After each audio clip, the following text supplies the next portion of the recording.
الله من الشيطان الرجيم. بسم الله الرحمن الرحيم. قال الله تعالى في القرآن العظيم والفرقان الحميد: قل يا أيها الناس إني رسول الله إليكم جميعا. صدق الله البصير القدير وصدق رسوله الرشيد النذير والحمد لله رب العالمين. لائق صد احترام علماء اہل سنت، قابل قدر سامعین حضرات، آئیے ہم اور آپ سب سے پہلے اپنے اور ساری کائنات کے مرکزی عقیدت حضور رحمت للعالمین، شفیع المذنبین، رسول گرامی وقار، محبوب پروردگار، دونوں عالم کے مالک و مختار حضور محمد الرسول اللہ صلی اللہ تعالی علیہ وسلم کے دربار پر انوار میں درود شریف کا نذرانہ پیش فرمائیں. پڑھیے بلند آواز سے: اللہم صلی علی سیدنا مولانا محمد معدن الجود والکرم وعلی آلہ وبارک وسلم. صلاۃ و سلام علیک یا رسول اللہ صلی اللہ تعالی علیہ وسلم. حضرات، آئیے حسب معمول نعت پاک رسول صلی اللہ تعالی علیہ وسلم کے کچھ اشعار مجھ سے بھی آپ سماعت فرما لیں. طبیعت تو غم میں گھبرائے تو طیبہ یاد کر لینا، تو طیبہ یاد کر لینا. طبیعت تو غم میں گھبرائے تو طیبہ یاد کر لینا، تو طیبہ یاد کر لینا. طبیعت تو غم میں گھبرائے تو طیبہ یاد کر لینا. کوئی مشکل مقام آئے تو طیبہ یاد کر لینا، تو طیبہ یاد کر لینا. کوئی مشکل مقام آئے تو طیبہ یاد کر لینا، تو طیبہ یاد کر لینا. خزاں کے بعد جب ہریالی پھیلے سرخیاں پھوٹیں، خزاں کے بعد جب ہریالی پھیلے سرخیاں پھوٹیں، کوئی غنچہ چٹک جائے تو طیبہ یاد کر لینا، تو طیبہ یاد کر لینا. کوئی مشکل مقام آئے تو طیبہ یاد کر لینا، تو طیبہ یاد کر لینا. زمیں پیاسی ہو جھل سے جا رہے ہوں کھیت کے پودے، زمیں پیاسی ہو جھل سے جا رہے ہوں کھیت کے پودے، زمیں پیاسی ہو جھل سے جا رہے ہوں کھیت کے پودے.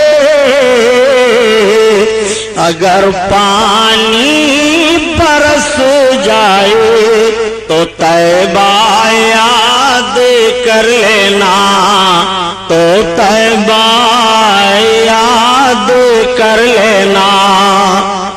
کس شان سے حسان بولے، فدائے حامل قرآن بولے، غلام موتی ایمان بولے، وہ نکتہ رس دقیقہ دان بولے، ادب کا مطلع تابان بولے. وَأَحْسَنُ مِنْكَ لَمْ تَرَقَّتُ عَيْنِي وَأَجْمَلُ مِنْكَ لَمْ تَلِدِ النِّسَاءُ خُلِقْتَ مُبَرَّعًا مِنْ كُلِّ عَيْبٍ کان نکاقت خلقتا کما تشاؤ، ہزار بار بشویم دہن سے مشکو گلاب، ہنوز نام تو گفتن کمال بے ادبیست۔ حضرات، آج سے 1421 برس کا جائزہ لیا جائے کہ اس دنیا میں اس سے پہلے بھی انسانوں کی کمی نہیں تھی۔ دنیا کے گوشے گوشے میں ابن آدم پائے جا رہے تھے، کوئی ایسا خطہ اور چپا نہیں تھا کہ جہاں پر انسان آباد نہ ہو۔ یہ انسان بجائے ایک معبود حقیقی کی عبادت کرنے کے نہ جانے کتنے معبودان باطل کی پرستش میں مبتلا تھے۔ یہ انسان اپنے معبود کی عبادت کرنے کے بجائے جب سویرے سویرے اگتے ہوئے سورج پر اس کی نظر پڑتی تو سورج کی شعاؤں کو دیکھ کر اس کے سامنے اپنی پیشانی کو جھکا دیتا، اور جب سورج ڈوب جاتا رات کی تاریکی میں چاند کی چاندنی پھیلتی تو یہ انسان کہتا ہے یہ چاند تو میرا معبود ہے۔ جب یہ سمندر کے کنارے سمندر کی لہروں کو دیکھتا تو کہتا تو میرا معبود ہے۔ جب بڑے بڑے پہاڑ کے ٹیلوں پر اس کی نگاہ جاتی تو کہتا تو میرا معبود ہے۔ جب یہ آگ کے شعلوں پر نگاہ ڈالتا تو کہتا تو میرا معبود ہے۔ جب یہ ہرے بھرے لہلہاتے پودوں کو دیکھتا تو کہتا تو میرا معبود ہے۔ عربستان سے لے کر کے اور ہندوستان تک کفر و گمراہی کے بادل چھائے ہوئے تھے، بلکہ جس ملک میں ہم اور آباد ہیں اس ہندوستان میں 32 کروڑ معبودان باطل کی عبادت ہو رہی تھی۔ کنکر پتھر مکھی مچھر پیڑ پودے ہوا فضا ان سب کو معبود مانا جا رہا تھا معاذ اللہ۔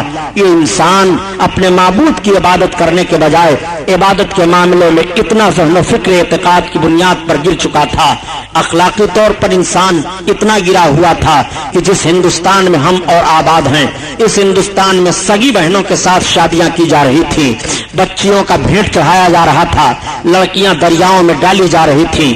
جوان لڑکی کا شوہر مر جاتا تو اسے دوسری شادی کرنے کی اجازت نہیں تھی، بلکہ اس کے شوہر کی چتا پر اس کو یا تو جل بھن کر کے بھسم ہو جانا تھا، اور یا اگر وہ زندہ رہنا چاہتی تو ایک مکان میں اسے قید کر دیا جاتا۔ وہ مکان میں 6 مہینہ تک قید رہتی، ضروریات زندگی اس کے لیے وہیں پیش کیے جاتے۔ اگر زندہ نکلتی تو اس کے چہرے پر کالک لگا کر کے جانوروں پر بیٹھا کر کے اسے گھمایا جاتا، اور یہ ذہن و فکر دینے کی کوشش کی جاتی کہ یہ منحوس لڑکی تھی۔ اس ہندوستان کا وہ رواج تھا، اور عربستان کا حال تو یہ تھا کہ بعض قبیلوں میں بچیوں کی پیدائش کو بہت منحوس سمجھا جاتا تھا۔ اگر بچی پیدا ہو جاتی تو باپ ماں کی گود سے اس کو چھین لیتا تھا، اور چھیننے کے بعد لے جاتا ایک میدان میں گڑھا کھود کر کے باپ اپنی بچی کو وہیں سلا دیتا اور اپنے قدم کو اس کے گلے پر رکھ کر کے دباتا، اس کی زبان نکل آتی، وہ بچی چیخ مارتی، باپ کے آنکھوں میں آنکھیں ملاتی، مگر باپ کے آنکھوں سے آنسو گرنے کے بجائے خون ٹپکنے لگتے، اس کے ماتھوں پر غصہ سے پسینہ آ جاتا۔ وہ ظالم باپ اپنے ظالم ہاتھ سے اس بچی کو زندہ درگور کر دیا کرتا تھا۔ یہ ہمیں تاریخ بتا رہی ہے۔ انسان اس بھیانک ماحول میں مبتلا تھا کہ شرافت و تقدس کے ساتھ جیون بتانے کے لیے سب ترس رہے تھے۔ اگر کوئی بچہ یتیم ہو جاتا تو بجائے اس بچہ کی پرورش کرنے کے اس کی ساری جائیداد پر ناجائز قبضہ کر لیا جاتا اور اس بچے کو غلام بنا لیا جاتا تھا۔ غلامی کی زنجیر میں وہ بچہ جکڑ دیا جاتا۔ عورتیں سسکیاں لے رہی تھی، سماج میں ان کو جینے کا کوئی حق نہیں تھا۔ ایک امیر غریب کو ستاتا تھا، ایک نوجوان غلامی کی زنجیروں میں جکڑا ہوا اپنے جیون کو بتانے کے لیے آزادی کے ساتھ ترس رہا تھا۔ یہ ماحول زندگی کا پایا جا رہا تھا۔ انسان دولت ہوتے ہوئے بھی ناخوشگوار ماحول میں اپنی زندگی کو گزارتا ہوا دکھائی دے رہا تھا۔ عورتیں آہیں لے رہی تھی، بچیاں سسکیاں لے لے کر کے جان جانے آفری کے سپرد کر دیتی تھی۔ انسان چین و سکون کے ساتھ اپنے جیون کو نہیں بتا پا رہا تھا۔ شراب خوری کی عادت تو اس طرح سے پڑ گئی تھی کہ لقمہ لقمہ پر شراب کی عادت پڑی ہوئی تھی۔ شراب پی کر کے اپنی ضروریات زندگی میں مبتلا ہوا کرتے تھے، اور زنا کرنا اپنے لیے اپنے آپ کو بہادری کا کام سمجھتے تھے معاذ اللہ۔ برائیوں کا بھی بے شمار ماحول تھا، بے حیائیاں پھیلی ہوئی تھی۔ ایک معبود کی عبادت کرنے کے نہ جانے کتنے معبودان باطل معاذ اللہ پوجے جا رہے تھے۔ حضرت عیسیٰ پیغمبر علیہ الصلوۃ والتسلیم نے ایک معبود کی عبادت کا حکم دیا تھا اور نشر فرمایا تھا۔ تعلیم عیسوی کو قریب 500 برس کا عرصہ گزر چکا تھا، مگر بجائے ایک معبود حقیقی کی عبادت کرنے کے تین معبودوں کے معاذ اللہ قائل ہو گئے تھے۔ خود حضرت عیسیٰ پیغمبر علیہ السلام کو خدا کا بیٹا کہہ دیا تھا، ان کی ماں کو خدا کی بیوی بنا دیا تھا معاذ اللہ۔ تثلیث کے قائل قائل ہو کر کے حضرت عیسیٰ علیہ السلام کے پیغام میں انٹرفیئر کر دیا تھا، یہ ماحول دنیا کا پایا جا رہا تھا۔ اللہ تعالیٰ نے اپنے بندوں پر کرم فرمایا اور اپنے آخری پیغمبر حضور محمد رسول اللہ صلی اللہ تعالیٰ علیہ وسلم کو عرب دیش میں مکہ کی سرزمین پر خاندان قریش میں حضرت عبد المطلب کے گھر حضرت آمنہ خاتون رضی اللہ تعالیٰ عنہا کے بطن اقدس سے اس دنیا میں مبعوث فرمایا۔ جب میرے آقا اس دنیا میں طلوع اجلال فرماتے ہیں، نبی کونین صلی اللہ علیہ وسلم کی آمد و سعادت ہوتی ہے، مکہ کے لوگ حیران رہ جاتے ہیں۔ اس صبح کو دیکھنے کے بعد میرے آقا اس دنیا میں صبح سویرے تشریف لائے، دوشنبہ کا دن تھا، اور جب نبی سویرے تشریف لاتے ہیں تو عقل نے ایک سوال کیا، آخر پیغمبر اسلام سویرے سویرے کیوں آئے؟ مکمل دن کے اجالے میں کیوں نہیں آئے، یا مکمل رات کے اندھیرے میں کیوں نہیں آئے؟ تو فوراً عقل نے جواب دیا، سنو، اگر پیغمبر اسلام مکمل رات کے اندھیرے میں آتے تو رات چیلنج کر دیتی ہے، دن تیری کوئی حقیقت نہیں ہے۔ پیغمبر اسلام ہم نے تشریف لائے ہیں، اور اگر دن کے مکمل اجالے میں میرے آقا تشریف لاتے تو دن کا مکمل اجالا چیلنج کر دیتا، اے رات تیری کوئی حقیقت نہیں ہے، نبی آخر الزمان مجھ میں تشریف لائے ہیں۔ میرے آقا سویرے سویرے ایسے وقت میں تشریف لا رہے ہیں کہ دن کا اجالا آتے آتے چہرے مصطفیٰ کی زیارت کر لے، اور رات کا اندھیرا جاتے جاتے رخ مصطفیٰ کی زیارت کر لے۔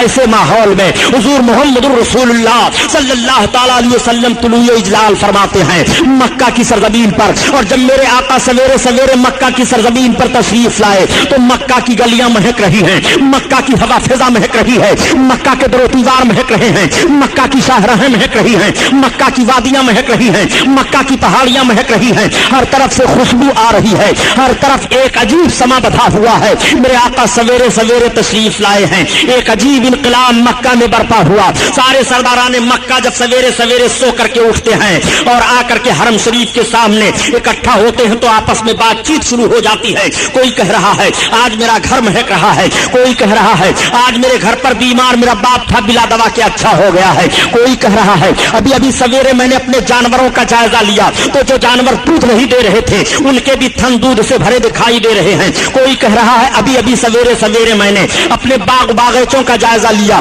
تو میں نے دیکھا کہ جو درخت سوکھے تھے وہ ہرے ہو گئے ہیں اور درختوں میں بن موسم کے پھل لگے دکھائی دے رہے ہیں۔ بڑے اچھے انداز سے کہا بیکل بلرام پوری نے، آج للن ہاشم کے آئے دھرتی بھیو جیاری، آج للن ہاشم کے آئے دھرتی بھیو جیاری، اور بن موسم کے پھل گئے بگیا پھول سج گئی ڈاری، ڈولے خلد کئی مست بہریا،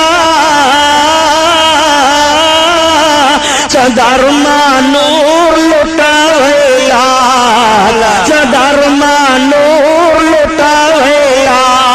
بن موسم میں باغوں میں درختوں میں پھل لگے دکھائی دے رہے ہیں۔ مکہ کی شاہراہ پر سرداران مکہ آپس میں یہی بات چیت کر رہے ہیں کہ یہ انقلاب کیسے برپا ہوا، آخر مکہ کی وادیاں کیوں مہک رہی ہیں اور مکہ میں گھر گھر سے خوشبو کیسی آ رہی ہے۔ تب تک ایک سردار خانے کعبہ کے اندر سے آ کر کے پہنچا، اس نے کہا اے سرداران مکہ یہ اجتماع کیسا ہو رہا ہے؟ سارے سرداروں نے کہا انقلاب تم نہیں دیکھ رہے ہو، یہ خوشبو کیسی آ رہی ہے، پورا حرم شریف مہک رہا ہے، یہ اندازہ تمہیں نہیں لگ رہا ہے؟ آج جانوروں کو دیکھو تو ان کے تھن دودھ سے بھرے دکھائی دے رہے ہیں، سوکھے ہوئے درخت ہرے ہو گئے ہیں، کیا یہ انقلاب تم نہیں دیکھ رہے ہو؟ اس نے کہا سنو جو میں دیکھ کر کے آ رہا ہوں اگر بتاؤں گا تو تعجب کرو گے۔ کہا تم کیا دیکھ کر کے آ رہے ہو؟ کہا ابھی ابھی خانے کعبہ کا طواف کر کے میں آ رہا ہوں، میں نے خانے کعبہ کا طواف کر کے جب مکمل کیا اور چلنے کا ارادہ کیا تو دیکھا کہ سردار قریش عبد المطلب اپنی گود میں ایک بڑا حسین و جمیل بچہ لے کر کے کعبہ کی طرف آ رہے ہیں۔ اتنا خوبصورت بچہ میری نگاہ نے نہیں دیکھا، میرا اندازہ ہے کہ مکہ میں کسی قبیلہ میں کسی خاتون نے اتنا خوبصورت بچہ جنا نہیں، کسی خاندان میں اتنا عظیم الشان بچہ پیدا نہیں ہوا، وہ اتنا خوبصورت بچہ ہے، وہ اتنا حسین و جمیل بچہ ہے کہ سردار قریش عبد المطلب جو اس بچے کو لے کر کے کعبہ کی طرف بڑھتے رہے، میں مڑ مڑ کر کے دیکھتا رہا، اور جب وہ کعبہ کے قریب پہنچے ہیں تو میری نگاہ فیصلہ نہ کر سکی کہ عبد المطلب کعبہ کی طرف بڑھے چلے جا رہے ہیں کہ کعبہ ان کی طرف جھکا چلا آ رہا ہے۔ ہماری نگاہ نے یہ دیکھا ہے محراب کعبہ جھک گئی ہے۔ اس بچہ کو لے کر کے جب سردار قریش کعبہ کے قریب پہنچے ہیں، اعلیٰ حضرت عظیم البرکت اسی طرف اشارہ فرماتے ہیں کہ جس کے سجدے کو محراب کعبہ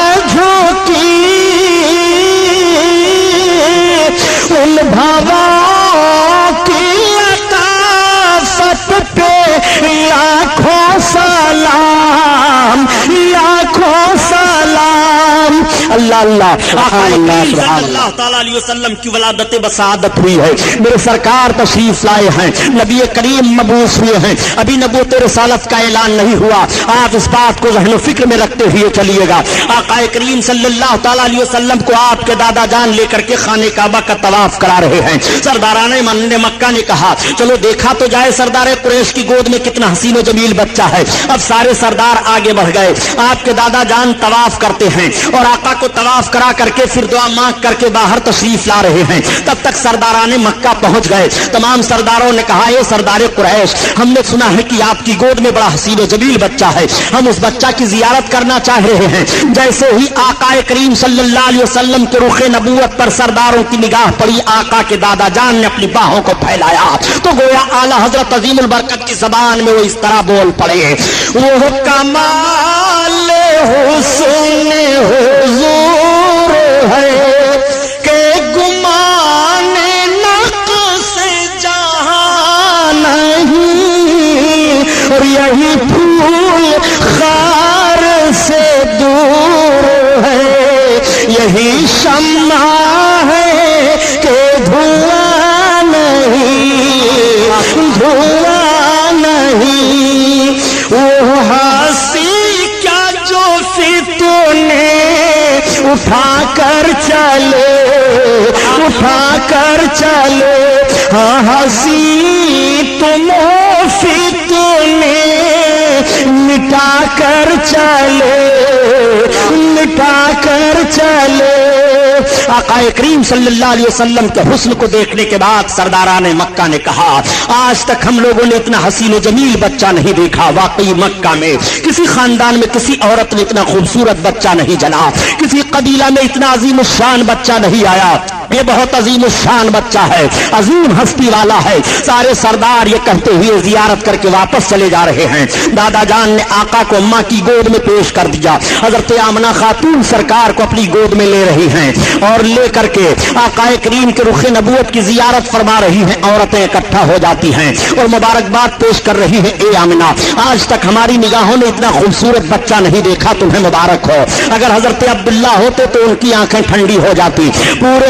پورے مکہ میں قبیلے قریش میں کسی عورت نے اتنا خوبصورت بچہ نہیں جنا. ہر طرف تعریف ہو رہی ہے, مکہ کی گلیاں مہک رہی ہیں, مکہ کی پوری وادیوں سے خوشبو آ رہی ہے. حضرت آمنہ خاتون کا مکان مہک رہا ہے اور بھینی بھینی خوشبو پھوٹ رہی ہے.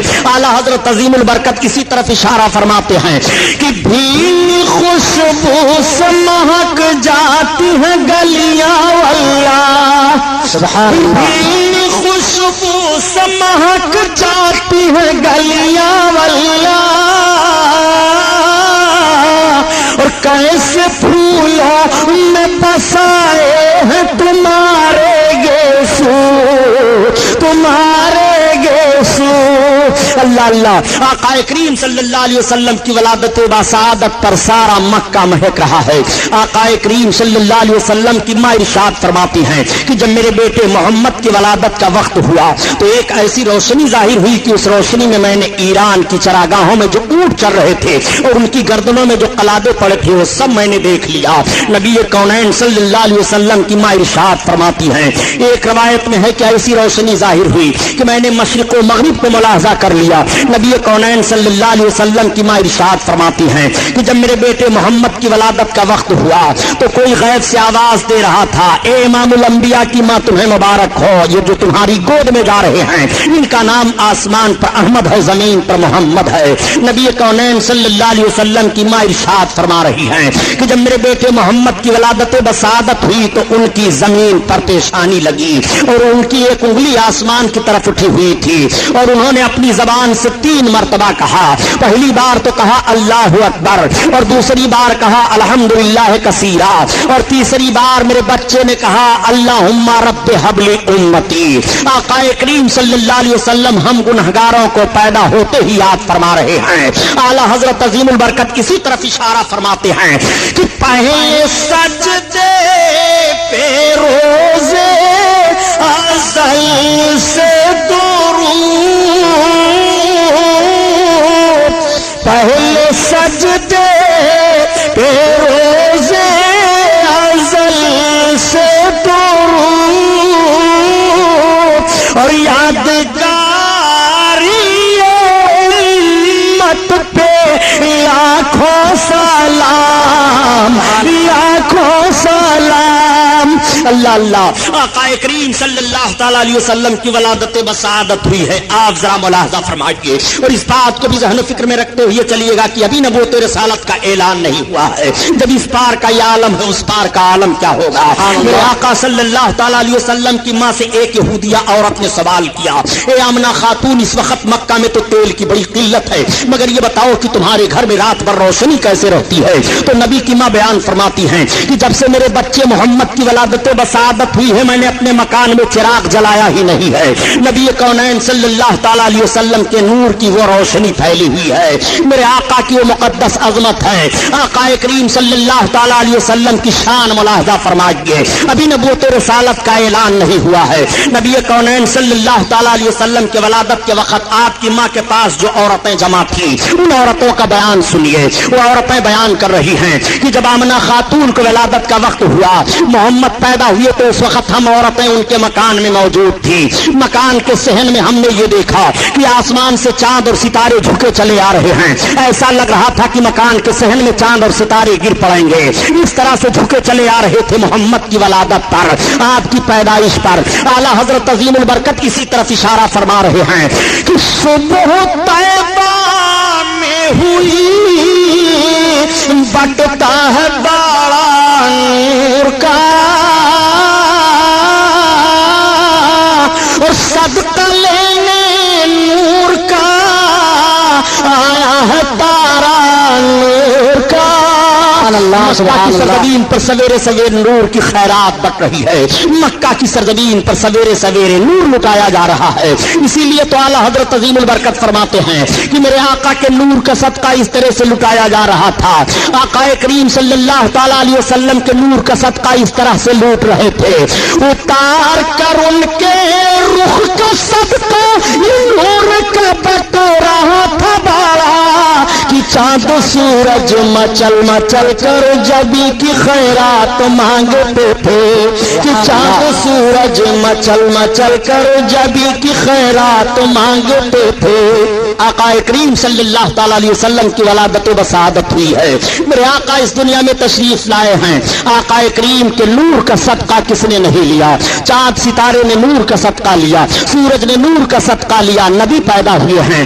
آقا کریم اپنی ماں کی گود میں ہیں، تمام عورتیں زیارت کرنے کے لیے آ رہی ہیں اور عرض کرتی ہیں، اے آمنہ خاتون تمہیں مبارک ہو، تمہاری گود میں جو بچہ آیا ہے یہ تو ختنہ شدہ پیدا ہوئے ہیں، ان کے ختنہ کی ضرورت ہی نہیں ہے۔ میرے آقا صلی اللہ علیہ وسلم کے حسن کی زیارت تمام قبیلے کے لوگ کر رہے ہیں، پورے مکہ کے گھر گھر میں سرکار کی ولادت کی خبر پھیل گئی ہے، ساری عورتیں سارے مرد دیکھنے کے لیے آ رہے ہیں۔ حضرت آمنہ خاتون کا گھر زیارت گاہ بنا ہوا ہے، ایسی بھیڑ ہو رہی ہے کہ دیکھنے کے بعد سارے لوگ یہی بیان دے رہے ہیں کہ اتنا عظیم الشان بچہ مکہ کی سرزمین پر کسی قبیلہ میں کسی خاندان میں پیدا نہیں ہوا۔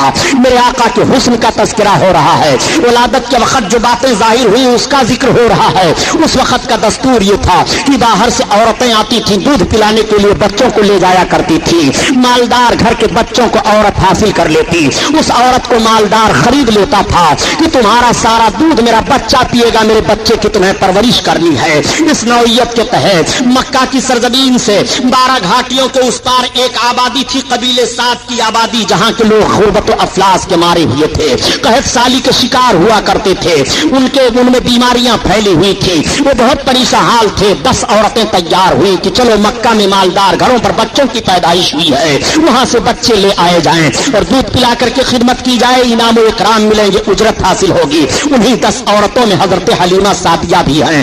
حضرت حلیمہ سعدیہ نے کہا میں جانے کی طاقت نہیں رکھ رہی ہوں۔ عورتوں نے کہا حلیمہ تمہیں چلنا پڑے گا۔ حلیمہ نے کہا دیکھو آج کئی روز کی میں بھوکی ہوں، پانی پر گزارا کر رہی ہوں، میری سواری کا جانور بھی بڑا کمزور ہو چکا ہے۔ عورتوں نے کہا نہیں حلیمہ تمہیں چلنا پڑے گا۔ حضرت حلیمہ کو بھی عورتوں نے تیار کر لیا، اب حلیمہ سے سواری پر سوار ہو کر کے چلی ہیں، مگر قافلہ کی عورتوں کی سواریاں طاقتور تھی، وہ آگے نکل جاتی ہیں، حلیمہ کی سواری پیچھے رہ جاتی ہے۔ راستے میں 7 جگہوں پر حلیمہ کی سواری کمزوری کی بنیاد پر بیٹھ جاتی ہے. تمام عورتوں تو مکہ میں پہنچ کر کے مالدار گھروں پر جا کر کے بچوں کو حاصل کر لیتی ہیں, مگر حلیمہ دیر میں پہنچی.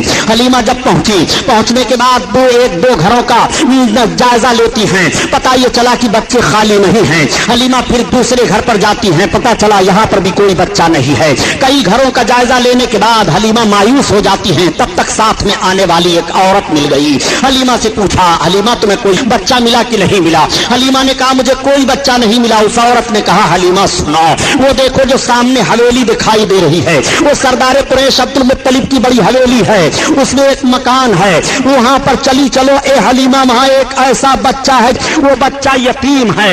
اس عورت نے تو یہی کہا, مگر اسے کیا معلوم کہ وہ یتیموں کو سہارا دینے والے ہیں, وہ یتیموں کے غمخوار ہیں, وہ یتیموں کے چارہ جو ہیں. آقا کریم صلی اللہ تعالی علیہ وسلم کا پتہ وہ عورت حلیمہ کو بتا رہی ہے. اس عورت نے کہا اے حلیمہ, اگر مجھے کوئی بچہ نہ ملا ہوتا تو میں اسی بچہ کو لیتی. حلیمہ نے کہا میں نے بھی کئی گھروں پر ان کا ذکر سنا ہے, چلو مجھے لے چلو.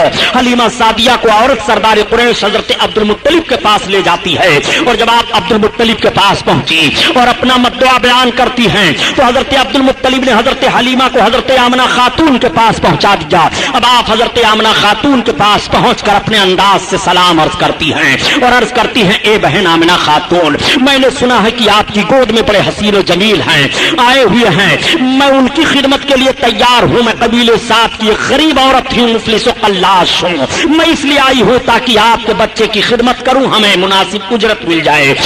حضرت آمنہ خاتون کی آنکھیں آنسوؤں سے بھر جاتی ہیں, آنسو ٹپکنے لگے. حضرت حلیمہ نے کہا بہن رونے کا سبب کیا ہے؟ حضرت آمنہ خاتون فرماتی ہیں اے حلیمہ, جس مقصد سے تم آئی ہو تمہارا مقصد نہیں حل ہو پائے گا. تم انعام و اکرام اور اجرت کی لالچ میں آئی ہو, مگر تمہیں زیادہ اجرت اور زیادہ انعام نہ مل پائے گا. اس لیے اے حلیمہ, ان کی پیدائش سے پہلے ان کے باپ کا انتقال ہو چکا ہے. حضرت حلیمہ نے کہا اے بہن, اب ہمیں انعام اور اجرت کی لالچ نہیں رہ گئی ہے. میں نے آپ کے شہزادے کی بڑی تعریفیں سن لی ہیں, میں چاہتی ہوں کہ آپ کے شہزادے مجھے مل جائیں اور میں دودھ پلا کر کے ان کی خدمت انجام دے لوں. میرے آقا اس وقت سو رہے تھے. حضرت حلیمہ سعدیہ نے عرض کیا بہن یہ تو بتاؤ کہ شہزادے گرامی وقار ہیں کہاں؟ آقا کریم کے جسم اطہار پر ایک چادر شریف ڈال دی گئی ہے. حضرت آمنہ خاتون نے جیسے چادر کو آپ کے جسم اطہار سے ہٹایا تو حضرت حلیمہ بیان فرماتی ہے کہ محمد سو رہے تھے. جیسے میرے آقا کے رخ انور سے چادر کا ہٹنا سبحان اللہ پر آقا کے مسکراہٹ کھیل جاتی ہے. سوتا ہوا بچہ مسکرانے لگے تو کتنا اچھا لگتا ہے. اور یہ تو کائنات کے داتا ہیں, مسکرا رہے ہیں, نبی کونین ہیں, مسکرا رہے ہیں, رحمت للعالمین ہیں, مسکرا رہے ہیں, بشیر و نذیر ہیں, مسکرا رہے ہیں, غریبوں کی غربت دور فرمانے والے ہیں, مسکرا رہے ہیں. حضرت حلیمہ فرماتی ہیں کہ محمد کے لب پر مسکراہٹ کھیل گئی. میں نے دوڑ کر کے ان کو اٹھا لیا اور ان کے رخسار نبوت کا بوسہ لیا. اعلیٰ حضرت عظیم البرکت اسی لیے بیان فرماتے ہیں پتلی گولے قدس کی پتیاں ان لبوں کی نزاکت پہ لاکھوں سلام, لاکھوں سلام. اللہ اللہ. آقا کریم صلی اللہ تعالی علیہ وسلم کو حضرت حلیمہ سعدیہ اپنی گود میں اٹھا لیتی ہیں اور اٹھانے کے بعد چوم رہی ہیں, پیشانی اقدس کو چوم رہی ہیں اور عرض کرتی ہیں اے بہن, واقعی آج تک میری نگاہ کیا تمام عورتیں بیان دے رہی ہیں کہ اتنا حسین و جمیل بچہ مکہ میں کسی خاندان میں پیدا نہیں ہوا.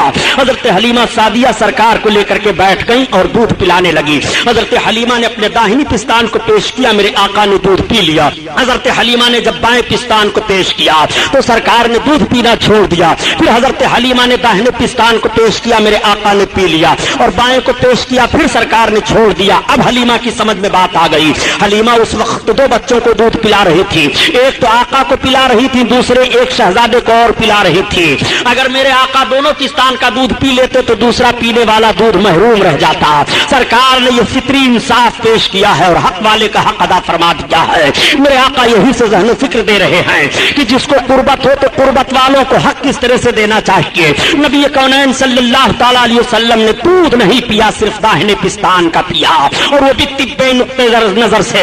ماں کے داہنے پستان میں دودھ کم ہوتا ہے اور بائیں میں زیادہ ہوتا ہے، جس میں دودھ کم ہے نبی کونین اسے استعمال فرما رہے ہیں، اور جس پستان میں دودھ زیادہ ہے سرکار دوسرے پینے والے کے لیے چھوڑ رہے ہیں۔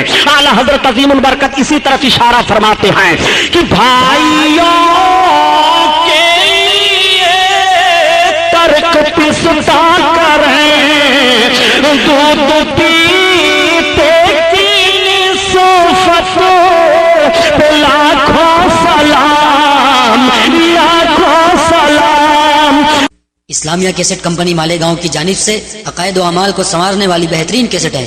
مولانا سید شاہ تراب الحق قادری صاحب کی تقریریں، مقام مصطفیٰ اور ترجمہ قرآن، جنگ بدر، بیماریوں کا قرآنی علاج، تقلید اور مذہب حنفی، نماز کے مسائل، روزہ کے مسائل، وضو پاکی اور زکوٰۃ کے مسائل، مولانا عبد المصطفیٰ حشمتی صاحب کی تقریریں، وطن کے غدار کون، کیوں نہیں ہوتے مسلمان ایک، باطل کی پہچان۔ اس کے علاوہ ہر قسم کی CD اور کتابوں کے لیے اسلامیہ کیسٹ کمپنی پوار گلی مالیگاؤں ضلع ناسک اور مکتبہ رضا 26 کامبیکر اسٹریٹ بمبئی نمبر 3 سے رابطہ قائم کریں۔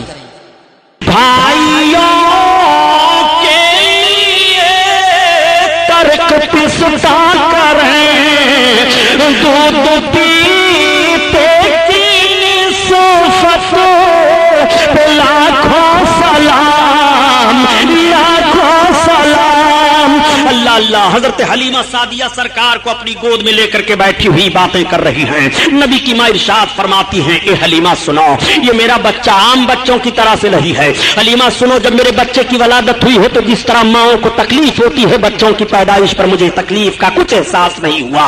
نبی کی ماں بیان فرماتی ہیں اے حلیمہ، میرا بچہ جب پیدا ہوا اور ان کے دادا جان جب لے کر کے کعبہ کی طرف گئے ہیں تو کعبہ جھک گیا ہے۔ اے حلیمہ، جب میرا بچہ پیدا ہوا تو میرے مکان کے صحن میں آسمان سے چاند اور ستارے جھکے چلے آ رہے تھے۔ میرا بچہ عام بچوں کی طرح سے نہیں ہے۔ حلیمہ سے حضرت آمنہ خاتون بیان فرماتی ہیں اے حلیمہ، جب میرے بچے کی ولادت ہوئی تو اچانک میرا بچہ میری گود سے غائب ہو گیا، ایک بادل کا ٹکڑا آیا اور اس میں میرا بچہ چلا گیا۔ تھوڑی دیر کے بعد آواز آ رہی تھی، یہ امام الانبیاء ہیں، مشرق و مغرب کی سیر کرا دو، سارے عالم کو انہیں دکھا دو۔ اور اس کے تھوڑی دیر کے بعد وہ بادل کا ٹکڑا میری گود میں آ گیا، میرا بچہ میری گود میں آیا۔ حلیمہ، میرا بچہ عام بچوں کی طرح سے نہیں ہے۔ نبی کی ماں بیان فرماتی چلی جا رہی ہیں، حلیمہ کی محبت بڑھتی چلی جا رہی ہے۔ حلیمہ نے کہا اے آمنہ خاتون، میں نے مان لیا کہ آپ کا بچہ عام بچوں کی طرح سے نہیں ہے، یہ بچہ کوئی عظیم انسان ہے۔ اے آمنہ، اب ہمارے ساتھ کی عورتیں جانے کی تیاری کر رہی ہیں، ہمیں بھی اجازت دو۔ نبی کونین صلی اللہ تعالی علیہ وسلم کی ماں آقا کو اپنی گود میں لیتی ہیں اور لینے کے بعد پیار کرتی ہیں، اور اس کے بعد حضرت حلیمہ خاتون کی گود میں بھیگی پلکوں کی چھاؤں میں دے دیا۔ حضرت آمنہ خاتون کی آنکھوں سے آنسو ٹپک رہے ہیں محبت کے۔ حلیمہ خاتون اپنی گود میں سرکار کو لیتی ہیں اور لینے کے بعد جب وہ چلنے لگتی ہیں اپنی سواری کے قریب آئیں تو وہی سواری حلیمہ کی ہے کہ پہلے جب حلیمہ آ رہی تھی تو وہ سواری کمزوری کی بنیاد پر راستے میں 7 جگہوں پر بیٹھ گئی تھی، لیکن اب حلیمہ خاتون جب اس سواری پر سوار ہو رہی ہیں تو اس سواری میں اتنی طاقت پیدا ہو جاتی ہے اور اس طرح تیز رفتار وہ سواری جا رہی ہے کہ تمام سواریوں سے آگے نکل جاتی ہے اور راستہ مہکتا چلا جاتا ہے۔ خاتون سے پوچھا لوگوں نے، عورتوں نے، اے حلیمہ خاتون یہ تو بتاؤ کیا تو نے مکہ میں سواری کو بدل دیا ہے؟ تو حضرت حلیمہ خاتون نے فرمایا نہیں، میں نے سواری نہیں بدلی ہے، البتہ سوار بدل گیا ہے۔ یہ سردار قریش عبد المطلب کے پوتے محمد ابن عبداللہ کے چلنے کی برکت ہے۔ اور اے حلیمہ خاتون، یہ راستہ کیوں مہک رہا ہے؟ تو حضرت حلیمہ فرماتی ہے کہ انہی کے چلنے کی وجہ سے راستہ مہک رہا ہے، میں نے مکہ میں کوئی خوشبو نہیں خریدی ہے۔ اعلیٰ حضرت عظیم البرکت اسی طرف اشارہ فرما رہے ہیں کہ ان کی مہک نے دل کے غنچے کھلا دیے ہیں، ان کی مہک نے دل کے غنچے کھلا دیے ہیں، جس راہ چل گئے ہیں کوچے بسا دیے ہیں، کوچے بسا دیے ہیں. حضرت حلیمہ سعدیہ سرکار کو لے کر کے چل رہی ہیں اور 12 پہاڑیوں کو گزر کر کے حضرت حلیمہ سعدیہ اپنی آبادی کے قریب پہنچ رہی ہیں. مگر ان 12 پہاڑیوں کا بھی نقشہ ملاحظہ فرمائیے. حضرت حلیمہ سعدیہ جس پہاڑی سے بھی گزر رہی ہیں، اگر پہاڑ کے اوپر کوئی سوکھا درخت ہے تو ہرا ہو جاتا ہے. اگر پہاڑیوں کے درمیان ان جھاڑیوں میں جانور چر چگ رہے ہیں تو حلیمہ کی سواری دیکھنے کے بعد وہ سارے جانور سامنے سے ہٹ جایا کرتے تھے اور حلیمہ کی سواری کو دیکھا کرتے تھے. گویا وہ جانور بھی سمجھ رہے ہیں کہ نبی کونین جا رہے ہیں، ان کی زیارت کر لو. رحمت للعالمین جا رہے ہیں، ان کی زیارت کر لو. آقا کریم سوار ہو کر کے جا رہے ہیں، آگے سے ہٹ جاؤ. آقا کریم صلی اللہ تعالی علیہ وسلم کو لے کر کے جب حضرت حلیمہ سعدیہ اپنی آبادی میں پہنچی ہیں تو ان کی پوری آبادی مہکنے لگی ہے. آبادی کے لوگ قحط سالی کے شکار ہو گئے تھے، مگر بارش ہو جاتی ہے اور پوری آبادی پانی سے سیراب ہو جاتی ہے. تمام درخت لہلہانے لگتے ہیں اور تمام درختوں میں پھل آ جاتے ہیں. حضرت حلیمہ خاتون اپنے شوہر سے کہتی ہیں کہ جانوروں کا دودھ نکالو، اور جب وہ جانوروں کا دودھ نکالتے ہیں تو سارے جانوروں کے تھن خشک ہو گئے تھے، مگر سارے جانوروں کے تھن دودھ سے بھرے ہوئے ہیں. وہ دودھ نکالتے ہیں تو ان کے گھر کا سارا برتن دودھ سے بھر جاتا ہے. لوگوں نے پوچھا اے حلیمہ یہ تیرے جانور اتنا دودھ کیسے دے رہے ہیں؟ تو حلیمہ نے کہا میرے ہی جانور نہیں بلکہ آبادی کے سارے جانوروں کو دیکھو، اب سارے لوگ دیکھ رہے ہیں تو سارے جانوروں کے تھن دودھ سے بھرے ہوئے ہیں. حلیمہ نے کہا یہ سردار قریش عبد المطلب کے پوتے محمد بن عبداللہ کے آنے کی برکت ہے. اب سارے لوگ سرکار کی زیارت کر رہے ہیں اور کہہ رہے ہیں اے حلیمہ آج تک ہماری آبادی میں اتنا عظیم الشان بچہ نہیں آیا، اتنا حسین و جمیل بچہ نہیں آیا، اتنا خوبصورت بچہ نہیں آیا. حلیمہ تم بہت برکت والا بچہ لے کر کے آئی ہو. سارے لوگ حلیمہ کو مبارکباد پیش کر رہے ہیں اور کہہ رہے ہیں اے حلیمہ واقعی تو مبارکباد کے لائق ہے کہ سردار قریش کا یہ پوتا تو لے کر کے آئی ہے. واقعی ان جیسا حسین و جمیل ہماری نگاہوں نے آج تک نہیں دیکھا. انہی کے آنے کی وجہ سے بارش ہوئی ہے، انہی کے آنے کی وجہ سے ہماری آبادی مہک رہی ہے، انہی کے آنے کی وجہ سے جانوروں کے تھن دودھ سے بھر گئے ہیں. حضرت حلیمہ سعدیہ جب سے سرکار کو لے کر کے اپنی آبادی میں پہنچی ہیں، اس آبادی کے جانوروں کو بڑے بڑے شیر چیتے جانوروں کو اٹھا لے جاتے تھے، لیکن اب آج کی تاریخ سے کوئی جانور کسی جانور کو نہیں ستا رہا ہے، بلکہ دیکھا جا رہا ہے کہ شیر اور بکری ایک درخت کے نیچے پائے جا رہے ہیں. نہ تو بکری شیر کے خوف سے بھاگ رہی ہے اور نہ تو شیر بکری پر حملہ کر رہا ہے. آقا کریم صلی اللہ علیہ وسلم کی عظمت ملاحظہ فرماتے چلیے. حلیمہ سعدیہ کا گھر بھیڑ لگ گئی ہے، سارے لوگ دیکھنے کے لیے آ رہے ہیں اور کہہ رہے ہیں اے حلیمہ آج تک ہماری نگاہ نے اتنا خوبصورت بچہ نہیں دیکھا. اور اپنے گودوں میں بچوں کو لاتی اور کہتی ہے حلیمہ ان کا ہاتھ میرے بچے کے سر پر رکھ دو. تو حضرت حلیمہ خاتون آقا کریم صلی اللہ علیہ وسلم کا دست نبوت ان بچوں کے سر پر رکھ دیا کرتی تھی. میرے آقا صلی اللہ تعالی علیہ وسلم کے پاس جو بچہ لایا جاتا وہ نظر بد کا کبھی شکار نہیں ہوتا تھا. سارے بچوں کی بیماریاں دور ہو گئیں اور اپنے پیالوں میں پانی بھر بھر کر کے لاتی اور کہتی اے حلیمہ تو برکت والا جو بچہ لے کر کے آئی ہے ان کا ہاتھ اس پانی میں پیالے کے ڈال دے. حضرت حلیمہ سعدیہ سرکار کے دستے مبارک کو اس پانی میں پیالے کے ڈال دیا کرتی تھی. لوگ لے جاتے اور اس پیالے کے پانی کو پلاتے بیماروں کو تو بیمار اچھے ہو جایا کرتے تھے اور جانوروں پر چھڑکتے تو جانوروں کے دودھ زیادہ ہو جایا کرتے تھے. حلیمہ سعدیہ اس طرح سے عاجز ہو گئی اور پریشان ہو گئی. ایک بھیڑ لگی رہتی تھی پیالے میں پانی لے لے کر کے لوگوں کی. تو حلیمہ کی سمجھ میں ایک بات آئی کہ اس طرح سے بھیڑ پر میں قابو نہ پا سکوں گی، تمام پیالیاں چھوٹ جا رہی ہیں. حلیمہ سعدیہ نے اپنے دروازے پر ایک حوض کھود دیا اور اس حوض کو پانی سے بھر دیا اور اس میں سرکار کا پاؤں شریف ڈال دیا اور اعلان کر دیا کہ اب جس کو محمد کے پاؤں کا دھومن لے کر کے جانا ہو وہ اسی حوض سے لے کر کے جایا کرے. اعلیٰ حضرت عظیم البرکت اسی طرف اشارہ فرما رہے ہیں کہ جس کے تلووں کا دھومن ہے آب حیات ہے وہ جان مسیحا ہمارا نبی ہے وہ جان مسیحا ہمارا نبی اللہ اللہ. تکبیر، نعرہ رسالت.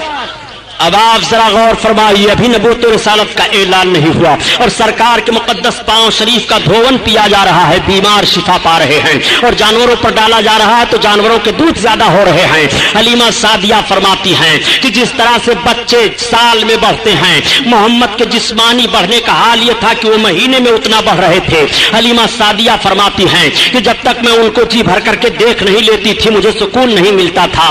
حضرت حلیمہ فرماتی ہیں کہ جیسے عام بچوں کی خدمت پر ماؤں کو تکلیف ہوا کرتی ہے، مجھے اس طرح محمد کی خدمت پر کبھی بھی کوئی تکلیف نہ ہوئی۔ حلیمہ سعدیہ فرما رہی ہیں کہ جب وہ جسم کے طور پر بڑھ رہے تھے تو ان کا حال یہ تھا کہ خوشبو تو پھیلتی ہی رہتی تھی اور جسم سے خوشبو آتی ہی تو رہتی تھی، میں جب بستر سے اٹھاتی تو بستر مہکتا رہتا تھا۔ عورتیں آنے کے بعد کہتی ہیں اے حلیمہ، اے سعدیہ، یہ تو کتنا مبارک اور خوشبودار بچہ لے کر کے آئی ہے کہ جس جگہ یہ لیٹے وہ جگہ مہک جاتی ہے، جس مکان میں یہ رہے وہ مکان مہک جاتا ہے۔ حضرت حلیمہ سعدیہ آقا کریم صلی اللہ تعالی علیہ وسلم کو ایک روز دودھ پلاتی ہیں اور دودھ پلانے کے بعد رات کی تاریکی ہے، چاند نکلا ہے، چاندنی پھیلی ہے، سلا دیتی ہیں۔ آج بھی ماؤں کی عادت ہوتی ہے کہ مائیں جب اپنے بچوں کو دودھ پلاتی ہیں اور دودھ پلانے کے بعد سلا دیتی ہیں تو دیکھ لیتی ہیں کہ میرا بچہ سو رہا ہے کہ جاگ رہا ہے۔ اگر بچہ سو جاتا ہے تو ماں مطمئن ہو جاتی ہے، اور اگر بچہ جاگتا ہوتا ہے تو ماں اپنے بچے کو تھپکیاں دے دے کر کے سلانے کی کوشش کرتی ہے۔ ٹھیک حضرت حلیمہ سعدیہ نے سرکار کو دودھ پلایا اور دودھ پلانے کے بعد سلا دیا۔ اب حضرت حلیمہ کہہ رہی ہے کہ میں نے غور کیا کہ لاؤ دیکھو محمد سو رہے ہیں کہ جاگ رہے ہیں، تو حلیمہ کہتی ہیں جیسے میری نگاہ پڑی تو میں نے دیکھا کہ ان کی ایک انگلی داہنی طرف جا رہی ہے اور کبھی بائیں طرف جا رہی ہے اور کبھی سرہانے کی طرف جا رہی ہے اور کبھی پائنتی کی جانب جا رہی ہے۔ حلیمہ کہتی ہیں جب میں نے غور کیا تو محمد کی انگلی جدھر جدھر جا رہی تھی آسمان پر چاند اسی طرف جا رہا تھا۔ اگر وہ اپنی انگلی داہنی طرف لے جا رہے ہیں تو چاند داہنی طرف جا رہا ہے، اگر انگلی کو سرہانے کی طرف لے جا رہے ہیں تو چاند سرہانے کی طرف جا رہا ہے، اگر انگلی کو پائنتی کی جانب لے جا رہے ہیں تو چاند پائنتی کی جانب جا رہا ہے۔ جدھر جدھر ان کی انگلی گھوم رہی ہے آسمان پر چاند اسی طرف گھوم رہا ہے۔ اعلیٰ حضرت عظیم البرکت اسی طرف اشارہ فرماتے ہیں کہ چاند جھک جاتا جدھر انگلی اٹھاتے مہد میں، کیا ہی چلتا تھا اشاروں پر کھلونا نور کا۔ آئیے تقریر، نعرہ تکبیر، نعرہ رسالت، نعرہ رسالت، جشن رحمت للعالمین حضرت علامہ مولانا غلام محی الدین صاحب قبلہ، نعرہ تکبیر، سبحان اللہ صلی اللہ تعالیٰ علیہ وسلم کا کریمانہ حال ملاحظہ فرمائیے۔ حضرت حلیمہ سعدیہ فرماتی ہیں کہ میں دیکھ کر کے دنگ رہ گئی۔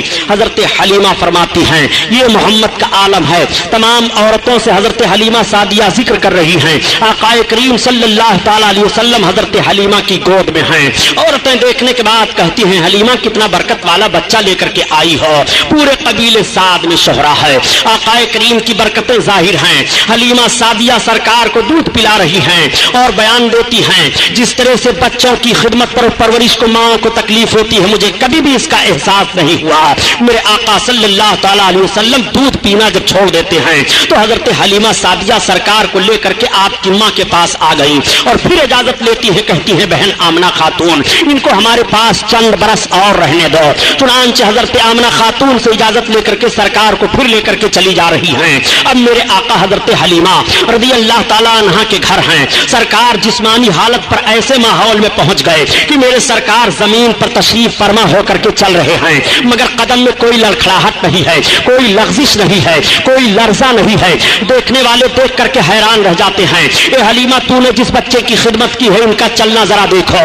اور بچے جب چلتے ہیں تو اپنے دونوں پاؤں کے بل گھسٹتے ہوئے چلتے ہیں، مگر میرے سرکار کبھی پاؤں کے بل گھسٹتے ہوئے نہیں چلے، مکمل سیدھے انداز سے کھڑے ہو کر کے چل رہے ہیں اور قدم میں لغزش اور لرزہ نہیں ہے، بلکہ عقل آواز دے رہی ہے ہم کو بننا ہے نشان راہ منزل دوستو، ہم اگر بھٹکے تو کتنے کارواں کھو جائیں گے۔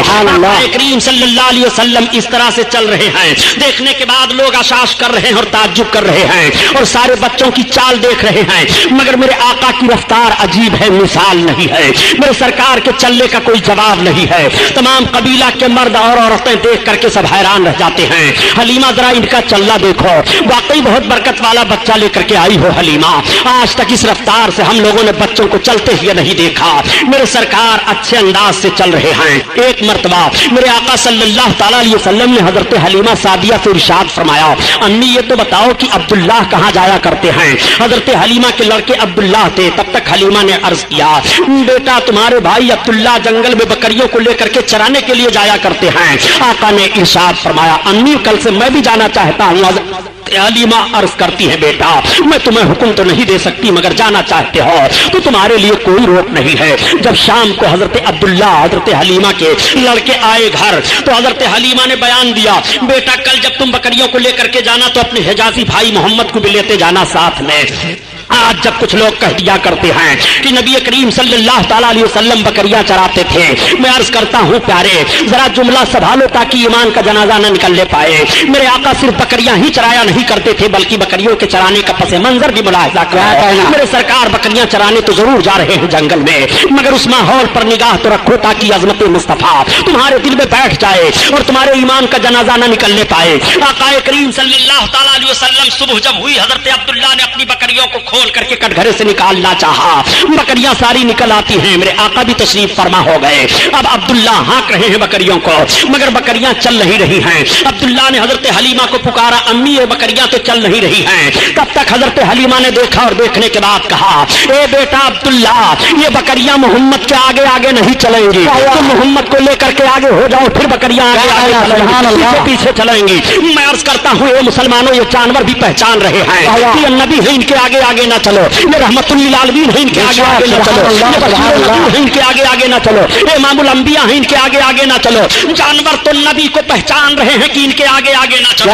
یہ کیسے جانور ہیں جو نبی سے بڑھنے کی کوشش کر رہے ہیں سبحان اللہ کوشش کر رہے ہیں. اسی لیے میں عرض کرتا ہوں پیارے نبی کو پہچانتا کون نہیں ہے. نبی کو سب پہچان رہے ہیں. نبی کو بحر در پہچان رہے ہیں. نبی کو خشک و تر پہچان رہے ہیں. نبی کو زمین پہچان رہی ہے. نبی کو آسمان پہچان رہا ہے. نبی کو چاند و سورج پہچان رہے ہیں. نبی کو خشکی تری پہچان رہی ہے. نبی کو ہوا فضا پہچان رہی ہے. نبی کو شج و حجر پہچان رہے ہیں. نبی کو جمادات و نباتات پہچان رہے ہیں. سب نبی کو پہچان رہے ہیں. اگر نبی کو کوئی نہیں پہچان رہا ہے تو یا تو وہ سرکس انسان ہے جو نبی کو نہیں پہچان رہا ہے یا سرکس جن ہے جو نبی کو نہیں پہچان رہا ہے ورنہ نبی کو کون نہیں پہچانتا ہے. یہ آقا کریم صلی اللہ علیہ وسلم ہے جن کے آگے آگے جانور نہیں چل رہے ہیں. اب آقا کریم صلی اللہ علیہ وسلم آگے چل رہے ہیں اور ساری بکریوں کو عبداللہ ہانکتے ہیں تو بکریاں پیچھے چلی جا رہی ہیں.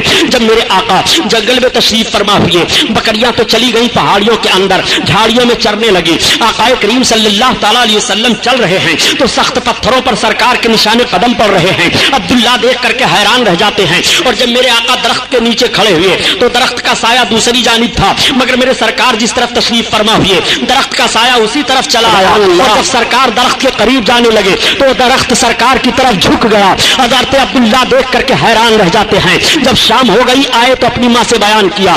امی غضب ہو گیا. کہا کیا؟ کہا آج عجیب معاملہ میں نے محمد کے ساتھ دیکھا. کہا کیا تم نے دیکھا؟ کہا یہ جب جا رہے تھے تو ریتیلی زمین پر ان کے قدم پڑتے تھے تو نشان نہیں ظاہر ہوتے تھے مگر سخت پتھروں پر قدم رکھتے تھے تو پتھروں پر ان کے پیروں کے نشان ظاہر ہو جایا کرتے تھے.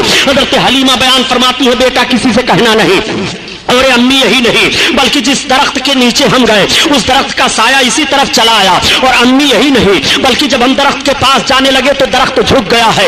امی میں گھبرا گیا تھا. حضرت حلیمہ کہتی ہے بیٹا تمہیں گھبرانے کی ضرورت نہیں ہے. محمد سے اس طرح سے بہت ساری باتیں کو دیکھنے کی ملی ہیں. یہ بہت عظیم انسان ہیں. یہ بہت برکت والے ہیں. آج پھر میرے سرکار جنگل میں تشریف لے گئے. اب جب میرے آقا جنگل میں تشریف لے گئے پہاڑیوں کے درمیان تو پہاڑیوں کے اندر جتنے چرند پرند تھے وہ سب کے سب اڑ کر کے آ کر کے اسی درخت پر بیٹھ گئے اور منڈلانے لگے گویا سرکار کی زیارت کر رہے ہیں. تمام جانور جنگل سے نکل آئے اور وہ سرکار کی طرف دیکھ رہے ہیں اور دیکھنے کے بعد اپنی پیشانی کو زمین پر رکھ رہے ہیں اور رکھنے کے بعد وہ جنگل کی طرف چلے جا رہے ہیں. آقا صلی اللہ علیہ وسلم گھر کی طرف تشریف لا رہے ہیں تو سارے بکریاں چلی آ رہی ہیں. بکریوں کو ہانکنے کی ضرورت نہیں پڑ رہی ہے. حضرت حلیمہ کی بکریاں کٹگھرے میں پہنچ جاتی ہیں. کوئی ایک بکری بھی ضائع نہیں ہوتی ہے اور پورے خاندان میں پوری آبادی میں جب سے میرے آقا تشریف تشریف لے گئے تھے, کسی بکری کو کوئی جانور کسی دن نقصان نہیں پہنچایا تھا. موسمی بخار میرے سرکار کو ہو گیا. جب یہ باتیں بیان کی جاتی ہیں تو مخالف گروپ کے لوگ کبھی کہہ دیا کرتے ہیں کہ نبی کی فضیلت میں یہ حدیث شریف تو ضعیف ہے, یہ حدیث شریف تو ضعیف ہے, یہ حدیث تو ضعیف ہے. میں کہتا ہوں جب فضائل نبی کی بات آئے تو تمہیں حدیث ضعیف دکھائی دے رہی ہے, آخر کن حدیثوں کو تم قوی تسلیم کرتے ہوئے نبی کریم صلی اللہ علیہ وسلم کی فضیلت کو تسلیم کرو گے؟ یہ مصطفیٰ کی عظمت کا بیان ہے, اس میں ضعیف حدیث اور قوی حدیث کا معاملہ نہیں ہے. اپنے آقا کی عظمت سماعت فرماتے چلو. نبی کونین صلی اللہ تعالیٰ علیہ وسلم کو موسمی بخار ہوا, میرے سرکار 3 دن جنگل میں تشریف نہیں لے گئے. تب تک حلیمہ کے لڑکے روتے چلاتے ہوئے آئے اور عرض کرتے ہیں ارے امی جان, آج تو سب سے زیادہ دودھ دینے والی بکری کو جنگل کا شیر اٹھا لے گیا ہے. حلیمہ رونے لگی. میرے آقا نے آنکھیں کھول دی, ارشاد فرمایا امی کیا بات ہے؟ حلیمہ عرض کرتی ہے بیٹا محمد, سب سے زیادہ دودھ دینے والی بکری کو جنگل کا شیر اٹھا لے گیا ہے. مجھے یہ فکر نہیں ہے کہ دودھ دینے والی بکری تھی, میں اس فکر میں رونے لگی ہوں کہ جب سے آپ میرے گھر آئے تھے میں آپ کو لے کر کے آئی تھی, میری ہی بکری رہی, بلکہ آبادی میں کسی کا جانور نقصان نہیں ہوا تھا. آج جانور کیسے ہماری بکری کو اٹھا لے گیا, اس میں کوئی راز ہے. تب تک میرے سرکار کھڑے ہو گئے اور ارشاد فرماتے ہیں چلو کدھر سے جنگل کا شیر آیا تھا. پہاڑی کے ایک چٹان پر آ کر کے ان کے لڑکے کھڑے ہو جاتے ہیں اور اشارہ سے بیان دیتے ہیں اسی طرف سے آیا تھا شیر. میرے سرکار نے اسی طرف رخ نبوت کیا. کے بعد ارشاد فرماتے ہیں یا ابل حارث, اتنا فرمان تھا کہ جنگل میں جتنے شیر چیتے چرندے پرند ہیں سب باہر نکل آ رہے ہیں. نبی بلا رہے ہیں چلو چلو, بلا رہے ہیں چلو چلو, امام الانبیاء بلا رہے ہیں چلو چلو, رحمت للعالمین بلا رہے ہیں چلو چلو. سارے جانور چلے آ رہے ہیں اور سارے کے سارے لوگ لائن سے کھڑے ہو جاتے ہیں. تب تک جنگل کا ایک بوڑھا شیر نکلتا ہے اور بکری کا کان پکڑے لیے ہوئے چلا آ رہا ہے. اس نے بکری کو چھوڑ دیا, بکری ادھر چلی گئی. حضرت حلیمہ سرکار کا چہرہ دیکھ رہی ہیں. میرے آقا نے جانوروں سے ارشاد فرمایا میری بکری کیوں اٹھا لے گئے تھے؟ تو حلیمہ کہہ رہی ہیں کہ محمد کی بولی تو میں سمجھ رہی تھی مگر جانور کیا بول رہے تھے اس کو میں نہ سمجھ پائی. حلیمہ نے دامن تھاما, عرض کیا بیٹا جانور تم سے کیسی باتیں کر رہے تھے؟ تو آقا ارشاد فرماتے ہیں اے امی جب میں نے ان جانوروں سے پوچھا کہ میری بکری کیوں اٹھا لے گئے تھے تو ان جانوروں نے یہی جواب دیا کہ آج 3 دن کا عرصہ گزر گیا تھا, آپ آئے نہیں تھے, آپ کا چہرہ دیکھنے کو نہیں ملا تھا. تو سارے جانوروں نے مشورہ کیا کہ حلیمہ کی بکری اٹھا لاؤ, چھڑانے کے لیے آپ ہی آ جائیں گے اور آپ ہی کی زیارت نصیب ہو جائے گی, اس لیے یہ کام کیا گیا. جانور ہیں جو نبی کا چہرہ دیکھنے کے لیے ترس رہے ہیں اور جنگل کے جانور سرکار کا چہرہ دیکھنے کے لیے نکل آ رہے ہیں. یہی وجہ ہے کہ حلیمہ کے گھر جب تک میرے آقا ہیں, آبادی کے لوگ جب جاتے سویرے تو سرکار کا مقدس چہرہ دیکھ کر جاتے اور حلیمہ سے کہتے اے حلیمہ محمد کا چہرہ ہمیں دکھا دیا کرو. جب ان کا چہرہ ہم دیکھ کر کے جایا کرتے ہیں تو ہمارا دل بھلائی سے گزر جایا کرتا ہے. اے حلیمہ جب ہم ان کا چہرہ دیکھ کر کے جاتے ہیں تو ہمارا کام بن جایا کرتا ہے. یہ میرے آقا کا مقدس چہرہ ہے کہ جب دیکھ کر کے لوگ جائیں تو کام بن جایا کرے, دن بھر بھلائی سے گزر جائے. اور ایک ان لوگوں کا بھی چہرہ ہے کہ نگاہ پڑ جائے تو دن بھر کھانا پانی دانا نہیں ملے گا, ایکسیڈنٹ ہو جائے گا, سواری نہیں ملے گی. خدا کی قسم نبی کے چہرے کا حال تو یہ ہے کہ رب تعالیٰ رخ نبوت کی قسم یاد فرما رہا ہے. سبحان اللہ, تمہارے رخ روشن کی قسم ہے, تمہارے زلف معمبری کی قسم ہے. نبی آخر الزمان صلی اللہ علیہ وسلم کا وہ مقدس چہرہ ہے کہ جن کے چہرے کی قسم رب یاد فرما رہا ہے. آؤ جانور دیکھنے کے لیے ترس رہے ہیں, آؤ باتیں بتانے کی بات نہیں ہے پیارے بلکہ سمجھنے کی بات ہے. اعلان نبوت کے بعد کا ایک ماحول عرض کرتا چلوں تاکہ آپ کے ذہن میں بات نشین ہو جائے. آج لکھنے والے نے لکھ دیا اپنی کتاب میں معاذ اللہ کہ محمد رسول اللہ کو اردو زبان مدرسے دیوبند سے معلوم ہوئی ہے. میں عرض کرتا ہوں اگر تاریخ کا ایک حوالہ بھی غلط ثابت ہو تو جو چور کی سزا غلام محی الدین سبحانی کی, اور اگر تاریخ کا حوالہ صحیح ہے تو تم ایسے بددیانتوں سے الگ ہو کر کے رسول کے عشق میں آؤ, رسول کے عشق کو اپنے سینے میں بساؤ اور رسول اللہ کے عاشق بن کر کے زندگی گزارو. نبی کونین صلی اللہ علیہ وسلم سارے عالم کے لیے نبی ہیں اور سارے عالم کے لیے رحمت ہیں. ہر ایک کی زبان میرے آقا سمجھ رہے ہیں, چاہے ہندوستانی ہو اس کی بھی زبان سمجھ رہے ہیں, ایرانی ہو اس کی بھی زبان سمجھ رہے ہیں, عربی ہو اس کی بھی زبان سمجھ رہے ہیں, ساری دنیا کے انسانوں کی زبان سمجھ رہے ہیں, جانوروں کی زبان سمجھ رہے ہیں, چرند و پرند کی زبان سمجھ رہے ہیں. اس لیے کہ نبی کونین بن کر کے تشریف لائے ہیں وہ سب کی زبان سمجھ رہے ہیں. ارے یارو یاد رکھو حضرت آدم علیہ الصلوۃ والتسلیم کو 7 لاکھ زبانوں کا علم تھا اور اس دنیا میں صرف 30,000 زبانیں بولی جا رہی ہیں, 30,000 زبانیں بولی جا رہی ہیں. اور حضرت آدم علیہ السلام کو 7 لاکھ زبانوں کا علم تھا.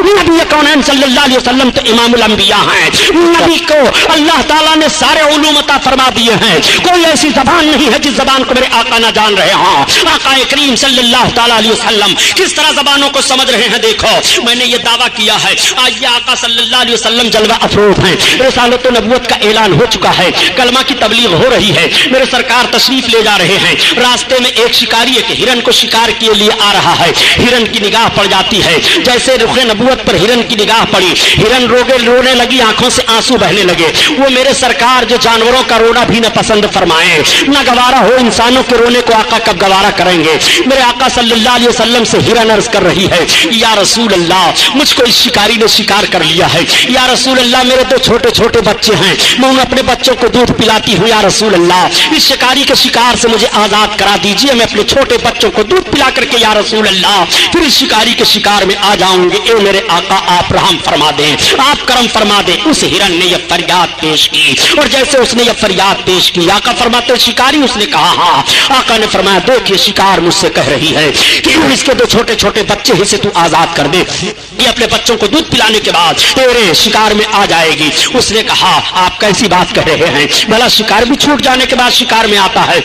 آقا نے فرمایا سن, اور شکاریوں کے شکار ہوں گے جو چھوٹ جائیں گے, وہ نہیں آئیں گے, مگر یہ میرا شکار ہے, یہ آزاد ہونے کے بعد بھی میرے شکار میں رہے گا, میں ذمہ داری لیتا ہوں. آقا کریم صلی اللہ علیہ وسلم کے کہنے پر اس شکاری نے چھوڑ دیا, ہرن آزاد ہوئی. ہرن جانے کے بعد اپنے دونوں بچوں کو دودھ پلاتی ہے, اور دودھ پلانے کے بعد جب وہ واپس چلنے لگی, بچے ماں کی چھاتی نہیں چھوڑ رہے ہیں. ہرن نے کہا بچوں تمہارا پیٹ بھر گیا, اب تم چھوڑ دو, اب تمہارا پیٹ کیسے بھرے گا یہ مجھے معلوم نہیں. بچوں سے ماں نے جب یہ کہا بچے تڑپ گئے. ماں نے کہا اے بچوں, ہم رسول اللہ صلی اللہ تعالی علیہ وسلم سے وعدہ کر کے آئی ہوں, اتنا سننا تھا کہ بچے بھی ماں کے ساتھ چل رہے ہیں. ہرن آ رہی ہے, آقا تشریف فرما ہے, سرکار کی نگاہ نبوت پڑی, ارشاد فرماتے ہو شکاری, وہ دیکھ تیرا شکار آ رہا ہے. جیسے اس کی نگاہ پڑی کہ ہرن آ رہی ہے, اس کے ساتھ دونوں بچے بھی آ رہے ہیں.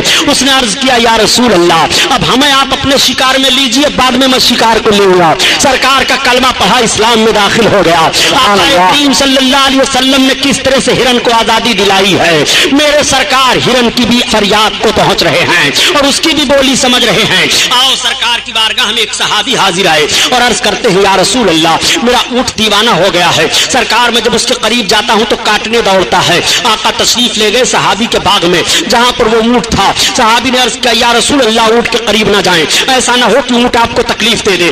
آقا فرماتے ہیں گھبرانے کی ضرورت نہیں ہے. جب اونٹ کے قریب گئے تو سرکار اونٹ کے قریب بڑھا, اور قریب بڑھنے کے بعد آقا کے قدم مبارک پر اپنے منہ کو رکھ دیا, اور رکھنے کے بعد بلبلانے لگا اور عرض کرنے لگا یا رسول اللہ یہ میرا مالک ہے, یہ میرا مالک مجھ سے کام زیادہ لیتا ہے اور مجھے چارہ کم دیتا ہے. یا رسول اللہ میرا جسم کمزور ہو گیا. ایک صحابی سنو, یہ اونٹ مجھ سے کہہ رہا ہے کہ تم اس کو چارہ کم دے رہے ہو اور اس سے کام زیادہ لے رہے ہو, یہ کمزور ہو گیا ہے, تم اس کو چارہ زیادہ دیا کرو, جب یہ توانا ہو جائے تب تم اس سے کام لینا. اسی موقع پر میرے آقا نے ارشاد فرمایا کہ تم اپنے جانوروں کو دن بار رات میں 70 بار دانا اور پانی دیا کرو. جس نبی نے جانوروں پر اتنا رحم فرمایا ہو اس نبی کا رحم و کرم ہوگا. وہ نبی سارے عالم کے لیے رحمت بن کر کے تشریف لائے ہیں, وہ رحمت للعالمین ہے. جانوروں پر کس طرح رحمت ہو رہی ہے, میرے سرکار نے جانوروں پر کس طرح کرم فرمایا ہے. میرے آقا تشریف فرما ہے, تب تک پرندے حاضر ہو جاتے ہیں اور عرض کرتے ہیں یا رسول اللہ یہ آپ کی امت کے چھوٹے چھوٹے بچے ہمارے گھونسلوں کو اجاڑ دیا کرتے ہیں. یا رسول اللہ ہم پرندے تنکوں کو چک چک کر کے لاتے ہیں اور گھونسلے بناتے ہیں, سرکار اپنے ان امت کے بچوں کو آپ منع فرما دیں. آقا نے ارشاد فرمایا اے صحابیوں تم اپنے بچوں کو روک دو, کوئی بچہ کسی پرندے کے گھونسلے کو نہ اجاڑے. جس رسول نے پرندوں کے گھونسلے تک کی حفاظت اس نبی کے امتیوں کے مکان جلائے جا رہے ہیں, اس نبی کے امتیوں کی دکان جلائی جا رہی ہیں, اس نبی کے امتیوں کی عبادت گاہیں پھونکی جا رہی ہیں. میں کہنا چاہتا ہوں رسول کائنات نے کتنا رحم و کرم فرمایا ہے جانوروں پر, سرکار نے کتنا کرم فرمایا ہے ان دو زبانوں پر. آقا کریم صلی اللہ تعالی علیہ وسلم سب کی زبان سمجھ رہے ہیں. شیر چیتے تعظیم کر رہے ہیں, درخت نبی کے قدموں پر جھک رہا ہے. اسی لیے تو اعلیٰ حضرت عظیم البرکت فرماتے ہیں اے لوگوں جب نبی کونین جانوروں کی فریاد کو پہنچ رہے ہیں تو نبی کی بارگاہ میں امتی فریاد کرے تو نبی امتی کی فریاد کو کیوں نہیں پہنچیں گے. اسی لیے تو اعلیٰ حضرت عظیم البرکت فرماتے ہیں کہ فریاد امتی جو کرے حال زار میں ممکن نہیں کہ خیر بشر کو خبر نہ ہو, خیر بشر کو خبر نہ ہو.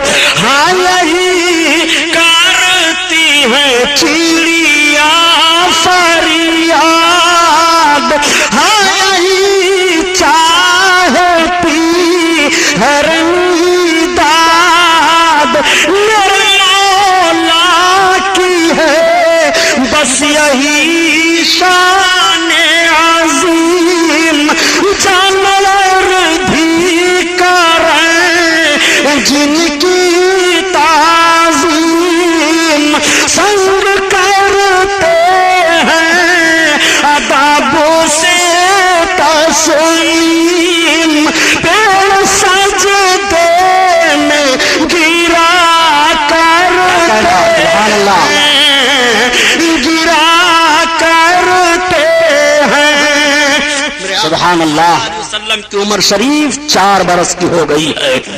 नबी कौनैन सल्लल्लाहु ताला अलैहि वसल्लम की उम्र शरीफ 4 बरस की है।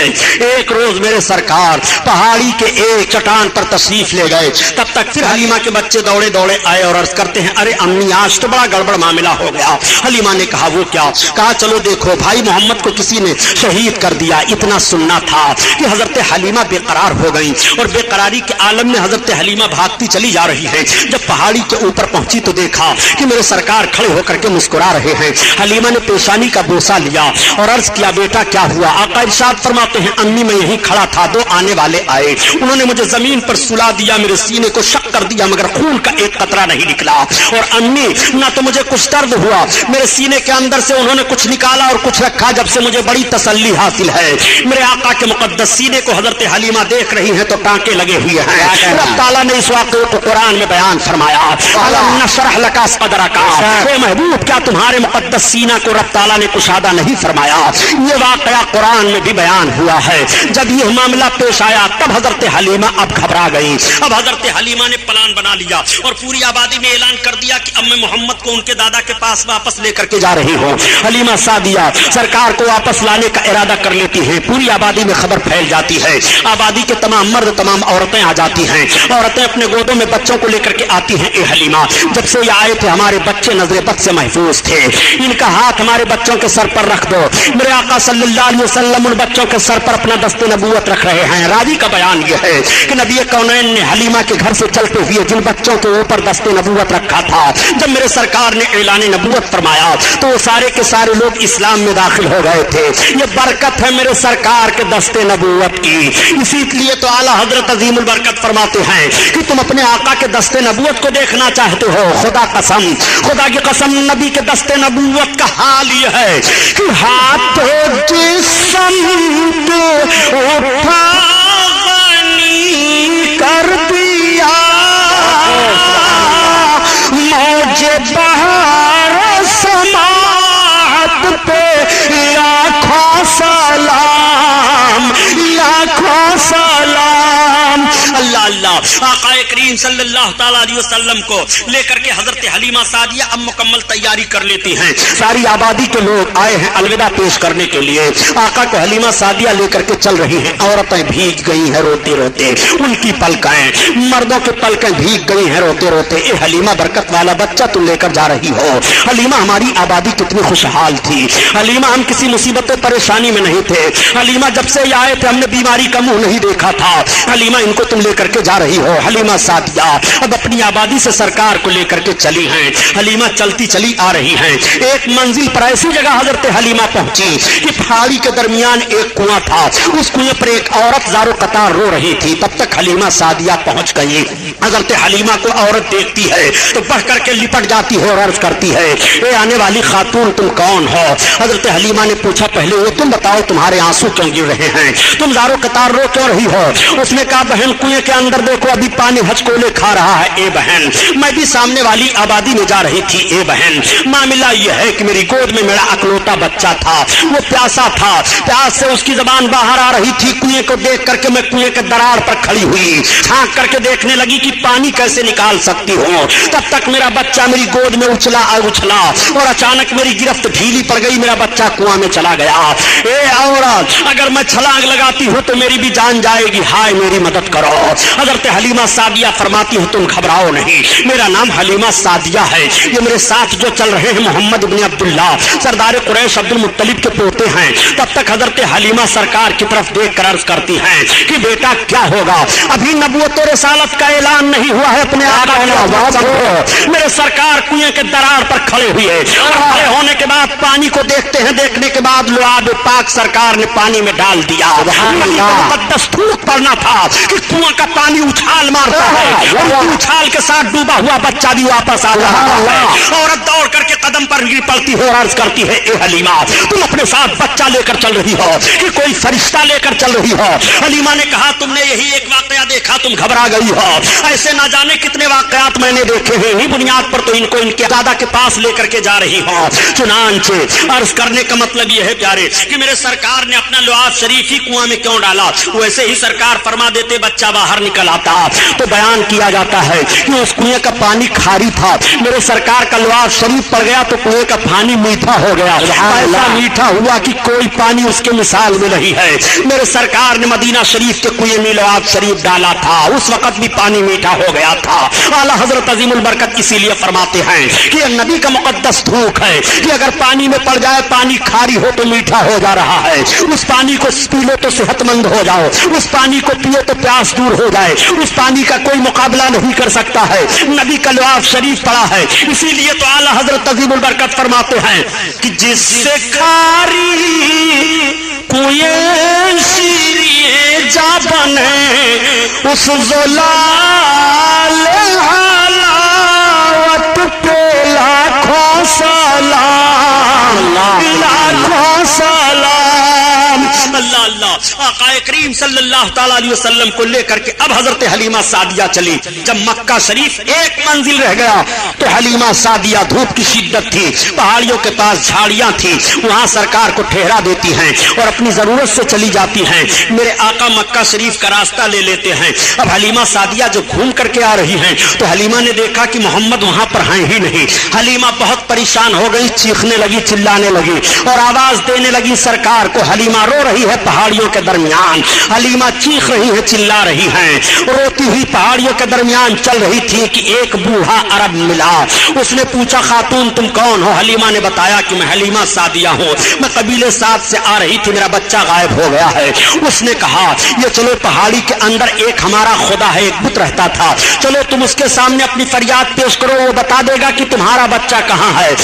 جیسے حلیمہ کو لے کر کے گیا، اس نے کہا اے ہمارے معبود، یہ حلیمہ عورت ہے، اس کا بچہ غائب ہو گیا ہے۔ یہ مکہ اپنے بچہ کو لے کر کے جا رہی تھی، جیسے اتنا سننا تھا کہ وہ بت تھر تھرا کر کے گرا اور اس کے اندر سے آواز آئی ان کی بات کر رہے ہو کہ جن کے نقش قدم پر چل کر کے غائب ہوئے لوگ راستہ پائیں گے، وہ غائب ہونے والے نہیں ہیں، وہ بھٹکنے والے نہیں ہیں۔ حلیمہ وہاں سے ہٹ آئی۔ اب یہ اطلاع مکہ میں بھی پہنچ گئی تھی۔ معاملہ یہ ہوا کہ میرے سرکار جب اس حال جھاڑی سے گئے تو روایتوں میں بات آتی ہے کہ ابو جہل آ رہا تھا۔ اس وقت اس کو ابو جہل نہیں کہا جاتا تھا بلکہ پورے مکہ میں وہ ابو الحکم کہا جاتا تھا۔ وہ آ رہا تھا، اس نے دیکھا، جیسے دیکھا تو پوچھا سرکار سے۔ آقا نے بتایا کہ میں محمد ابن عبداللہ ہوں۔ اتنا سننا تھا، وہ اپنی سواری سے اتر پڑا اور اترنے کے بعد سرکار کو بٹھا لیا اور آگے بیٹھ کر کے چلنے لگا۔ اب سواری نہیں چل رہی ہے، وہ بہت پریشان ہو گیا۔ پھر سرکار کو آگے بیٹھایا اور پیچھے اپنا بیٹھا۔ اب سواری ہانک رہا ہے تو سواری بھاگتی چلی جا رہی ہے، گویا اس سواری کو بھی معلوم ہے کہ دشمن رسول آگے بیٹھے اور سرکار پیچھے بیٹھے، میں نہیں جاؤں گی۔ میرے سرکار جب آگے بیٹھ رہے ہیں اور دشمن پیچھے بیٹھا ہے، اب سرکار کو لے کر کے سواری بھاگ رہی ہے۔ مکہ میں اطلاع پہنچ چکی تھی کہ حلیمہ سرکار کو لے کر کے آئی تھی اور راستے میں کہیں میرے آقا غائب ہو گئے۔ آقا کے دادا جان حضرت عبد المطلب بھی تیاری کر کے نکلنے والے تھے، تب تک ابو جہل پہنچ گیا اور پہنچنے کے بعد کہا یہ سردار قریش، یہ لیجیے آپ کے پوتے محمد ہیں۔ یہ میں نہیں جانتا کہ یہ میرے ساتھ کیا کریں گے، لیکن ایسا ایسا معاملہ پیش آیا ہے۔ اس ظالم کو کیا خبر ہے کہ بدر کے مقام پر تلوار اسے کاٹے گی؟ اس ظالم کو کیا خبر ہے کہ گڑھے میں ڈالا جائے گا؟ اس ظالم کو کیا خبر ہے کہ سب سے بڑا مکہ کا دشمن سرکار کا یہی ہوگا؟ ابو جہل نے یہ کہا حضرت عبد المطلب سے اور کہہ کر کے پھر یہ چلا گیا۔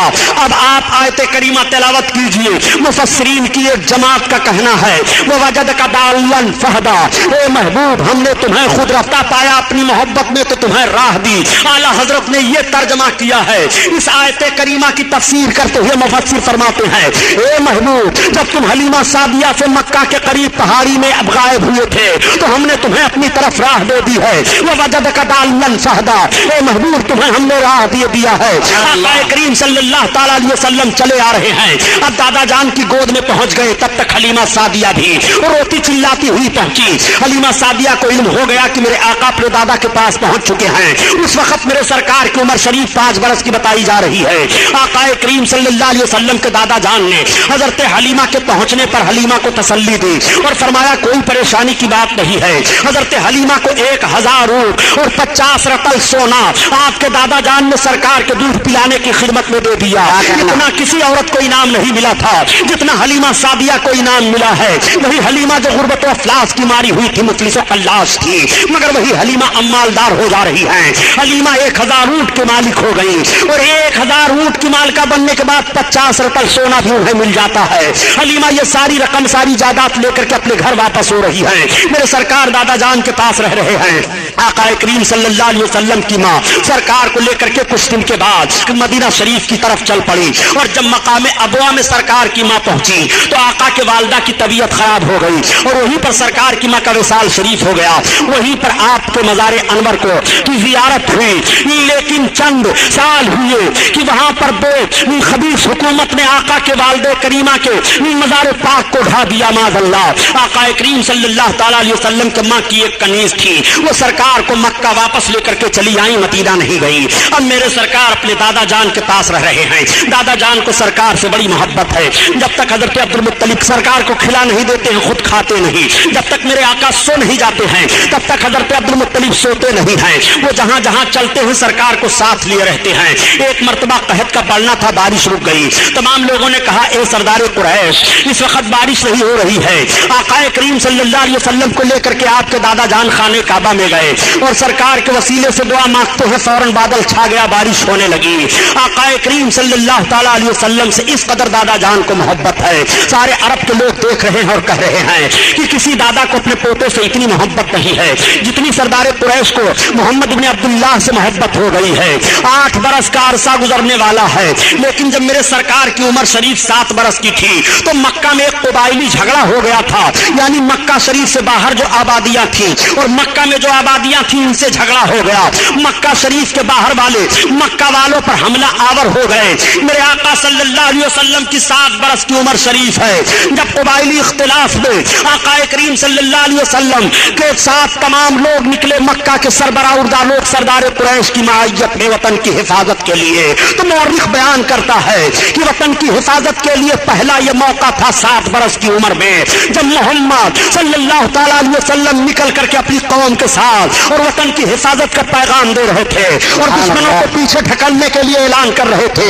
मैं अर्ज करना चाहता हूँ, हे मुसलमानों, तुम उस नबी का कलमा पढ़ने वाले हो जिस नबी ने 7 बरस की उम्र शरीफ में वतन की हिफाजत का पैगाम दिया है और वतन की हिफाजत के लिए कौम के साथ साथ आगे आगे रहे हैं। मैं अर्ज करना चाहता हूँ, उस नबी के उम्मती कभी भी वतन के गद्दार नहीं हो सकते हैं। हम वतन के वफादार हैं। हमने अपने वतन को अपने खून से सींचा है। हमने अपने वतन की हिफाजत अपने खून से की है।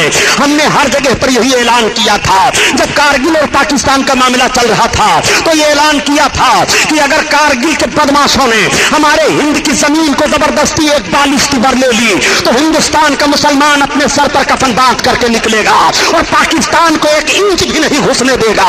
इसलिए कि हम उस रसूल के कलमा पढ़ने वाले हैं। वतन की हिफाजत का पैगाम दिया है और वतन की हिफाजत करना और वतन से मोहब्बत करना ये भी हमारे लिए जरूरी है, लाजिम है। मोहम्मद रसूलुल्लाह सल्लल्लाहु अलैहि वसल्लम का ये पैगाम है। 7 बरस की उम्र शरीफ में वतन की हिफाजत का पैगाम नबी कौनैन सल्लल्लाहु अलैहि वसल्लम ने दिया है। हम उस रसूल के कलमा पढ़ने वाले हैं। मेरे सरकार की उम्र शरीफ 8 बरस की हो जाती है और जब सरकार की उम्र शरीफ 8 बरस की हुई तो आपके दादा जान के इंतकाल का वक्त हो गया। आपके दादा जान ने अपने तमाम बच्चों को बुलाया, अबू लहब आ जा, हजरत अब्बास आ गए, हजरत अमीर हमजा आ गए, हजरत अली के बाप अबू तालिब आ गए, ये सब के सब पहुंच गए। हजरत अब्दुल मुत्तलिब ने कहा देखो तुम लोगों को मालूम है कि मैं कितनी मोहब्बत करता हूं मोहम्मद से। लोगों ने कहा हाँ। कहा अब देखो मेरे जाकनी का वक्त है, मैं दुनिया से जाने वाला हूँ, मैं चंद लम्हे के लिए और दुनिया में हूँ, कौन है जो इस मेरे पोते की खिदमत करेगा। इतने में अबू लहब बोल पड़ा कि मैं इनकी खिदमत करूंगा। हजरत अब्दुल मुत्तलिब ने फरमाया नहीं मैं तुझे नहीं दूंगा। तब तक हजरत हमजा बोल पड़े, आपने फरमाया नहीं अभी तुम छोटे हो। तब तक हजरत अब्बास अर्ज करने लगे, आप फरमाते हैं नहीं तुम कसीरुल अयाल हो। तब तक हजरत अली के बाप अबू तालिब बोल पड़े और कहने लगे अब्बा इनकी खिदमत मैं करूंगा। हजरत अब्दुल मुत्तलिब ने सरकार के दस्ते पाक को लिया और हजरत अली के बाप अबू तालिब के हाथ में दे दिया। कहा बेटा इनकी खिदमत करते रहना, तुम्हें मालूम है कि मुझको इनसे कितनी मोहब्बत है। ये कहते हुए आपके दादा की आंखें बंद हो गई और रूह कब से उनसुरी से परवाज कर गई। दादा जान का इंतकाल हो गया। 8 बरस की उम्र शरीफ सरकार की है। मेरे आका की निगाहें नबूवत भीग जाती हैं, आंसू गिरने लगते हैं। सरकार बहुत रो रहे हैं, आंसू बह रहे रहे हैं। दादा का जनाजा तैयार हुआ, उस वक्त नमाज जनाजा फर्ज नहीं थी, नहीं पढ़ी जा रही थी। ले जाकर के दादा के जनाजे को दफन कर दिया गया। साथ साथ मेरे आका भी तशरीफ ले जा रहे हैं और अपने हाथ से सरकार अपने दादा के कब्र अनवर पर मट्टी डाल रहे हैं। ये कैसा वक्त रहा होगा जब मेरे सरकार 8 बरस की उम्र में अपने दादा जान की कब्र पर मट्टी डाल रहे होंगे। मेरे सरकार के नबूवत वाले हाथों को मुलाहजा फरमाइए। सरकार दो आलम सल्लल्लाहु ताला अलैहि वसल्लम की खिदमत अब आपके चचा हजरत अली के बाप अबू तालिब कर रहे हैं। अबू तालिब को भी सरकार से बड़ी मोहब्बत है। हर हर मोड़ पर सरकार का वो साथ दे रहे हैं, हर हर कदम पर सरकार का साथ दे रहे हैं। जब तक सरकार नहीं खाना तनाउल फरमा लेते तब तक हजरत अली के बाप भी नहीं खाते थे। हर हर लम्हा हर हर सेकंड आपकी खिदमत का लिहाज किया करते थे। मेरे आका सल्लल्लाहु ताला अलैहि वसल्लम की उम्र शरीफ आगे बढ़ती चली जा रही है और सरकार की अमानत तो दियानत भी मक्का वाले देख रहे हैं। देखने के बाद ताज्जुब करने लगते हैं, कहने लगते हैं कि इतना शरीफ और इतना अच्छा बच्चा हम लोगों ने आज तक नहीं देखा। इनके चलने का अंदाज भी निराला है, बातचीत करने का भी अजीब तरीका है। इनकी तरह से कोई बात नहीं करता है और इनकी तरह से कोई बोलता नहीं है। पूरे मक्का वाले अपने अपने बच्चों को कहा करते थे कि तुम ऐसे उठा बैठा करो और अपने बाप दादा के साथ पेश आया करो जैसे मोहम्मद इब्न अब्दुल्लाह पेश आया करते हैं। इस तरह से उनकी जबान पर जुमले जारी हुआ करते थे। उन्हें क्या खबर है कि कौम के सारे बच्चों को इन्हीं के नक्शे कदम पर चलने के बाद जिंदगी का तरीका मालूम होगा। पूरी कौम इन्हीं के नक्शे कदम पर चलेगी तो उनको जिंदगी का मेराज हासिल हो जाएगा। वो अपने मकसद जिंदगी को हासिल कर लेंगे। उन्हें नहीं मालूम है आकाए कौनैन सल्लल्लाहु ताला अलैहि वसल्लम की उम्र शरीफ आगे बढ़ती चली जा रही है। बताया जाता है कि मेरे सरकार की उम्र पाक 12 बरस की हो गई तो एक रोज आपने चचा जान से फरमाया, ए चचा जान, आपके ऊपर अखराजात बहुत है, जिम्मेदारियां बहुत हैं, अगर आप इजाजत दें तो तिजारत करने के लिए मैं भी आपके साथ चलूं। हजरत अली के बाप अबू तालिब फरमाते हैं कि बेटा मैं आपको हुक्म नहीं दे सकता, लेकिन चलना चाहते हो तो ठीक है। चुनांचे तिजारत का सामान तैयार हुआ और सारे ताजिर तैयार हुए, मेरे आका भी तैयार हो गए। अब इस तिजारती काफिला के साथ मेरे सरकार जा रहे हैं। जब तिजारती काफिला वालों को पता चला कि मोहम्मद भी हमारे साथ चल रहे हैं तो पूरा काफिला बहुत खुश था कि आज बाबरकत बच्चा हम लोगों के साथ चल रहा है, आज इनके चलने से हमारी तिजारत में बरकत होगी। चुनांचे तिजारती काफिला रवा दमा चला जा रहा है। जब शाम मुल्क के करीब तिजारती काफिला पहुंचा और एक जगह अपना पड़ाव डाला तो वहां एक गिरजा घर था। गिरजा घर के अंदर से एक राहिब निकला और निकलने के बाद उसने पूरे तिजारती काफिला वालों को देखा और देखने के बाद पूछा, ये बताओ इस तिजारती काफिला का सरदार कौन है? किसी ने अबू तालिब की तरफ इशारा कर दिया कि ये हैं।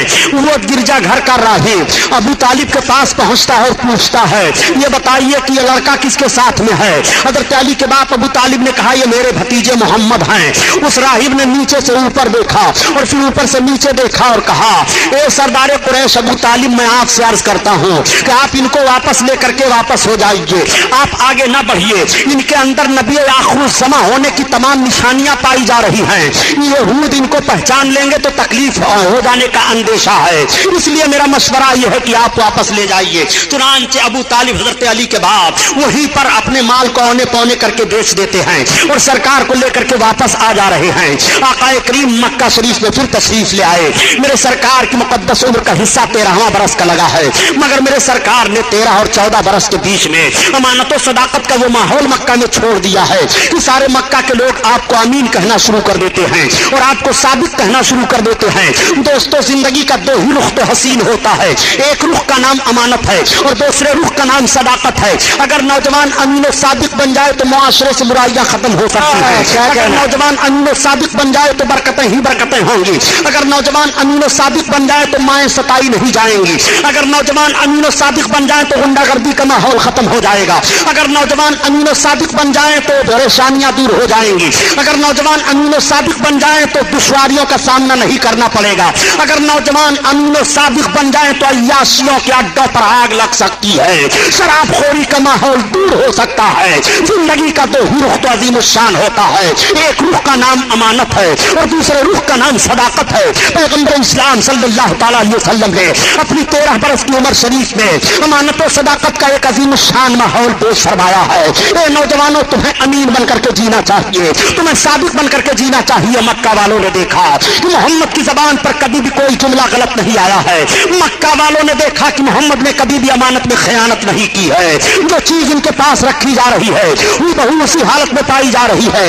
जो वो कह रहे हैं सच कह रहे हैं, कभी उनकी जबान पर गलत अल्फाज नहीं आए हैं, इस बुनियाद पर आप साबित कहे जा रहे हैं, आपको अमीन कहा जा रहा है। मेरे सरकार इतने रहम दिल है कि एक रोज मेरे आका मक्का की गलियों से गुजर रहे थे, एक नौजवान अपनी बीवी को मार रहा था। सरकार की निगाह पड़ी, आका ने फरमाया खबरदार तुम औरत को ना मारो। क्या तुम औरत को मार रहे हो? तुम नौजवान हो, वो तुम्हारी बीवी है, तुम अपनी औरत को मार रहे हो, आखिर तुम भी इंसान हो, वो भी इंसान है। उस नौजवान ने कहा ए अमीनो सादिक मोहम्मद, आप आ गए तो मैंने छोड़ दिया इसको मारना, वरना सोचा था कि इसकी हड्डी पिछली तोड़ डालूंगा। उस औरत ने देखा, देखने के बाद कहा आह ये कितने अच्छे नौजवान हैं, जब इनको दूसरे की औरत के साथ इस तरह रहमदिली है तो अपनी बीवी के साथ ये किस तरह रहमदिल से पेश आएंगे, इनका माहौल अपनी बीवी के साथ कैसा होगा। एक रोज मेरे सरकार तशरीफ ले जा रहे हैं, एक मालिक अपने गुलाम को मार रहा है, सरकार की निगाह पड़ी, आका ठहर गए, फरमाते खबरदार मालिक से गुलाम को मारो नहीं, तुम गुलाम को मार रहे हो, इंसान हो, ये भी इंसान है और इतना जुल्म कर रहे हो। उसने कहा ए मोहम्मद अगर आप ना आए होते तो आज मैंने सोचा था कि इसके जिस्म की चमड़ियां उधेड़ डालूंगा, मगर आप आ गए तो अब मैं नहीं मारूंगा। उस गुलाम ने एक आह ली और अर्ज किया आसमान और जमीन के मालिक ये कैसे अरब हैं, जब इनका रहमो करम दूसरे के गुलाम के साथ ऐसा है तो अपने गुलाम के साथ ये कितना रहम करते होंगे। काश ऐसों की गुलामी मिल जाए तो जिंदगी का मकसद हासिल हो जाए। गुलामों को क्या मालूम कि गुलामी की जंजीरें यही तोड़ेंगे, आजादियां यही देंगे, सबको आजादी इन्हीं से हासिल होगी, उनको मालूम नहीं है। मगर मेरे आका एक शाहराह मुतय्यन फरमा रहे हैं, दस्तूर हयात दे रहे हैं, आका करीम सल्लल्लाहु ताला अलैहि वसल्लम चले जा रहे हैं। 15-14 बरस की उम्र शरीफ मेरे आका की है, पूरे मक्का में आपकी अमानत और सदाकत का शोहरा हो गया है। अमानत और सदाकत की एक बात और अर्ज करता चलो मुसलमानों, तुम नौजवान हो, अमीन बनकर जियो, तुम सादिक बनकर के जियो। जब मेरे सरकार ने ऐलान नबूवत फरमाया और तमाम लोग जमात दर जमात इस्लाम में आने लगे, हजरत खालिद बिन वलीद रज़ी अल्लाह ताला अन्हु बड़े अजीम सहाबी गुजरे हैं, जब ये दामने इस्लाम में आए और फौज के सिपह सालार मुंतखब हुए तो मुल्क रूम पर हजरत खालिद बिन वलीद ने एक मरतबा हमला किया था रूम के एक शहर पर। आपने जब उस शहर पर हमला किया तो उस शहर के सारे पादरी बाहर निकल आए और निकलने के बाद उन पादरियों ने इस्लामी लश्कर के एक नौजवान से कहा ए लश्करी ये तो बताओ कि तुम्हारी फौज का सिपह सालार कौन है। किसी ने बता दिया हमारी फौज का सिपह सालार वो है। हजरत खालिद बिन वलीद के पास पादरी जाता है और उसने कहा आप इस्लामी फौज का सिपह सालार हो। हजरत खालिद बिन वलीद ने कहा हाँ मैं भी इस्लामी फौज का खादिम हूँ, बताइए कहना क्या है। उन पादरियों ने कहा खालिद बिन वलीद सुन लो, हम आपसे जंग नहीं चाह रहे हैं, हम आपसे तलवार नहीं चलाएंगे, हम शहर के वो 8 पादरी हैं कि अगर हम लोग अपने पूरे शहर वालों से कह दें तो मर्द औरत बूढ़े बच्चे जीत हो या हार हो ये बात तो अलग है, मगर हमारा कहना इतना मानते हैं कि वो अपने सर पर कफन बांध करके निकलेंगे, लेकिन हम आपसे लड़ाई नहीं चाहते हैं। तो हजरत खालिद ने फरमाया फिर क्या चाहते हो? कहा हम ये चाह रहे हैं कि आप अपनी फौज को लेकर के सवेरे सवेरे हमारे किला के दरवाजा पर आ जाइए और किला के दरवाजा को पार कर जाइए, हमारी बाजार से गुजर जाइए। जब आप गुजर जाएंगे अपने लश्करियों को लेकर के तो हम आपको हवाले किला कर देंगे और हम सब आपके हवाले हो जाएंगे। हजरत खालिद बिन वलीद ने फरमाया ये तो बहुत आसान शर्तें हैं, मुझे मंजूर हैं। हवारियों ने और लश्करियों ने कहा कि ऐसा तो नहीं है कि इसके पीछे कोई जंगी दाव पेच हो। हजरत खालिद बिन वलीद फरमाते हैं घबराओ नहीं, अल्लाह हमारे साथ है। जब सुबह का सफेदा फैला हजरत खालिद बिन वलीद अपने घोड़े पर सवार हुए और अपने नौजवानों को हुक्म दिया नौजवानों मेरे पीछे पीछे आओ। किला के पास गए, दरवाजा खुला हुआ है, अपने आप को दरवाजा में डाल देते हैं और हजरत खालिद बिन वलीद चले जा रहे हैं, पीछे आपके तमाम फौजी चले जा रहे हैं। जब आप बाजार में पहुंचे और दाहिनी और बाईं जानिब देखते हैं तो आपकी समझ में बात आ गई, आप अपनी सवारी से नीचे उतर गए और उतरने के बाद अपने जवानों की तरफ मुखातब होकर के इरशाद फरमाते हैं मेरी कौम के बहादुरों मैं समझ गया कि इन पादरियों ने ये शर्त क्यों लगाई थी। आज तुम्हारे तकद्दुस और तुम्हारी पाकीज़गी का इम्तिहान लिया जा रहा है। नौजवानों सुनो, इन्होंने अपने बाजार को दाहिनी और बाईं जानिब हसीन हसीन लड़कियों को ला करके सजा दिया है। इनका मकसद यह है कि जब नौजवान अरब गुजरेंगे इधर से और उनकी निगाहें उठेंगी तो उनके ज़हन फिक्र में एक ऐसा माहौल पैदा होगा, एक हैजानी कैफियत पैदा होगी कि उनका ज़हन अय्याशियों की तरफ भागेगा और उनके कदम में जलजला आ जाएगा, तलवारें उनके हाथों से छूट जाएंगी। मेरे कौम के बहादुरों आज तुम्हें रिसालत माफ सल्लल्लाहु ताला अलैहि वसल्लम का किरदार पेश करना है। मेरे आका ने इरशाद फरमाया है कि जब जलो तो अपनी निगाहों को नीची करके तुम नबी के फरमान पर अमल करो, कुरान के हुक्म पर अमल करो। अब तुम सबके सब अपनी निगाहों को नीची करके चलो, ना कोई दाहिनी तरफ देखे ना कोई बाईं जानिब देखे, मेरे पीछे पीछे आओ। सारी कौम गुजरती चली چلی جا رہی ہے، سارے نوجوان چلے جا رہے ہیں، نہ کوئی داہنی طرف دیکھ رہا ہے نہ کوئی بائیں جانب دیکھ رہا ہے، اور آواز آ رہی ہے، نہ مڑ کر کے بے درد قاتل نے دیکھا تو آتے رہے نینجا کیسے کیسے، سارے لشکری گزر جاتے ہیں اور سب گزر گئے تو وہ پادری حاضر ہوئے اور ان پادریوں نے کہا اے اسلامی لشکر کے سپہ سالار، ہم نے مان لیا کہ جب اسلامی نوجوانوں کے ذہن و فکر اور نگاہوں کے تقدس کا یہ حال ہے تو مذہب اسلام کے اور افراد کے پاکیزہ ماحول کا حال کیا ہوگا، اس لیے ہم نے مان لیا کہ اسلام پاک مذہب ہے اور اسلام ذہن و فکر کی طہارت دے رہا ہے، ہمیں بھی اسلام میں داخل کرو۔ پورے شہر کے لوگ کلمہ پڑھ کر کے اسلام میں داخل ہو جا رہے ہیں۔ میں عرض کرتا ہوں اے نوجوانوں، جب کل تمہاری نگاہوں کا تقدس سلامت رہا، جب کل تمہاری آنکھیں پاکیزہ تھیں، کل جب تمہارے نظر و فکر میں اسلام کا شعور تھا تو مذہب اسلام بڑھتا چلا جا رہا تھا۔ آخر اسلام تیرے چاہنے والے نہ رہے اور جن کا تو چاہتا تھا افسوس وہ حالے نہ رہے۔ یہ تو تاریخ کا وہ واقعہ میں نے آپ کے سامنے رکھا تاکہ امانت و صداقت کی ایک جھلک آپ کے ذہن و فکر میں آئے اور آپ اس پر عمل کرتے ہوئے دکھائی دیں۔ میرے آقا صلی اللہ تعالیٰ علیہ وسلم کی عمر شریف 14 برس کی ہے اور 14-15 برس کے بیچ میں میرے سرکار امانت و صداقت کا لوہا مکہ میں منوا لیتے ہیں۔ عمر پاک میرے آقا کی بڑھتی جا رہی ہے، آگے میرے سرکار چلے جا رہے ہیں۔ جب آقا کریم صلی اللہ تعالیٰ علیہ وسلم کی عمر شریف 25 برس کی ہوئی، میرے آقا کی امانت و صداقت کا شہرہ پورے مکہ میں تھا۔ اس وقت مکہ میں ایک خاتون تھی جن کا نام حضرت خدیجۃ الکبریٰ ہے۔ حضرت خدیجہ دو اور شوہروں کی بیوہ تھی اور بہت مالدار خاتون تھی، ان کے پاس تجارت کا بہت مال تھا۔ حضرت خدیجہ نے چاہا کہ میں اپنے تجارت کے مال کو کسی دیانتدار تاجر کے حوالہ کر دوں تاکہ اس سے نفع میں بھی لوں اور وہ بھی نفع حاصل کرے۔ حضرت خدیجہ کی نگاہ جاتی ہے آقا کریم صلی اللہ تعالیٰ علیہ وسلم پر۔ حضرت خدیجہ کی جب نکاح سرکار پر گئی اور حضرت خدیجہ نے سرکار سے راہ و رسم پیدا کیا تو اپنے مال تجارت کو حضرت خدیجہ نے دے دیا اور اپنے غلام کو بھی ساتھ میں کر دیا کہ ان کے ساتھ تجارت کرنے کے لیے جاؤ، ان کی حکم عدولی نہ کرنا اور ان کے ہر قدم پر ان کا حکم ماننا۔ غلام بھی ساتھ ہو لیتا ہے۔ میرے سرکار تجارتی قافلہ کے ساتھ 25 برس کی عمر شریف ہے، حضرت خدیجہ کے تجارت کے مال کو لے کر کے جا رہے ہیں۔ میرے سرکار جب مال تجارت کو لے کر کے گئے اور منڈی میں پہنچے تو سب سے پہلے آپ کا مال بکا، سب سے زیادہ آپ کے مال میں نفع ہوا۔ نبی کونین صلی اللہ تعالیٰ علیہ وسلم جب مال تجارت سے واپس ہونے لگے اور سارا تجارتی قافلہ واپس آ رہا ہے، مکہ والوں کو یہ اطلاع مل گئی کہ تجارتی قافلہ واپس آ رہا ہے، تو جن عورتوں کے شوہر گئے ہوئے تھے وہ عورتیں اپنے مکان کے چھتوں پر چڑھ کر کے دیکھنے لگی، بچے اپنے باپوں کو دیکھنے لگے، بہنیں اپنے بھائیوں کو دیکھنے لگی۔ تو حضرت خدیجہ کہتی ہیں کہ جب یہ اطلاع ہم کو ملی کہ تجارتی قافلہ آ رہا ہے اور سارے لوگ اپنے اپنے لوگوں کو دیکھنے لگے، شاہراہوں پر کھڑے ہو گئے، تو حضرت خدیجہ کہتی ہیں کہ میں بھی اپنے مکان کے چھت پر چڑھی اور میں نے بھی سوچا کہ لاؤ میرے مال کو تجارت کے لیے محمد لے کر کے گئے تھے، وہ بھی آ رہے ہیں کہ نہیں دیکھو۔ چنانچہ حضرت خدیجہ کہتی ہیں کہ جب میں اپنے مکان کے چھت سے دیکھنے لگی تو سب میں اونچے محمد دکھائی دے رہے تھے، سارے لوگوں کے اوپر تو دھوپ پڑ رہی ہے مگر محمد کے سر پر بادل سایہ کیے ہوئے چل رہا ہے اور وہ جو آگے بڑھ رہے ہیں، سایہ آگے بڑھتا چلا جا رہا ہے۔ میرے سرکار تشریف فرما ہوئے مکہ میں، تجارت کا حساب و کتاب ہوا، بڑا اچھا نفع ہوا۔ حضرت خدیجہ ایک روز خواب دیکھتی ہیں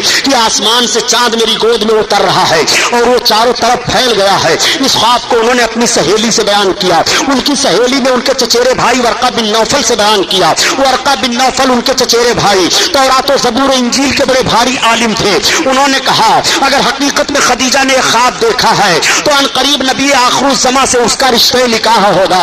حضرت خدیجہ جب اس خواب کے تعبیر کو سنتی ہے تو سوچتی ہیں کہ میں نے تو عہد کر لیا ہے کہ اب میں شادی نہیں کروں گی، میں دو شوہروں کی بیوہ ہو چکی ہوں، مگر وہ کون نبی آخر الزماں ہے جن سے میرا رشتہ نکاح ہوگا۔ پورے مکہ کے لوگوں کا جائزہ لیتی ہیں، آقا کریم صلی اللہ علیہ وسلم کی مقدس صورت ان کے ذہن و فکر میں گھوم گھوم کر آتی ہے۔ حضرت خدیجہ کو اتنی محبت پیدا ہو گئی کہ کچھ ہی روز کے بعد حضرت خدیجہ نے سرکار کی بارگاہ میں نکاح کا پیغام دے دیا۔ 40 برس کی عمر شریف حضرت خدیجہ کی ہے اور 25 برس کی عمر شریف میرے آقا کی ہے۔ یہ پہلی شادی میرے سرکار کی مکہ میں ہونے جا رہی ہے۔ آقا کریم نے اپنے چچا حضرت علی کے باپ ابو طالب سے مشورہ کیا۔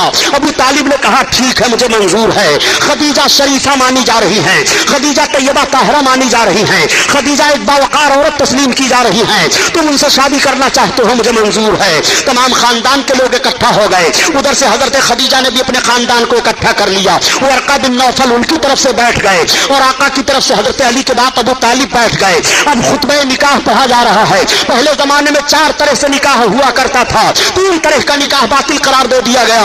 और जो निकाह इस वक्त मुसलमानों में राइज है, यही वो तरीका है जिस तरीके पर मेरे सरकार का निकाह हुआ है। नबी आखिर ज़मा का निकाह होने जा रहा है। मक्का के सरबराह लोग बैठे हुए हैं, मेरे सरकार दूल्हा बन करके बैठे हुए हैं। मेरे आका दूल्हा बन करके जब पहली बार मेरे आका की शादी ही बने, और मेरे आका वो दूल्हा बने जब मेराज में तशरीफ ले गए, तो खुदा की कसम दोनों का दूल्हा बनना बेमिसाल है। आला हजरत अजीमुल बरकात मेराज में दूल्हा बनने का नक्शा यूं खींचते हैं कि वो सरवारे की सुवारे रे सालात जो अर्श पे जलवागर हुए थे, और नए निराले तारब के सामा अरब के मेहमान के लिए थे। अल्लाह अल्लाह आका करीम सल्लल्लाहु ताला अलैहि वसल्लम दूल्हा बने। हजरत खदीजा के भाई चचेरे वर्का बिन नौफल हजरत अली के बाप अबू तालिब से कहते हैं कि आप खुतबा पढ़िए। अब हजरत अली के बाप अबू तालिब जब खुतबा पढ़ने के लिए खड़े हुए तो सारी तारीफ आका की करते हैं, और जब खदीजा के भाई चचेरे भाई वर्का बिन नौफल खड़े हुए तो वो भी सारी तारीफ आका के करते हैं। हजरत खदीजा का रिश्ते निकाह हुआ। आका फरमाते हैं कि खदीजा जब मेरे निकाह में आई तो इतना सोना लेकर के आई कि सोने का ढेर लगा दिया जाता, एक तरफ आदमी इधर बैठ जाता और एक तरफ उधर बैठ जाता तो दिखाई न देता। वो सारा सोना अल्लाह के हबीब ने अल्लाह की राह में गरीबों यतीमों और बेवाओं पर खर्च फरमा दिया। 40 बरस की उम्र शरीफ उम्मुल मोमिनीन हजरत खदीजा की है और 25 बरस की उम्र शरीफ सरकार की है। मेरे आका ने जब इज़्दिवाजी जिंदगी पेश फरमाई है और प्यारो मोहब्बत का पैगाम नशर फरमाया है तो मक्का की औरतों ने अपने शौहरों को चैलेंज कर दिया कि तुम्हें ऐसी जिंदगी गुजारनी चाहिए जिस तरह से मोहम्मद अपनी बीवी खदीजा के साथ जिंदगी गुजार रहे हैं, किस तरह से प्यारो मोहब्बत से गुजार रहे हैं, कोई शिकायत नहीं हो रही है। आका करीम सल्लल्लाहु अलैहि वसल्लम की मुक़द्दस जिंदगी आगे बढ़ती चली जा रही है। हजरत खदीजा से बच्चे पैदा हुए। हजरत फातिमा ज़हरा हजरत खदीजा ही की बच्ची हैं। आका करीम सल्लल्लाहु ताला अलैहि वसल्लम की उम्र शरीफ अब 40 बरस की हो गई है। इस अरसा में मेरे सरकार तिजारत कर रहे हैं। इस अरसा में मेरे सरकार एक इज़्दिवाजी जिंदगी पेश फरमा रहे हैं। ऐसा खुशगवार माहौल दे रहे हैं कि मक्का के नौजवान और मक्का के सारे लोग देख देख करके अपनी जिंदगी को उसी नक्श कदम पर मुरतब करना चाह रहे हैं। आका की उम्र शरीफ जब 40 बरस की हो गई तो मेरे सरकार को इबादत का शौक बढ़ा हुआ है। सरकार इबादत फरमाने के लिए गारे हेरा में पहाड़ी में तशरीफ ले जाया करते थे, जिसको आजकल जबल नूर कहा जा रहा है। सरकार उस पहाड़ी पर चढ़ करके, उस पहाड़ी में एक खोह है, उस खोह में जलवा अफरोज होकर के अपने रब को याद किया करते थे। मैं जब हज करने के लिए गया था प्यारे, मैंने अंदाजा लगाया कि गारे हेरा इतनी ऊंचाई पर है। इस वक्त तो राह बना हुआ है, होटल बने हुए हैं, खाने पीने की सहूलतें हो गई हैं, मगर आज से 1400 बरस पहले इसका माहौल क्या रहा होगा, ये पहाड़ी किस तरह से रही होगी। मेरे सरकार सल्लल्लाहु ताला अलैहि वसल्लम इतनी ऊंचाई पर क्यों तशरीफ ले गए इबादत फरमाने के लिए। और भी मक्का में तो पहाड़ियां हैं, लेकिन देखने के बाद सिर्फ अंदाजा ये लगा और ये बात सही है कि मेरे सरकार जहां बैठ करके इबादत कर रहे थे गारे हेरा में, अगर वहां से देखा जाए तो काबा दिखाई दे रहा है। इस वक्त तो बिल्डिंगें बनी हुई हैं। मेरे सरकार जब उस वक्त जलवा अफरोज होते रहे होंगे तो काबा की चौखट तक दिखाई देती रही होगी। अल्लाह अल्लाह, इसलिए मेरे सरकार उस पहाड़ी को मुंतखब फरमाते हैं, काबा को देख रहे हैं, इबादत फरमा रहे हैं। 40 बरस का अरसा गुजर गया है, आप इबादत कर रहे हैं। आपकी इबादत का हाल ये था कि खाने पीने का सामान आप लेकर के जाया करते थे और कई कई रात दिन ही इबादत फरमाया करते थे। 40 बरस का अरसा गुजर गया। अल्लाह ताला की तरफ से हजरत जिब्रील अलैहिस्सलाम को हुक्म हुआ, जिब्रील मेरे महबूब की बारगाह में वही लेकर के जाओ और मेरे महबूब को हुक्म सुनाओ कि अपनी नबूवत और रिसालत का ऐलान करें, मेरे तौहीद का ऐलान करें, वहदानियत का ऐलान करें। आज कुछ लोग कह दिया करते हैं कि 40 बरस के बाद मोहम्मद को नबूवत मिली है। मैं अर्ज करता हूँ जुमला संभालो, कलम संभालो, ताकि ईमान का जनाजा न निकलने पाए। नबी को 40 बरस के बाद नबूवत नहीं मिलती है, बल्कि नबी को 40 बरस के बाद ऐलान नबूवत का हुक्म मिलता है। नबूवत मिलने की बात कर रहे हो तो नबी की नबूवत कब से है पता नहीं लगा सकते हो। नबी कौनैन से सहाबा ने अर्ज किया था, या रसूल अल्लाह आप कब से नबी हुए हैं? तो आका ने इरशाद फरमाया था, मैं उस वक्त से नबी हूँ जब हजरत आदम अलैहिस्सलाम मिट्टी और पानी के दरमियान नबूवत पता लगा नहीं पाओगे। ऐलान नबूवत का वक्त तो जरूर मालूम है कि नबी 40 बरस के बाद ऐलान नबूवत फरमा रहे हैं और रब हुक्म दे रहा है। हजरत जिब्रील अलैहिस्सलाम तस्लीम पहली वही लेकर کر کے غار حرا میں آقا کریم صلی اللہ علیہ وسلم پر نازل ہو رہے ہیں، اور جب حضرت جبریل نازل ہوئے تو رب کے محبوب کی بارگاہ میں عرض کر رہے ہیں اقرا پڑھو، اقرا پڑھو۔ ایک جملہ میں اور عرض کرتا چلوں پیارے، اقرا کے لفظ سے پہلی وہی آقا پر نازل ہو رہی ہے۔ یہیں سے پتا چلا کہ امت محمدیہ کے افراد کو پڑھنا چاہیے۔ آج ہم لوگ تعلیم سے کس طرح دور دکھائی دے رہے ہیں، ہم تعلیم کی طرف زور نہیں دے رہے ہیں۔ نبی کونین پر جو وحی کا پہلا لفظ نازل ہو رہا ہے اقرا محبوب پڑھو، آقا فرماتے ہیں مانا بقاری میں پڑھنے والا نہیں ہو، مانا بقاری میں پڑھنے والا نہیں ہو۔ آقا کریم نے جب یہ فرمایا تو حضرت جبریل علیہ السلام نے دبوچا، اللہ کے حبیب صلی اللہ تعالیٰ علیہ وسلم سے پھر عرض کرتے ہیں اقرا بسم ربک الذی، اپنے رب کے نام سے پڑھیے۔ جیسے رب کا نام لینا تھا سرکار نے پڑھنا شروع کیا۔ اب حضرت جبریل علیہ السلام گئے، اللہ کے حبیب صلی اللہ علیہ وسلم تشریف لائے اور اپنی بیوی حضرت خدیجہ سے فرماتے ہیں زملونی زملونی، مجھے کمبل اڑاؤ کمبل اڑاؤ، میرے جسم پر لرزہ طاری ہے، مجھے کچھ خشیت لگ رہی ہے، میں کچھ خوف سا محسوس کر رہا ہوں۔ اتنا سننا تھا کہ حضرت خدیجہ نے کمبل اڑا دیا اور عرض کیا میرے سرتاج آپ گھبرائیں نہیں، آپ پر کوئی خوف نہیں ہوگا، آپ صلہ رحمی کرتے ہیں، آپ یتیموں کی دیکھ بھال کرتے ہیں، آپ بیواؤں کی خبرگیری کرتے ہیں۔ حضرت خدیجہ نے سرکار کو لیا اور اپنے چچیرے بھائی ورقہ بن نوفل کے پاس پھر گئی اور سارا ماحول بیان کر دیتی ہیں۔ حضرت ورقہ بن نوفل نے کہا اے کاش میں اس وقت ہوتا جب آپ کی امت آپ کو نکال دے گی اپنے وطن سے، اور یہ جو کیفیت آپ بیان دے رہے ہیں یہ تو وہی نازل ہونے کی کیفیت ہے۔ آقا فرماتے ہیں کیا میری قوم مجھ کو وطن سے نکال دے گی؟ ورقہ بن نوفل نے کہا ہاں، ہر پیغمبر کے ساتھ سختی کی گئی ہے۔ یہ کہہ کر کے وہ خاموش ہو گئے۔ آقا کریم صلی اللہ علیہ وسلم تشریف لائے، اب کچھ روز کے لیے وہی کا سلسلہ بند ہے۔ آقا صلی اللہ علیہ وسلم پر پھر جب دوبارہ وہی نازل ہوئی تو رب نے ارشاد فرمایا محبوب اب اپنے اقارب کو، عزیزوں کو، رشتہ داروں کو مجھ سے ڈراؤ، اپنی نبوت و رسالت کا اعلان کرو، میری وحدانیت کا اعلان کرو۔ اللہ کے حبیب صلی اللہ تعالیٰ علیہ وسلم نے ساری قوم کی دعوت لی اور دعوت لینے کے بعد سرکار نے دعوت کھلا دیا، اور کھلانے کے بعد آقا ارشاد فرماتے ہیں میری قوم سنو، میں نے کس لیے تمہیں بلایا ہے؟ آج میں تمہیں بتانا چاہتا ہوں قولوا لا الہ الا اللہ تفلحوا، تم لا الہ الا اللہ پڑھ لو فلاح پا جاؤ گے، میں اللہ کا رسول ہوں۔ اس اعلان کا فرمانا تھا کہ ساری قوم کے لوگ چلے جا رہے ہیں اور کہہ رہے ہیں یہ بات سمجھ میں نہیں آ رہی ہے کہ محمد کیا کہہ رہے ہیں، ہم اس بات کو سمجھ نہیں پا رہے ہیں۔ میرے سرکار نے پھر دوبارہ دعوت لی اور دعوت لینے کے بعد پوری قوم کو دعوت پیش کی، اور دعوت پیش کرنے کے بعد ارشاد فرمایا یہ قوم کیا تمہیں معلوم ہے میں نے کس لیے بلایا ہے؟ قوم نے کہا کس لیے بلائے ہو؟ آپ نے فرمایا قولوا لا الہ الا اللہ تفلحوا انی رسول اللہ، تم سب کے سب کلمہ طیبہ پڑھ لو میں اللہ کا رسول ہوں فلاح پا جاؤ گے۔ یہ اعلان کرنا تھا کہ قوم پھر بھاگ رہی ہے۔ اللہ کے حبیب صلی اللہ تعالیٰ علیہ وسلم اعلان کر رہے ہیں مگر قوم نہیں سن رہی ہے، میرے سرکار اعلان فرما رہے ہیں مگر قوم توجہ نہیں دے رہی ہے۔ اس وقت حضرت ابوبکر صدیق مکہ سے تجارت کرنے کے لیے تشریف باہر لے گئے تھے، آپ کو رئیس مکہ کہا جاتا ہے۔ وہ باہر جا رہے تھے اور شام کے قریب پہنچے، شام ہو گئی تھی، ایک جھاڑیاں پڑی، ان جھاڑیوں میں ایک گرجا گھر پڑا، اس گرجا گھر کے قریب آپ نے اپنے غلام سے فرمایا کہ جاؤ پوچھ لو تجارت کا سامان رات کا وقت ہو گیا ہے وہاں رکھ دیا جائے اور یہ پورا تجارتی قافلہ یہیں آرام کر لے۔ جب آپ کا غلام جاتا ہے اور جانے کے بعد راہب کے غلام سے ملتا ہے تو راہب کے غلام نے کہا نہیں ہم اجازت نہیں دے سکتے ہیں، اگر تم اجازت لینا چاہتے ہو تجارت کے سامان کو رکھنے کے لیے تو چلو ہمارے آقا کے پاس۔ راہب کے پاس خادم آپ کا پہنچ جاتا ہے غلام، اور اس نے جا کر کے بتایا، راہب نے کہا کس مکہ سے تم آئے ہو؟ جو کھجوروں کے جھرمٹ میں آباد ہے، ہاں ہاں، جو دو پہاڑیوں کے درمیان میں ہے، ہاں۔ کس مکہ سے تم آئے ہو؟ وہی مکہ جس مکہ میں زمزم ہے، ہاں اسی مکہ سے تم آئے ہو۔ اس نے ساری باتوں کا جواب دیا، کہا اچھا جاؤ تم اپنے آقا کو بلا لاؤ۔ اب وہ خادم آیا اور اس نے عرض کیا حضرت ابو بکر ابن قحافہ سے کہ آپ چلیے پادری پہلے آپ کو بلا رہا ہے، بلا آپ کے مشورہ اور آپ کے پوچھے ہوئے تجارت کے سامان کو رکھنے کی اجازت نہیں دے گا۔ حضرت ابو بکر صدیق پہنچ گئے، جیسے آپ پہنچے تب تک راہب کھڑا ہو گیا اور اس نے آپ کی پیشانی کو چوم لیا، اور چومنے کے بعد آپ کے ہاتھ کو ہاتھ میں لے لیا اور اس نے کہا اے ابو بکر ابن قحافہ تم مجھے اجازت دو میں تمہیں امیر المومنین کہوں۔ تب تک حضرت ابو بکر صدیق چونک پڑے، آپ نے کہا عجیب معاملہ ہے، تم امیر المومنین مجھے کہو گے؟ کہا خفا होने की जरूरत नहीं है।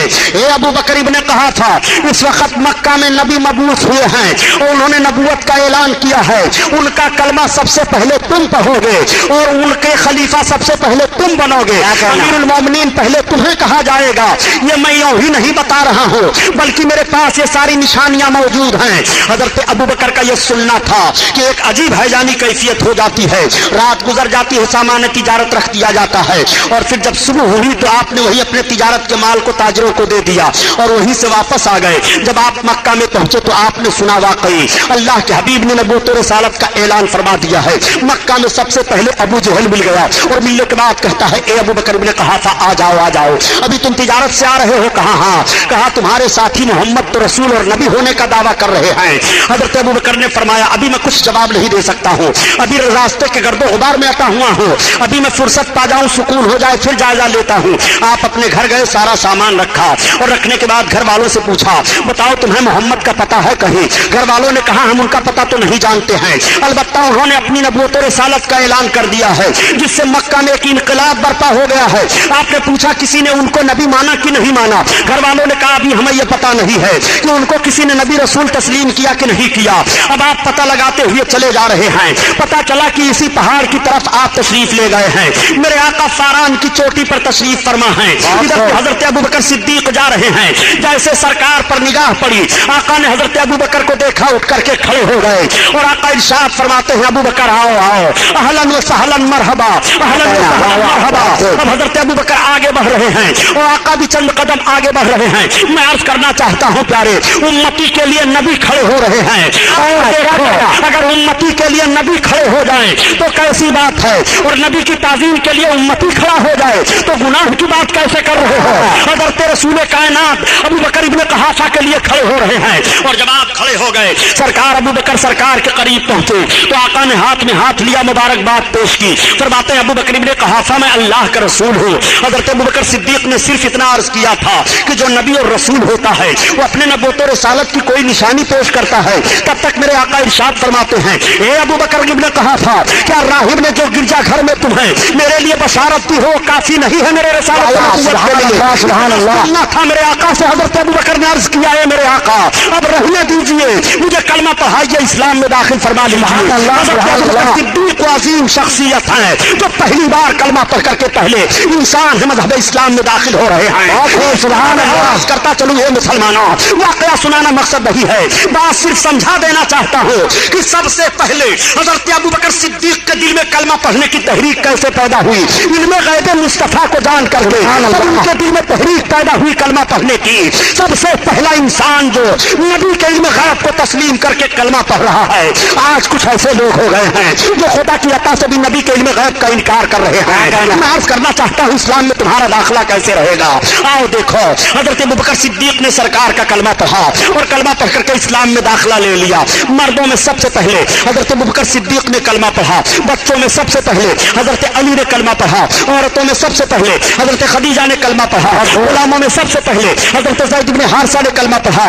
वो लोग हैं जो सबसे पहले कलमा पढ़ करके इस्लाम में दाखिला ले रहे हैं। अब इस्लाम फैलना शुरू हो जाता है। हजरत अबू बकर सिद्दीक रज़ियल्लाहु ताला अन्हु अपने तौर पर इस्लाम की तबलीग फरमा रहे हैं और मेरे आका सल्लल्लाहु अलैहि वसल्लम तबलीग फरमा रहे हैं। सरकार के खिलाफ दुश्मनी हो रही है, घर घर में इख्तिलाफ उठ जाता है, बाप बेटे में जुदाई हो जाती है, बीवी शौहर में इख्तिलाफ हो जाता है, मगर मेरे सरकार अपनी तहरीक को आगे बढ़ाते चले जा रहे हैं। मक्का वाले बहुत तंग कर रहे हैं, इतना तंग कर रहे हैं कि रास्ता चलना दुश्वार हो जाता है। बाजारों में अबू लहब अबू जहल ये शकीउल कल्ब मरदूद लोग घूमा करते थे और लोगों से कहा करते थे, ए लोगों मोहम्मद की बात ना सुनो, अगर इनकी बात सुनोगे तो अपने दीन से हट जाओगे, ये ऐलान किया करते थे। मगर मेरे सरकार भी रिसालत का पैगाम पहुंचाया करते थे। एक रोज मेरे सरकार आबादी से बाहर तशरीफ ले गए हैं। आकाए करीम बाहर तबलीग फरमा करके आ रहे हैं। शाम हो रही है कि रास्ते में एक बूढ़ी औरत आ रही थी, उसका बोझ बाज पास वजनी था, वो कभी अपने बोझ को लेकर के चलती कभी रख देती, फिर कभी लेकर के चलती कभी रख देती। तब तक मेरे सरकार करीब पहुंच गए। आपने पूछा बूढ़ी खातून कहाँ जाओगे? उसने अपने मंजिल की निशानदेही कर दी। आका ने उसके बोझ को संभाल लिया। अब सरकार चल रहे हैं और वो बूढ़ी औरत चल रही है। मेरे आका आहिस्ता आहिस्ता चल रहे हैं ताकि बूढ़ी औरत को तकलीफ ना होने पाए। उस खातून ने पूछा, ये अरब के शरीफ मर्द, ये तो बताओ कि किस कबीले से आप ताल्लुक रखते हो? आका ने फरमाया, मेरा ताल्लुक कबीले कुरैश से है। वो पूछती है, कबीले कुरैश में ऐसे ऐसे लोग हैं, बड़े अच्छे हो। ये पूछते हुए वो चली जा रही है। उसने कहा, अब ठहर जाइए। जब मेरे सरकार ठहरे तो कहा, रख दीजिए, यही मेरा गरीब खाना है। आका ने उसके बोझ को रखा। मेरे सरकार चलने लगे तो उसने कहा, आप मजदूरी ले लीजिए। आका ने फरमाया, मुझे मजदूरी की जरूरत नहीं है, मैं आ रहा था, तुम्हारी जरूरत थी, मैंने तुम्हारी जरूरत को हल कर दिया। उसने कहा, आप बड़े अच्छे शरीफ मर्द हो, अरब में ऐसे शरीफ कम पाए जा रहे हैं जो दूसरों की मदद इस तरह से कर दिया करते हैं और उजरत न लेते हैं। आपने ये तो बताया कि मेरा ताल्लुक कबीले कुरैश से है, कबीले कुरैश में ऐसे शरीफ लोग पाए जा रहे हैं। मैंने सुना है कि कबीले कुरैश में मोहम्मद इब्ने अब्दुल्लाह पैदा हुए हैं जो नबूवत रिसालत का दावा कर रहे हैं। ये अरब के शराय शरीफ मर्द, क्या तुम उनको जानते हो? आका ने मुस्कुराते हुए फरमाया, ये बूढ़ी औरत, बताओ क्या तुम उन्हें पहचान रही हो? उस औरत ने कहा, मैं उनको पहचान कर क्या करूंगी? मैंने सुना है कि उनकी बोली जो सुन लेता है वो अपना मजहब छोड़ देता है, उनका दीन कबूल कर लिया करता है। मैं सिर्फ इसलिए तुमसे पूछ रही हूँ कि तुम बड़े शरीफ हो और नरम दिल हो, उनके करीब न जाना, वो भी कबीले कुरैश से ताल्लुक रखते हैं। तब तक आका ने इरशाद फरमाया, एक खातून, जिस मर्द के ताल्लुक से तुमने सुना है मोहम्मद इब्ने अब्दुल्लाह मैं ही हूँ, मोहम्मद इब्ने अब्दुल्लाह तुम ही हो, तो सबसे पहले मुझे कलमा पढ़ाओ, अल्लाह के हबीब ने कलमा पढ़ाया और इस्लाम में दाखिल फरमा लिया। मैं अर्ज करता हूँ, ये मुसलमानों, यूरोप के मुहक्किकीन ने जब मजहब इस्लाम की तबलीग का ये तरीका देखा तो आज भी कहने पर मजबूर हैं कि मजहब इस्लाम को जिस तरह से पैगम्बर इस्लाम ने फैलाया है, अगर अखवत व मोहब्बत और रहमदिली का वो पैगाम पेश करके मजहब इस्लाम की नशो इशात की जाए तो आज भी दुनिया के गोशा गोशा में सिर्फ और सिर्फ मजहब इस्लाम होगा। ये मेरे सरकार इस्लाम की तबलीग फरमा रहे हैं। इस्लाम बढ़ता चला जा रहा है, इस्लाम फैलता चला जा रहा है, इस्लाम की मुखालफत करने वाले भी बढ़ते और फैलते चले जा रहे हैं। जब मुखालफीन हद से ज्यादा हो गए और मारपीट दहाड़ शुरू हो गई, हजरत बिलाल हफ्सी 8वें नंबर पर हैं जिनको बहुत सताया जा रहा है, खरीद कर आजाद किया गया। हजरत अमीर हमजा उसी मौका पर इस्लाम लाए जब अबू जहल ने सरकार को पत्थर फेंक करके मार दिया था और आका के सर अक़दस में पत्थर मस हो गया था, खून निकला था। हमजा बाहर गए हुए थे, आते हैं और बीवी ने बता दिया कि कबीले कुरैश के नौजवानों को क्या हो गया है कि मोहम्मद जैसे शरीफ और अमीन सादिक को ऐसे ऐसे लोग पत्थर फेंक दें, उनको नामूस की कभी ख्याल नहीं आ रहा है। इतना सुनना था कि सरकार के चचा हजरत हमजा आगे बढ़े थे, अबू जहल को मारा और उसके सर को फोड़ दिया था, हाथ तोड़ दिया था, बड़ा हंगामा हुआ था। और उसके बाद हरम शरीफ में गए, मेरे आका नमाज पढ़ रहे थे। हरम शरीफ में जाने के बाद कहते हैं, मेरे भतीजे खुश हो जाओ, मैंने उस मरदूद से तुम्हारी चोट का बदला ले लिया है। आका फरमाते हैं, चचा जान उस वक्त तक मैं न खुश हूँगा जब तक आपका कुफ्र न टूट जाए। आपने अर्ज किया है, बेटा मुझे आपकी खुशी मंजूर है, अगर कलमा पढ़ने में खुश हो रहे हो तो लो मुझे कलमा पढ़ाओ, मैं कलमा पढ़ रहा हूँ। इस्लाम में दाखिल हो गए, इस्लाम बढ़ता जा रहा है। 40वें नंबर पर हजरत उमर फारूक आजम हैं, इस्लाम कबूल कर रहे हैं। इस तरह से इस्लाम के फरोग का सिलसिला आगे फैलता चला जा रहा है। जब सारे मक्का के काफिर तब परेशान और आजिज हो गए तो ये सब के सब हजरत अली के बाप अबू तालिब के पास गए और जाकर के कहने लगे, ए कुरैश के सरदार सुन लो, आपके भतीजे की बहुत सारी तहरीकें आगे बढ़ती चली जा रही हैं और वो हमारे बुतों को बुरा भला कहते चले जा रहे हैं, अपने दीन में लोगों को दाखिल करते चले जा रहे हैं। आप उनको रोकिए, अगर वो हमसे अरब के किसी हसीन जमील लड़की से शादी करने के लिए मांग करें तो हम तैयार हैं, अगर वो हमारी सरदारी चाहते हैं तो हम सरदारी देने के लिए तैयार हैं। वो हमारे माबूदों को बुरा भला ना कहें, हमारे माबूदों की बुराई ना करें। हजरत अली के बाप अबू तालिब ने कहा, बेटा सुन रहे हो लोग क्या कह रहे हैं? तो आका इरशाद फरमाते हुए, चचा जान अगर ये लोग मेरे दाहिने हाथ में सूरज ला कर रख दें और बाएं हाथ में चांद ला करके रख दें, जब भी मैं अपनी तहरीक से बाज नहीं आऊंगा। ये मैं तहरीक अपनी तरफ से नहीं चला रहा हूँ, ये रब का हुक्म है जो मैं तहरीक चला रहा हूँ और मैं इससे बाज नहीं आऊंगा। हजरत अली के बाप अबू طالب کہتے ہیں بیٹا ٹھیک ہے تم اپنی تبلیغ کرتے رہو، لیکن اللہ کی مشیت دیکھو کہ حضرت علی کے باپ ابو طالب کو کلمہ نصیب نہ ہوا، وہ کلمہ پڑھ کر کے دنیا سے نہیں گئے۔ بہرحال ہم حضرت علی کے باپ ابو طالب پر کوئی بحث نہیں کرنا چاہتے ہیں۔ آقا کریم صلی اللہ علیہ وسلم کو ان سے بڑی محبت تھی اور پوری زندگی تک وہ سرکار سے محبت کرتے رہے۔ ایک موڑ ایسا بھی آیا تھا کہ شاب ابی طالب میں سب کے سب محصور ہو گئے تھے، یعنی عرب کے مکہ کے کفار نے کہا اے سردار قریش ابو طالب، اگر بائیکاٹ آپ اپنے بھتیجے کا نہیں کر رہے ہیں تو ہم سب کے سب آپ کا بھی بائیکاٹ اور آپ کے سارے برادریوں اور سارے خاندان کا بائیکاٹ کر دیں گے، ہم لین دین نہیں رکھیں گے، تجارت نہیں رکھیں گے۔ چنانچہ شاب ابی طالب میں 3 سال تک محصور رہے اور 3 سال کے بعد پھر باہر آئے۔ اس میں حضرت علی کے باپ ابو طالب بھی ساتھوں ساتھ رہے۔ واقعہ سنانا مقصد رہی ہے، سیرت النبی کا یہ گوشہ اس لیے پیش کرتا جا رہا ہوں کہ آقا صلی اللہ علیہ وسلم کو اسلام کی تبلیغ میں کتنی دشواریوں کا سامنا کرنا پڑا تھا اور کتنی پریشانیوں کا سامنا کرنا پڑا تھا۔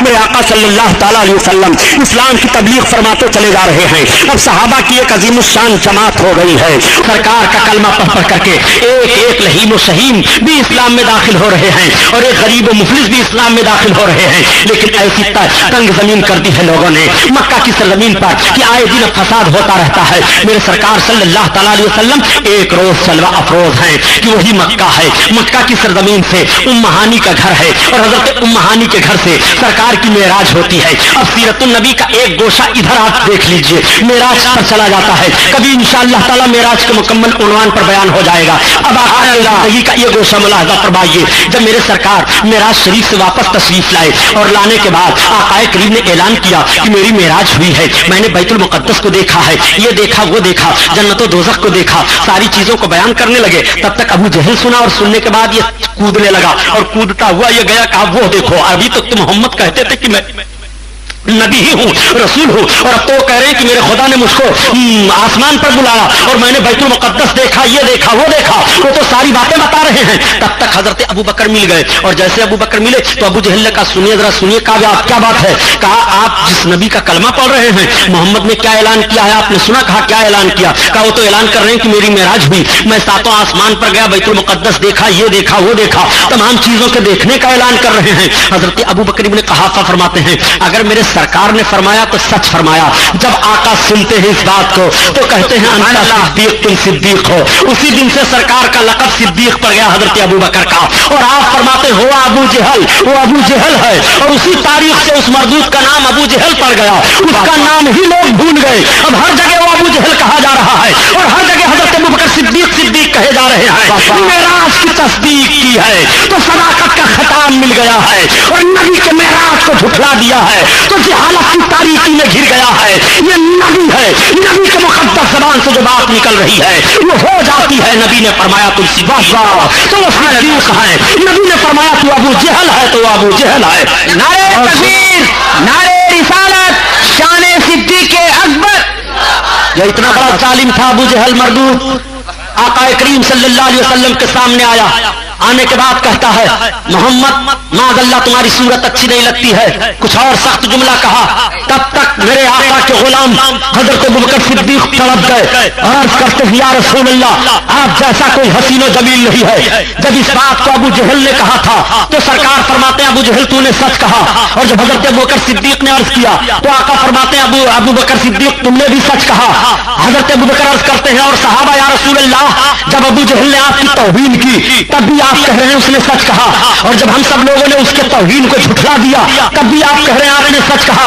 آقا فرماتے ہیں صحیح ہے، میں آئینہ ہوں اور آئینہ میں جس کی جیسی صورت ہوتی ہے وہ دیکھ کر کے وہی بتایا کرتا ہے۔ ابو بکر نے جب اپنے آپ کو دیکھا تو ابو بکر کو صداقت نظر آئی، حسن نظر آ گیا، ابو بکر نے وہ بیان دیا ہے، اور ابو جہل نے جب میرے اندر اپنے آپ کو دیکھا تو اسے جہالت کی صورت نظر آئی، وہ بیان دے گیا۔ نعرہ تکبیر، نعرہ رسالت، خطیب لاثانی علامہ غلام محی الدین صاحب قبلہ، نعرہ تکبیر، نعرہ رسالت۔ یہی مردود ابو جہل ہے، آ کر کے سامنے پہنچا، اس نے کہا محمد کہاں؟ ہاں۔ کہا نبی ہو؟ کہاں نبی ہو؟ कहा नबी हो? कहा हाँ। कहा बताओगे मेरी मुट्ठी में क्या है? अब जरा ज़हन फिक्र हाजिर करके देखो। अबू जहल गोया जहन दे रहा है कि नबी वो होता है जो छुपी चीजों को जानता है।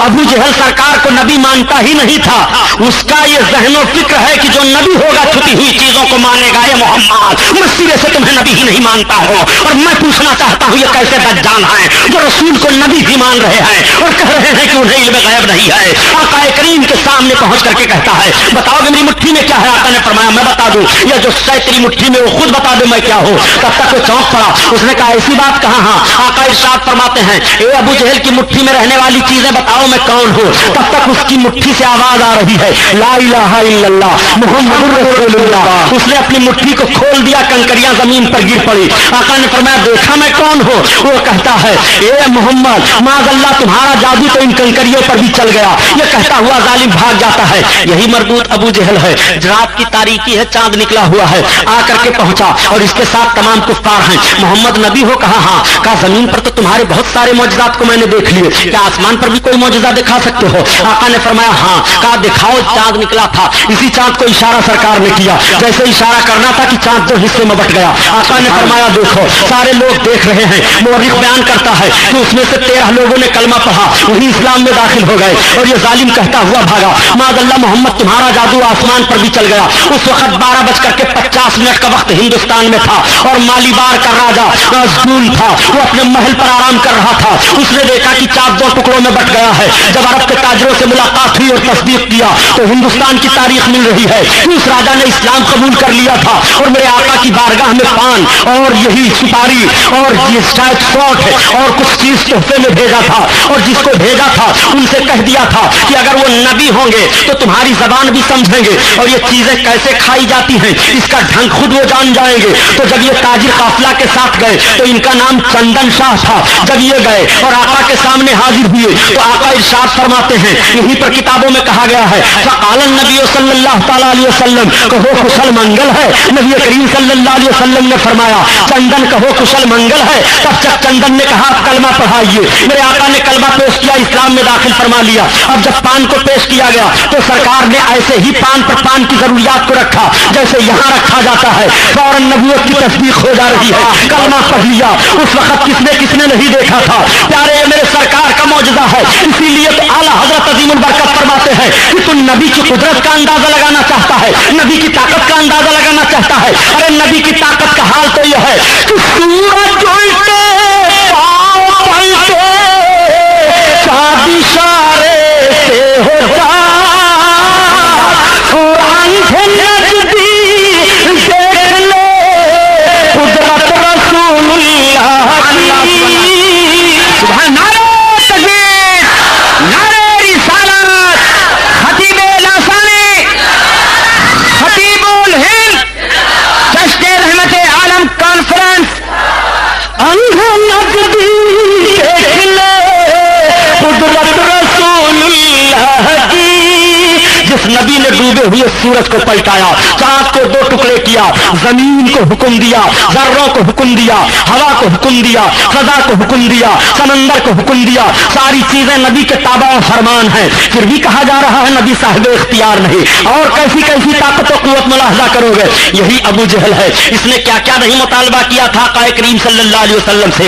यही मरदूद है, मीटिंग करता है मक्का में और बड़ी भयानक मीटिंग करता है। ये जालिम इतनी भयानक मीटिंग करता है कि मक्का में लोग कलमा पढ़ते चले जा रहे हैं, तादाद बढ़ती चली जा रही है, मगर इख्तिलाफ और दुश्मनी भी बढ़ती चली जा रही है। सरकार ने चंद सहाबा को बुलाया जिसमें आए लोग, और आने के बाद आप इरशाद फरमाते हैं कि ऐसा करो, तुम लोग ज्यादा सताए जा रहे हो, मक्का से छोड़ करके तुम हबशा चले जाओ। ये मुख्तसर जमात सहाबियों की जिसमें चंद औरतें हैं और चंद सहाबी मर्द हैं, ये सब के सब मक्का छोड़ करके और चुपके से निकल जाते हैं। हबशा पहुंचे और वहां जब पहुंचे तो हबशा के बादशाह ने बड़ी खातिर मदारत की।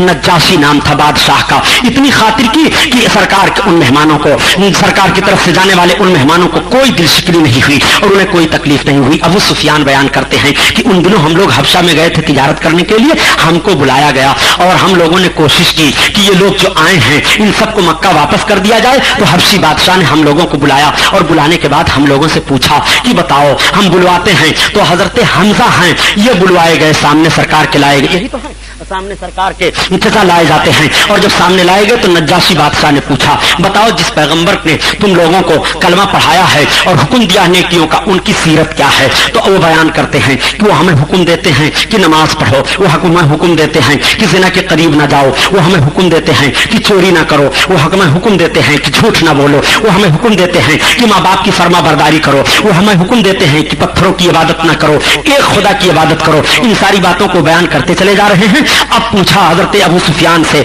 जब बाद में इस्लाम लाए, कहता है बताओ ये सब सच कहते हैं? कहा हाँ सच कहते हैं। कहा ये बताओ कभी उन्होंने झूठ बोला? कहा नहीं। कहा उन्होंने कभी सरदारी का दावा किया? कहा नहीं। हजरत अबू सुफियान कहते हैं कि जब कोई ऐब था ही नहीं तो हम लोग किस ऐब को कह दे कि है? जितना कुछ उन मुहाजिरों ने बयान किया हम सब लोगों ने उस सब की तस्दीक कर दी। अच्छा अब इधर देखो, मेरे सरकार ने फिर दोबारा और लोगों को हिजरत करने का हुक्म दिया। ये सब के सब दोबारा हिजरत करके चले गए। अब सरकार के हिजरत करने की बारी आई तो आका करीम सल्लल्लाहु ताला अलैहि वसल्लम फरमाते हैं कि जब तक मुझको मेरे मौला की तरफ से हुक्म नहीं होगा तब तक मैं हिजरत नहीं करूंगा, और जिस शहर की तरफ जाने की इजाजत होगी मैं उसी तरफ शहर की तरफ जाऊंगा। हजरत अबू बकर सिद्दीक ने जब यह सुना तो रात भर सोते नहीं थे, बल्कि सरकार के मकान के करीब चले आते और रात भर जागते रहते। एक रोज मेरे आका ने पूछा, अबू बकर ऐसा क्यों कर रहे हो? अर्ज करते हैं या रसूल अल्लाह, इसलिए कि आपको कब हुक्म मिल जाए हिजरत करने का ये मुझे पता नहीं है, और आप निकले तो आपको मैं तन्हा नहीं जाने दूंगा, मैं आपके साथ चलूंगा या रसूल अल्लाह। इसलिए मैं रात भर जागता रहता हूँ, रात की कुर्बानी देता रहता हूँ। आका करीम सल्लल्लाहु ताला अलैहि वसल्लम के खिलाफ अब मीटिंग की जा रही हैं। एक भयानक मीटिंग की गई और सारे कुफ्फार मीटिंग करके आपके चचा हजरत अली के बाप अबू तालिब के पास जाते हैं और कहते हैं सरदार कुरैश सुनो। अब बात बहुत ज्यादा आगे बढ़ गई। कहा क्या बात है? कहा मोहम्मद हमारे बुतों को हरदम बुरा कहते हैं, हमारे सारे बुतों के पुजारी कम होते जा रहे हैं, लोग उनका कलमा पढ़ते जा रहे हैं। हम लोगों ने आपसे कई बार मुतालबा किया मगर आप अपने भतीजे को नहीं रोकते हो, अपने भतीजे को रोको, हम आपके सामने कह रहे हैं, वरना ऐसा ना हो कि पूरे कुरैश के खिलाफ हमारी तलवारें बाहर निकल आए। तब तक अबू तालिब अल्लाह के हबीब से कहते हैं बेटा सुन रहे हो लोग क्या कह रहे हैं? तो आका इरशाद फरमाते चचा जान मैं सुन रहा हूं, मगर हमारी भी बात सुन लीजिए कि ये कुफ्फार अगर आसमान से सूरज एक हाथ पर मेरे ला करके रख दे और दूसरे हाथ पर चांद ला करके रख दे और जब भी मुझसे कहे बाज आओ जाओ तो मैं ये इस तहरीक से बाज नहीं आऊंगा। ये बात मैं अपनी तरफ से नहीं कर रहा हूं, ये मेरे खुदा की तरफ से ऐलान है, तब मैं कह रहा हूं और मैं कहता रहूंगा। कुफ्फाराने मक्का ने कहा सरदार कुरैश अगर ये किसी हसीन और जमील लड़की से शादी करना चाह रहे हैं तो हम वो भी तैयार हैं, अगर इनको कौम की सरदारी चाहिए तो हम वो भी तैयार हैं। आका ने फरमाया न मुझे कौम की सरदारी चाहिए न मुझे किसी चीज की जरूरत है, अल्लाह की तरफ से हुक्म है, मैं हुक्म दे रहा हूं तुम खुदा की इबादत करो, एक खुदा को मानो, ये सब माबूद नहीं है, इनकी इबादत छोड़ो। आका करीम सल्लल्लाहु ताला अलैहि वसल्लम ने इस तहरीक को पेश किया।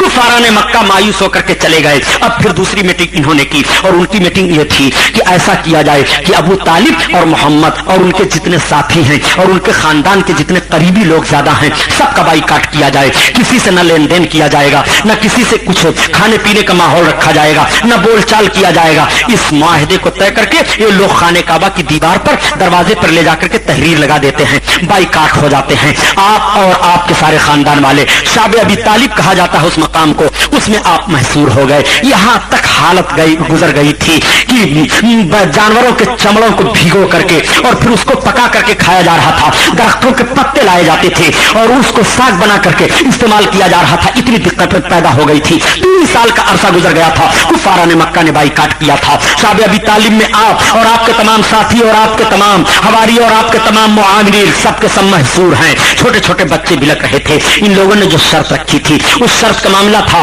काबा की दीवार पर लटकी हुई थी वो शर्त, उसको दीमक ने खा लिया। तो किसी ने जाकर के बता दिया कि तुम सारे लोग अपनी चीजों को जाकर के देखो जो मुआहदा किए थे, उसको दीमक ने चाट लिया, वो शर्त खत्म हो गई। और उसमें एक ऐसे साहब निकल गए थे जिनका नाम मुझे इस वक्त याद नहीं आ रहा है। उन्होंने देखा तो कहा अब मैं मुआहदे को खत्म करवा देता हूँ। खत्म करवाने के बाद आए और कहा सुन लो कुफाराने मक्का, जो मुआहदा की करके तुमने खाने काबा की दीवार पर लटकाया था वो मुआहदा खत्म हो गया, जाकर के देखो अब निशान तक नहीं रह गया है, और जब निशान तक नहीं रह गया तो तुम्हें मुआहदा तोड़ना पड़ेगा। चुनांचे अब लोगों ने जाकर के देखा तो वाकई मुआहदा नहीं रह गया था, अब मुआहदा टूट गया। सारे लोग और मेरे आका उस शाब अबी तालिब से बाहर निकल आते हैं और फिर मक्का में इस्लाम की तबलीग शुरू हो जाती है। आका करीम सल्लल्लाहु ताला अलैहि वसल्लम की नबूवत के ऐलान के बाद 13 साल जिंदगी मक्का शरीफ में गुजर रही है, मक्का शरीफ में 10 बरस की जिंदगी गुजर रही है। आका करीम सल्लल्लाहु अलैहि वसल्लम के 10 साल की जिंदगी में मेराज का वाकया भी पेश आता है और हिजरत का आखिरी वाकया पेश आता है और बहुत सारे वाकयात पेश आए हैं। बहुत सारी बातें मक्का में पैदा हुई हैं, न जाने कैसी कैसी लड़ाइयों का भी सामना करना पड़ा है, लेकिन मेरे सरकार ने इन सारी चीजों का दफा करते हुए इस्लाम को आगे बढ़ा रहे हैं। मेरे सरकार की मुकम्मल कोशिश ये थी कि जंग ना होने पाए, तलवार ना उठने पाए, ताकि किसी मुसलमान का मुआशरती जिंदगी बर्बाद ना होने पाए। मेरे सरकार ने देखा कि बच्चियां आज भी जिंदा दरगोर की जा रही हैं, औरतें मारी जा रही हैं। आका इरशाद फरमाते हैं भरे मजमा में, ए लोगों खबरदार, कोई अपनी बच्ची को मारे ना, कत्ल ना करे। जब किसी के घर कोई बच्ची पैदा होती है तो बच्ची अपने माँ बाप को जहन्नम से बचाने के लिए पर्दा बन जाती है। बुखारी शरीफ में मेरे सरकार के ये अल्फाज हैं, किसी तरह मिनन्नार हिजाबम मिनन्नार। जब किसी के घर कोई बच्ची पैदा होती है तो बच्ची अपने माँ बाप को जहन्नम से बचाने के लिए आड़ बन जाती है। आका करीम ने जब भरे मजमा में सहाबा के बयान किया तो सहाबा के आंखों से आंसू बहने लगते हैं। नबी कौनैन सल्लल्लाहु तआला अलैहि वसल्लम बयान दे रहे हैं, सहाबा की आंखों से आंसू बह रहे हैं। एक सहाबी अर्ज करते हैं, या रसूल अल्लाह, और जिसके पास बच्चियां ना हो, आका करीम सल्लल्लाहु अलैहि वसल्लम ने उसी मौके पर पूछने पर इरशाद फरमाया था कि अगर तुम्हारे पास बच्चियां हैं और तुम बच्चियों की परवरिश करके शादी कर दो तो जन्नती हो। तो किसी ने अर्ज किया, या रसूल अल्लाह, जिसके 2 बच्चियां हो। आका फरमाते हो दोनों बच्चियों की परवरिश करे, शादी कर दे, जन्नती है। सहाबी अर्ज करते हैं, या रसूल अल्लाह, जिसके बच्ची ना हो। आका फरमाते हैं वो बच्चियों से मोहब्बत करे, वो जन्नती है। नबी कौनैन सल्लल्लाहु तआला अलैहि वसल्लम का फरमान देखो, इन बच्चियों का कितना मर्तबा बढ़ा दिया है। यही बच्चियां मारी जा रही थी, लेकिन अब यही बच्चियां माओ की गोदों में खेल रही हैं। इन्हीं बच्चियों की सिस्तियां हो रही थी, मगर यही बच्चियां मुस्कुराती हुई दिखाई दे रही हैं। नबी कौनैन इरशाद फरमा रहे हैं, बच्चियां रहमत इलाही का जरिया हैं। आज जब तहदिया करते हो, मज़हब इस्लाम ने तुम्हें, इस्लाम ने कोई वकार नहीं दिया है। मैं कहता हूँ मज़हब इस्लाम ने जो वकार औरतों को दे दिया है, किसी धर्म में इतना वकार, इतना मर्तबा नहीं मिला है। नबी फरमाते हैं जब ये बच्ची है तो तुम्हारे लिए रहमत इलाही का जरिया है, और यही बच्ची तुम्हारे मग़फ़िरत का जरिया है। ये बच्ची जहन्नम से बचाने के लिए तुम्हारे लिए आड़ है, और यही बच्ची जब औरत बनती है तो शौहर के लिए बख्शिश का जरिया है। बताओ दुनिया इमराती सालिहा, और जब यही औरत माँ बनती है तो नबी फरमाते हैं माँ के कदम के नीचे जन्नत है। जरा अंदाजा लगाओ नबी के फरमान पर, नबी फरमा रहे हैं कि माँ के कदम के नीचे जन्नत है। जब माँ के कदम का यह हाल है तो जिसके सबका में माँ को जिंदगी मिली है, माए बनी है, उस रसूल के कदम पाक का हाल क्या होगा। इसीलिए तो आला हजरत अज़ीमुल बरकत फरमाते हैं कि तुझसे जन्नत से क्या मतलब वहाबी दूर हो, और हम रसूलुल्लाह के जन्नत रसूलुल्लाह के जन्नत रसूलुल्लाह की, हम रसूलुल्लाह के जन्नत रसूलुल्लाह की। अल्लाह अल्लाह, आका करीम सल्लल्लाहु अलैहि वसल्लम का मकाम और मर्तबा समझना जा चाहते हो प्यारे, यही तमाम सहाबा हैं। एक मर्तबा अर्ज करते हैं, या रसूल अल्लाह, इस वक्त मक्का में सबसे हसीन और खूबसूरत मर्द हजरत दहिए कल्बी हैं। या रसूल अल्लाह, दहिए कल्बी वो नौजवान हैं जो सारे मक्का में नौजवानों में सबसे ज्यादा हसीन हैं और अपनी कौम के वो सरदार हैं। उनकी कौम के 700 अफराद उनके अंदर में हैं। या रसूल अल्लाह, अगर वो कलमा पढ़ ले मेरे सरकार तो उनके असर से पूरी उनकी कौम कलमा पढ़ लेगी। ये सुनना था।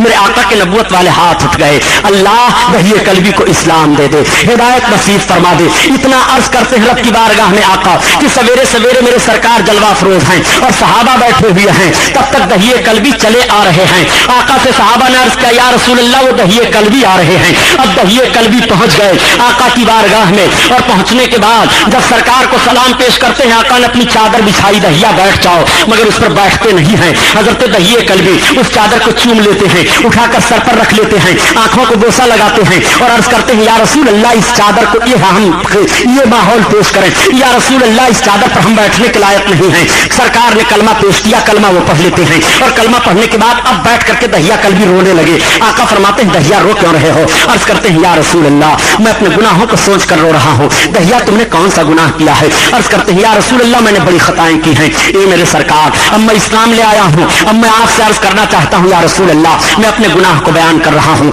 आप अपने रब से पूछ लीजिए, जो सजा उस गुनाह पर हो मैं सहने के लिए तैयार हूँ या रसूल अल्लाह, जो सजा आप दें उसको मैं बर्दाश्त करूंगा। आका फरमाते हैं दहिया तुम अपना गुनाह बयान तो करो। वो अर्ज करते हैं या रसूल अल्लाह, गुनाह बयान करते हुए कलेजा मुंह को आ रहा है। आका फरमाते नहीं बयान तो करो। हजरत दहिया कल भी अर्ज करते या रसूल अल्लाह बयान करता हूँ सुनिए, कतल तो बेअदी सबीना मिन बनात, या रसूल अल्लाह मैंने अपने हाथों से 70 लड़कियों को कत्ल किया है। या रसूल अल्लाह मैं ऐसा मुजरिम हूँ सरकार। इतना सुनना था, आका की मुकद्दस निगाहें झुक गईं और हजरत दहिया कल भी तड़प तड़प कर रोने लगे। रब ताला ने हजरत जिब्रील को भेज दिया। हजरत जिब्रील पैगाम लेकर के हाजिर आ गए। या रसूल अल्लाह निगाहें नबूवत उठाओ और अपने गुलामों की तरफ करम फरमाओ। या रसूल अल्लाह, रब ताला इरशाद फरमाता है कि दहिया कल्बी के गुनाह 60 साल के भी होते तो बख्श दिए जाते।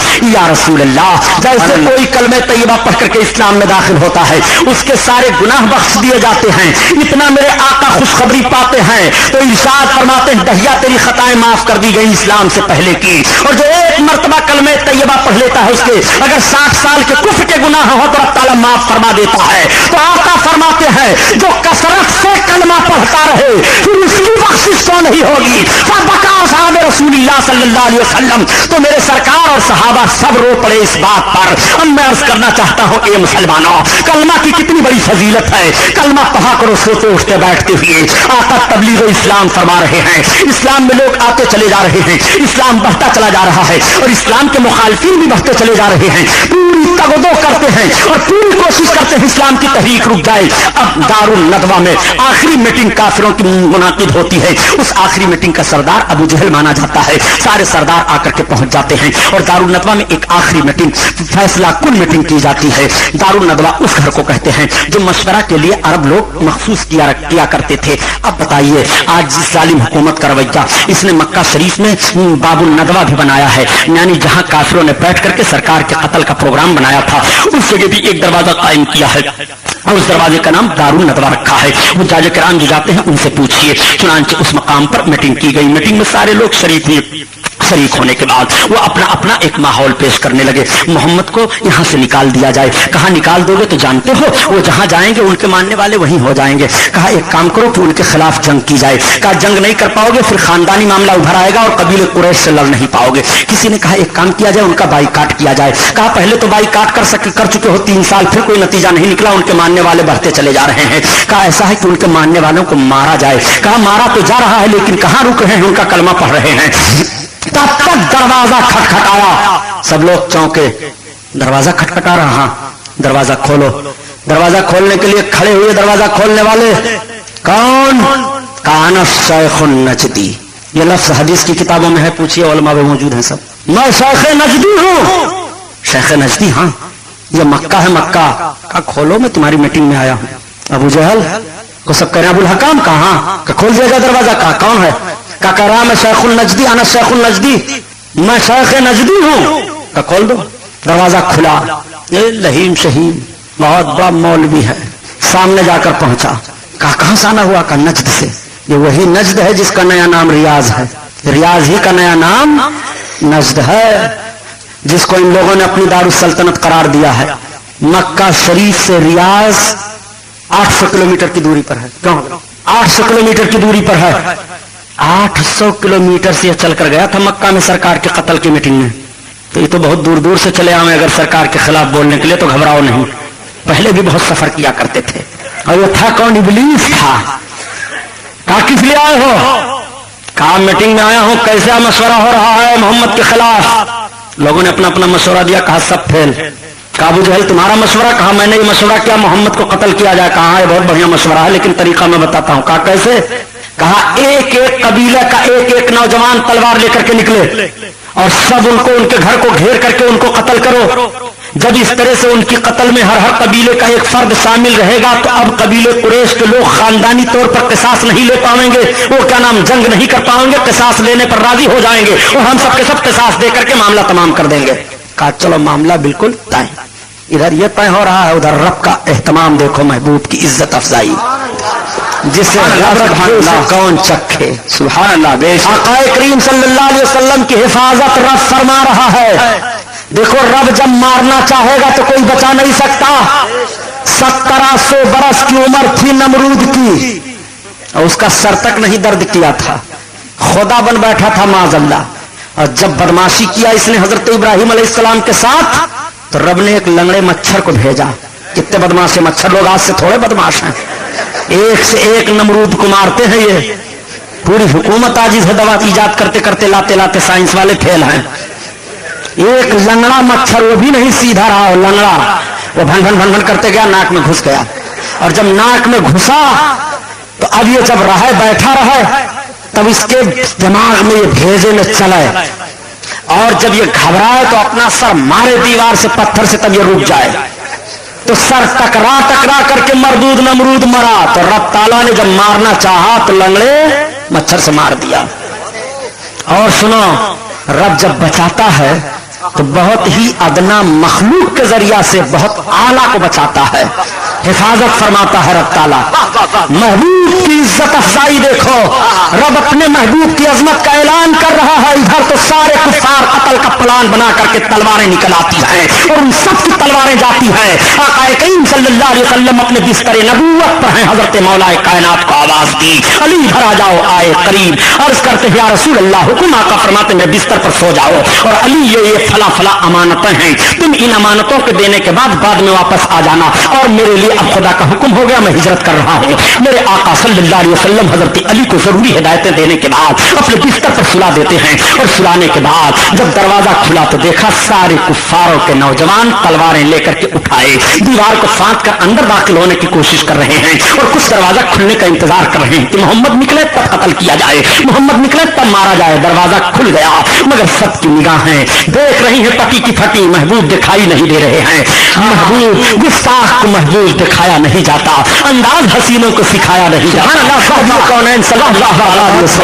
आप कुफारों की निगाह से जा रहे हैं, रब अपने महबूब की हिफाजत फरमा रहा है। मेरे सरकार ने चंद कंकरियों को मुट्ठी में लिया और आयत करीमा पढ़ करके उनकी तरफ फेंक दिया।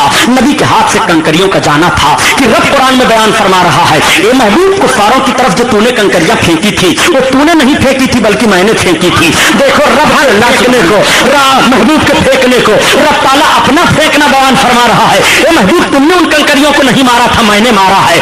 महबूब के हाथ को रब ताला अपना हाथ बयान दे रहा है, महबूब तुम्हारा हाथ नहीं है, वो मेरा हाथ है। अल्लाह अल्लाह करीम सल्लल्लाहु अलैहि वसल्लम कंकरियों को फेंक देते हैं, उनकी तलवारें फजा में चमक रही हैं, और उनकी निगाहों के नीचे से महबूब निकल जा रहे हैं। आका करीम सल्लल्लाहु अलैहि वसल्लम गए तो देखा हजरत अबू बकर सिद्दीक हाजिर हैं, कुर्बान होने वाले हैं। अर्ज करते या रसूल अल्लाह हुक्म क्या है? आका फरमाते हैं अबू बकर सवारियां कहाँ हैं? अर्ज करते या रसूल अल्लाह मैंने सवारियों को फला जगह पर पहले ही भेज दिया था। आका वहां तशरीफ ले गए। फरमाते हैं अबू बकर अपनी सवारी की कीमत बोलो। आका से अर्ज करते हैं या रसूल अल्लाह अबू बकर का जानो माल सब कुछ तो आपका है, मेरे आका मैं कीमत क्या लूं? मेरे आका फरमाते हैं नहीं कीमत ले लो। अबू बकर बताओ तुम्हारे सवारी की कीमत क्या है? यहीं से ज़हन फिक्र दिया जा रहा है कि कितनी भी दोस्ती आपस में हो लेकिन लेन देन साफ रखा करो ताकि बिगाड़ न पैदा होने पाए। माज़अल्लाह बिगाड़ होने का कोई सवाल नहीं हो रहा है, मगर सरकार कैसा दस्तूर हयात दे रहे हैं। हज़रत अबू बकर से इरशाद फरमाते हैं अबू बकर अपने सवारी की कीमत बता दो। आका से अर्ज करते हैं या रसूल अल्लाह सब कुछ आपके लिए है।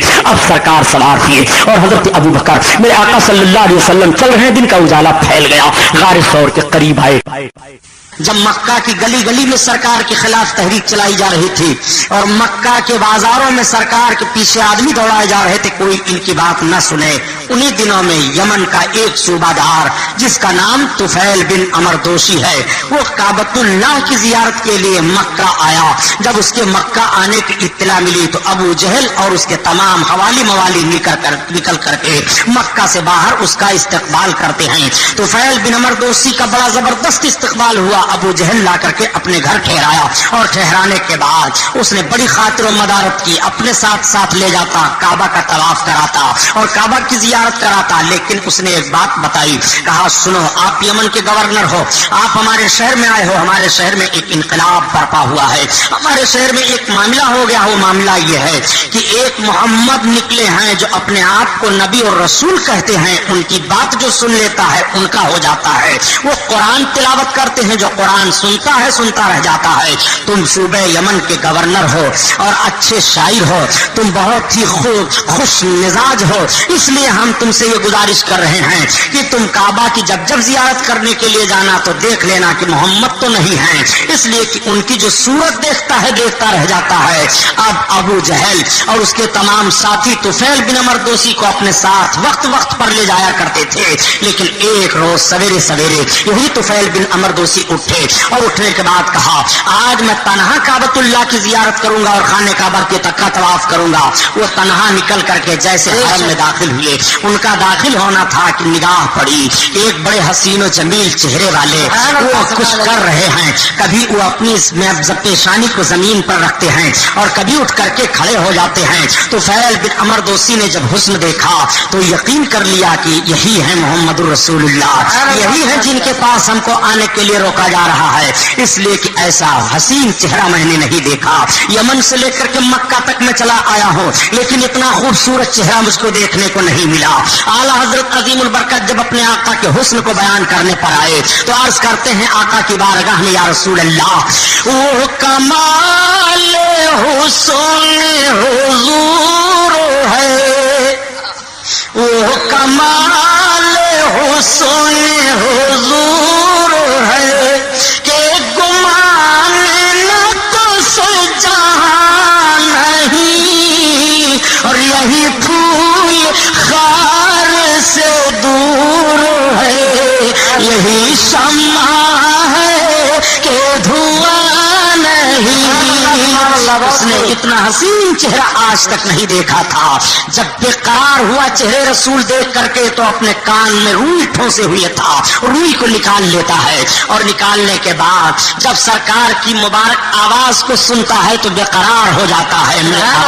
قرآن کی تلاوت فرما رہے تھے، وہ قرآن جو پڑھا جائے تو مومن کا دل مچلنے لگتا ہے، وہ قرآن پڑھتے رہو تو دل خوش ہوتا رہتا ہے۔ مرد مومن قرآن پڑھتا جائے کبھی اس کا دل نہیں گھبرائے گا، یہی وہ کتاب ہے جس کتاب کی تلاوت کی بنیاد پر مرد مومن کبھی گھبراتا نہیں ہے۔ میرے سرکار قرآن کی تلاوت کر رہے ہیں اور لوگ قرآن پڑھیں تو کس انداز سے پڑھتے ہیں کتنا اچھا لگتا ہے، اور جس نبی پر قرآن نازل ہوا نبی اپنی زبان سے قرآن کی تلاوت کریں تو کس طرح سے لوگوں کا دل ان کی طرف مائل ہوگا۔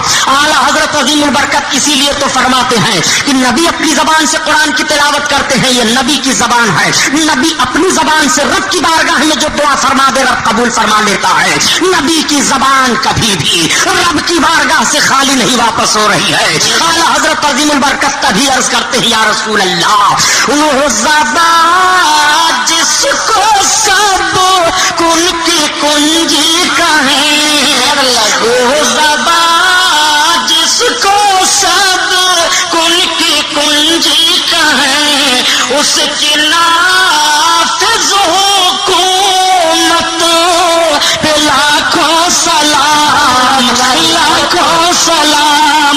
آقا اپنی زبان سے کہہ دے تو دیکھو کس طرح سے زبان سرکار کی پوری ہو رہی ہے۔ نبی کی بارگاہ میں ایک ڈھیٹ حاضر ہوا اور وہ کہتا ہے اے محمد آپ تو ایسے ایسے ہیں، وہ اپنے منہ کو ٹیڑھا بنا کر کے کرنے لگا۔ آقا فرماتے ہیں تیرا منہ اسی طرح سے ہو جائے، اور عرض کرتے ہیں رب کی بارگاہ میں میرے مولا اس کا منہ ٹیڑھا فرما دے۔ نبی کی مقدس زبان سے یہ جملہ نکلتا ہے کہ اس کا منہ ٹیڑھا ہی ٹیڑھا رہ جاتا ہے، پھر اس کا منہ سیدھا نہیں ہوا۔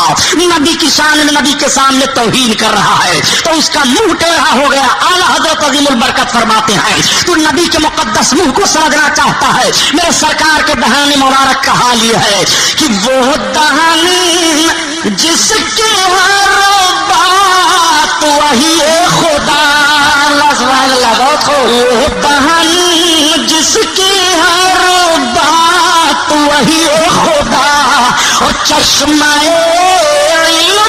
حکمت لاکھوں سلام، لاکھوں سلام۔ اللہ اللہ میرے سرکار اپنی زبان سے قرآن تلاوت فرماتے ہیں۔ جب طفیل بن عمر دوسی نے قرآن کی تلاوت کو سنا بے قرار ہوتے ہوئے آقا کی بارگاہ میں کھڑا ہو گیا۔ میرے سرکار نماز پڑھ رہے تھے، نماز سے فارغ ہوئے طفیل بن عمر دوسی نے پوچھا کیا آپ ہی محمد، آپ کون ہیں؟ آقا نے فرمایا انا محمد الرسول اللہ، میں محمد الرسول اللہ ہوں۔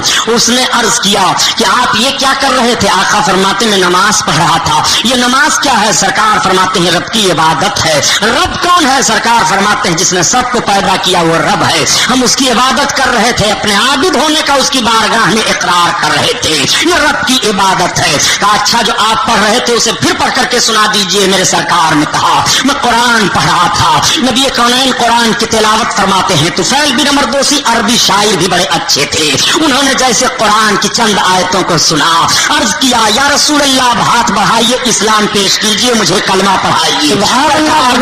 यमन के गवर्नर को कलमा पढ़ाया और इस्लाम में दाखिल फरमा लिया। आपसे पूछना चाहता हूँ, जो तलवार की छांव में मक्का में आया था, जिसका इस्तकबाल तलवार की चमक में की गई थी और खाने काबा के इर्द गिर्द वो तवाफ करता था तो लोग उसके इस्तकबाल में खड़े रहते थे, वही सूबे यमन का गवर्नर नबी के कदम में हाजिर है और अपने ताज को उतार कर सरकार की बारगाह में रखा। अर्ज किया या रसूल अल्लाह, ये मक्का वाले आपकी बात को झुठलाते हैं, आप यमन चले चलिए। सरकार मैं जिस सूबे का गवर्नर हूँ, आका मैं पूरी कोशिश करूंगा कि सारे लोगों को आपके करीब लाऊं, आप इस्लाम पेश करें। आका करीम ने फरमाया तुफैल बिन अमर दोसी एक काम करो, तुम जाओ, अल्लाह ताला मुझे जहां हुक्म देगा मक्का छोड़ करके वहां मैं जाऊंगा। हाँ अगर मेरी अपनी मर्जी हुई और रब ताला का हुक्म हुआ तो मैं तुम्हारे ही शहर में आऊंगा, लेकिन अगर रब का हुक्म हुआ जिस शहर में जाने के लिए मैं उधर चला जाऊंगा। तुफैल बिन अमर दोसी को सरकार ने दुआ दी, तुफैल बिन अमर दोसी तो चले गए। अब आप जरा नतीजा निकालिए, जो लोग ये कह दिया करते हैं कि मजहब इस्लाम तो तलवार के जोर से फैला था, प्यारे मजहब इस्लाम कल भी फैला था, आज भी फैल रहा है और कयामत तक फैलता रहेगा। मजहब इस्लाम का कुछ नुकसान नहीं होता है। हाँ ये और बात है, जब इस्लाम के मानने वाले अपनी बदअकीदगियों और अपनी बदआमालियों की बुनियाद पर इस्लाम का चेहरा मस्ख करना चाहते हैं तो इस्लाम का तो कुछ नुकसान नहीं होता है, अलबत्ता इनका नुकसान हो जाता है। इस्लाम का कुछ नहीं बिगड़ता है, अलबत्ता इनका बिगड़ जाता है। इस्लाम की फितरत में कुदरत ने लचक दी है, ये इतना ही उभरेगा जितना दबाओगे वो इस्लाम है। इस्लाम मिटा नहीं है, ना मिटेगा।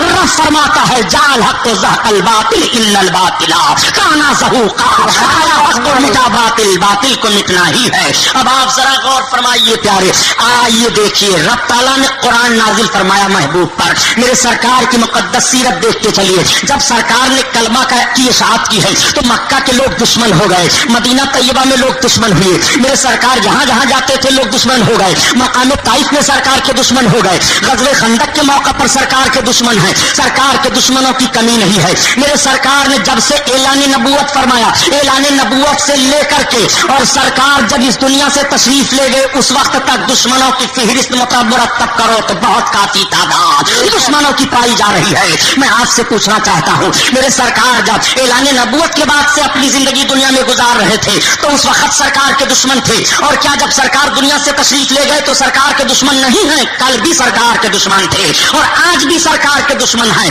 मैं आपको सिर्फ यह जहन देना चाहता हूँ कुर्ला के मुसलमानों, आप अपने जहन को साफ कर लो।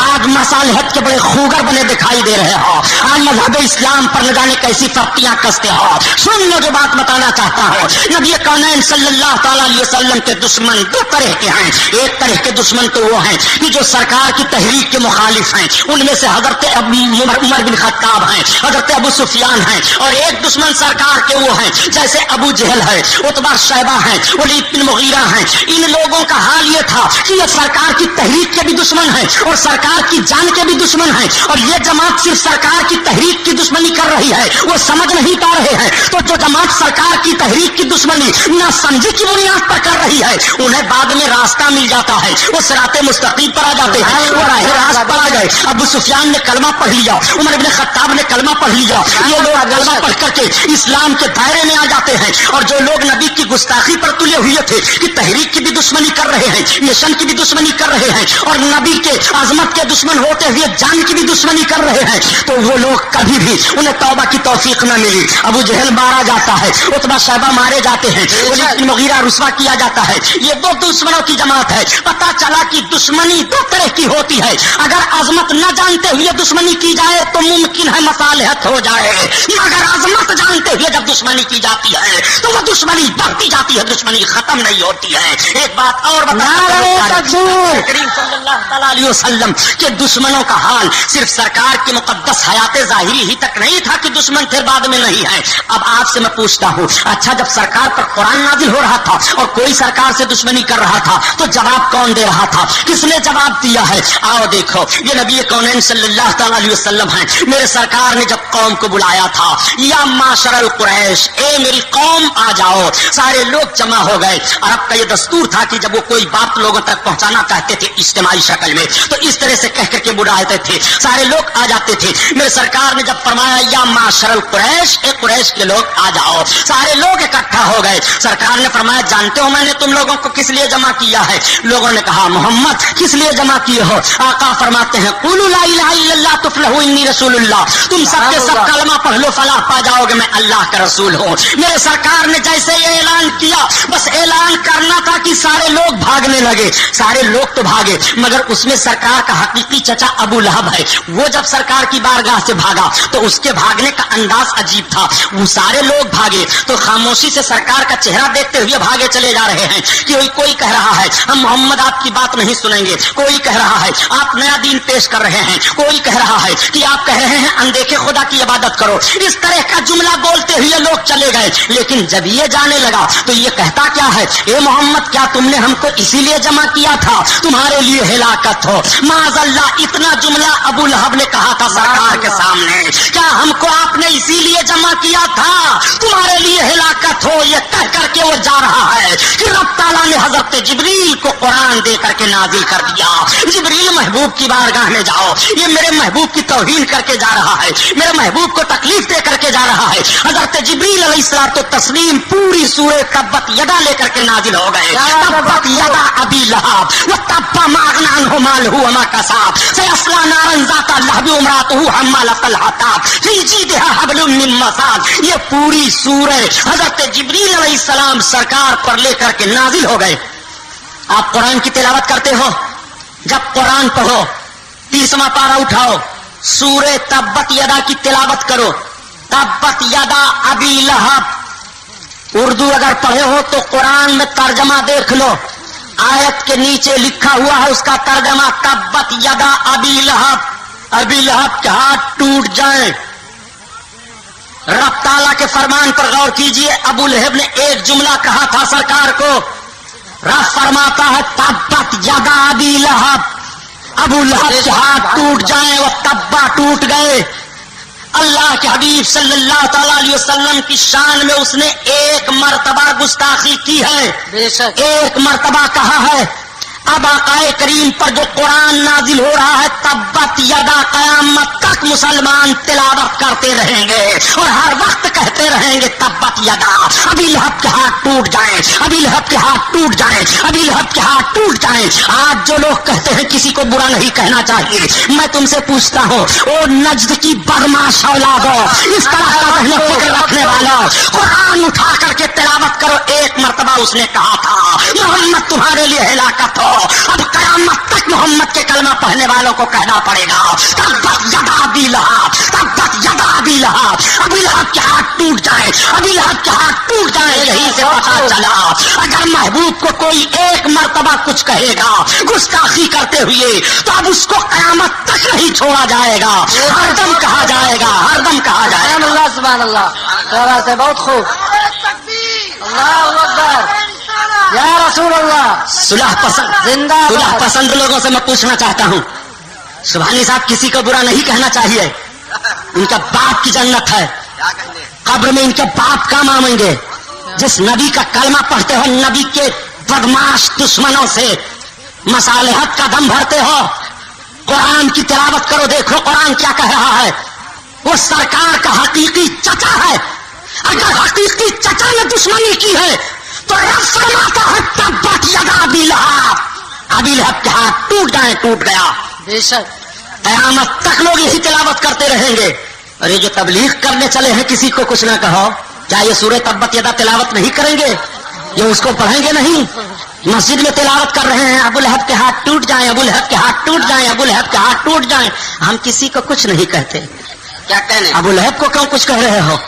तो तुम बोल पड़ोगे कि अबू लहब ने सरकार को गाली दी थी, सरकार की शान में तौहीन की थी, अब हम उसको कयामत तक नहीं छोड़ेंगे। अब एक बात और बताऊं प्यारे, ये चले हैं नबी को देखने के लिए, मेरे सरकार पर जब ये सूरत नाजिल हुई और सरकार ने पढ़ करके सुनाया तो अबू लहब तो सुना, वो तो सोचा जो सोचा, उसकी बीवी थी उम्मे जमील। कुछ सरकार के ऐसे दुश्मन हैं जिन दुश्मनों का नाम तक कुरान ने बयान कर दिया है। उम्मे जमील को बड़ा गुस्सा आया। उम्मे जमील सरकार को हरदम कूसा करती थी, गालियां दिया करती थी। सरकार को पता पा जाती कि इस रास्ता से जाएंगे तो कूड़ा करकट कांटा उठाकर फेंक देती थी ताकि तकलीफ हो। रब ताला ने इसी सूरत तब्बत यदा में उसके शौहर को रद्द किया तो उसको भी रद्द कर दिया। रब का फरमान होता है, पूरी सूरत पढ़िए, तब्बत यदा बिलहब तब्बा मागनान हो मालहू वमा कसब सयस्ला नारन ज़ाता लहबी वमरातहु हम्मालतल हतब। उसकी जोरू जो लकड़ियों का गट्ठर लेकर के चलती है, क्या कहने, उसकी मौत कैसे हुई थी? वो लकड़ियों का गट्ठर लेकर के आ रही थी कि फंदा अचानक गले में फंस गया और लकड़ियों के गट्ठर के साथ वो खबीसा मर गई। उम्मे जमील हाथ में पत्थर लेती है। कुछ लोगों ने पूछा, उम्मे जमील ये क्या करेगी? पत्थर का माज़अल्लाह मोहम्मद को मारूंगी। इब्तिदाए इस्लाम का दौर है। मेरे सरकार हरम शरीफ में नमाज पढ़ रहे हैं, हजरत अबू बकर सिद्दीक सरकार के बगल में हैं, आका के कदमों में खड़े हैं। उम्मे जमील अबू लहब की बीवी पत्थर लेकर के हरम में जाती है, ढूंढती है। हजरत अबू बकर फरमाते हैं, मेरे करीब आई और मुझसे पूछती है, ए अबू बकर इब्ने कहाफा, बताओ तुम्हारे साथी मोहम्मद कहाँ है? हजरत अबू बकर कहते हैं, मैं खामोश रहा। जब वो बड़बड़ाती हुई बाहर निकल गई तो मैंने आका से अर्ज किया, मेरे सरकार ये मैं क्या देख रहा हूँ? ये उम्मे जमील आपको तलाश रही है, मैं आपके बगल में हूँ, सरकार मुझसे पूछ रही है और आपको नहीं देख रही है। क्या कहने, तो आका फरमाते हैं, अबू बकर वो आंखें फाड़ फाड़ कर मुझे देखना चाहती थी, मगर रब को मंजूर ही नहीं है कि वो मुझे देख ले। सुभान अल्लाह, सुभान अल्लाह। हरम शरीफ में उम्मे जमील जब सरकार को न देख सकी तो तुम अगर नदवा से और देवबंद से न देख सको तो कोई ताज्जुब नहीं है। क्या कहने, और सरकार को जिसने देख लिया, हजरत सुहैब रूम से आए, देख लेते हैं, कलमा पढ़ करके दाखिले इस्लाम हो गए। बिलाल हबश से आए, सरकार को देखा, कलमा पढ़ लिया। हजरत सलमान फारस से आए, सरकार को देखा, कलमा पढ़ लिया। मगर अबू जहल अबू लहब का घर बगल में है, वो नबी को देख ना सके, रब को मंजूर ही नहीं है। अंदाज हसीनों को सिखाया नहीं जाता और गुस्ताख को महबूब दिखाया नहीं जाता। नारे तकबीर, नारे रिसालत, मसलके आला हजरत अल्लामा सुभानी साहब, सुभान अल्लाह। अच्छा एक बात और बताता चलूं, जब सरकार अपनी हयात जाहिरी से दुनिया में थे और ऐलान नबूवत के बाद लोगों ने दुश्मनी करना शुरू की, तो जब तक मेरे सरकार हयात जाहिरी से दुनिया में थे तब तक कुरान नाजिल हो रहा है और जो जो दुश्मनी कर रहा है उसका मुंह तोड़ जवाब कुरान दे रहा है। क्या कहने, अब जब कुरान का नुज़ूल खत्म हुआ, वही का सिलसिला खत्म हुआ, सरकार इस दुनिया से तशरीफ ले गए, तो क्या सरकार के दुश्मन नहीं होंगे? होंगे। तो अब किसको जवाब देना है? कुरान जवाब देता रहा जब तक नाजिल होता रहा, कुरान की जिम्मेदारी थी, कुरान जवाब देता रहा। और अब जब कुरान के नुज़ूल का सिलसिला बंद हुआ, महबूब की शान में गुस्ताखी हो रही है, तो तालिए कुरान को जवाब देना पड़ेगा, कुरान के मानने वाले को जवाब देना पड़ेगा। यही वजह है कि जब मेरे सरकार के शान में वही का सिलसिला खत्म हुआ और सरकार इस दुनिया से तशरीफ ले गए, गुस्ताखी की गई, तो अबू बकर सिद्दीक ने जवाब दिया। हजरत उमर फारूक आजम के दौर में गुस्ताखी की गई तो हजरत उमर इब्ने खत्ताब ने जवाब दिया है। हजरत उस्मान गनी के दौर में तौहीन की गई तो हजरत उस्मान गनी ने जवाब दिया है। हजरत अली के दौर में तौहीन की गई तो हजरत अली ने जवाब दिया है। हजरत इमाम हसन के दौर में तौहीन की गई तो उन्होंने जवाब दिया है। हजरत अमीर माविया के दौर में तौहीन की गई तो उन्होंने जवाब दिया है। हजरत इमाम हुसैन के दौर में तौहीन की गई तो उन्होंने जवाब दिया है। खुलफाए बनो अबू उमय्या के दौर में तौहीन की गई तो उन्होंने जवाब दिया है। खुलफाए बनो अब्बास के दौर में तौहीन की गई तो उन्होंने जवाब दिया है। और आप हिंदुस्तान की सरजमीन पर चले आइए, तमाम सल्तनतें बनती रही और आती रही जाती रही। हिंदुस्तान की सरजमीन पर भी जितने इस्लामी सल्तनत में हुक्मरान आए, तौहीन अगर सरकार की हो रही है तो सबके सब जवाब देते रहे। मैं आपसे पूछना चाहता हूं, हर दौर में नबी नबी के दुश्मनों को जवाब दिया गया है अगर उन्होंने तौहीद की है। जिसकी जिंदा मिसाल देखना हो तो हजरत उमर इब्न खत्ताब रज़ी अल्लाह ताला अन्हु को देखो।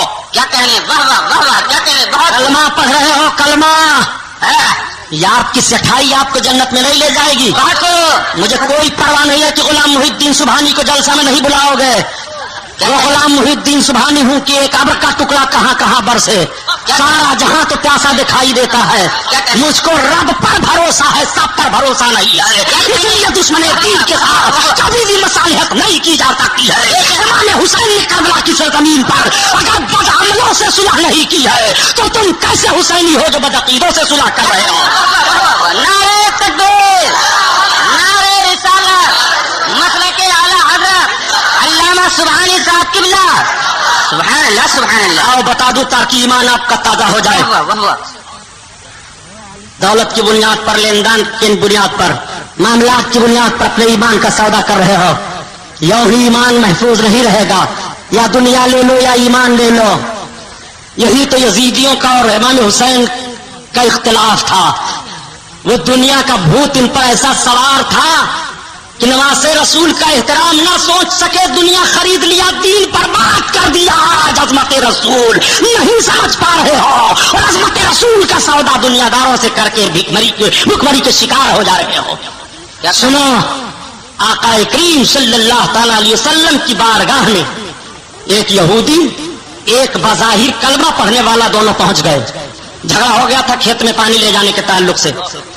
सरकार ने सुना दोनों की बातों को, फैसला फरमा दिया यहूदी के हक में, इसलिए कि हक उसी का होता था। तो ये शुरू से मज़हब इस्लाम का कानून है कि अगर हक और कानून की बात आए, इंसाफ का मामला, तो जात पात नहीं देखा जाएगा।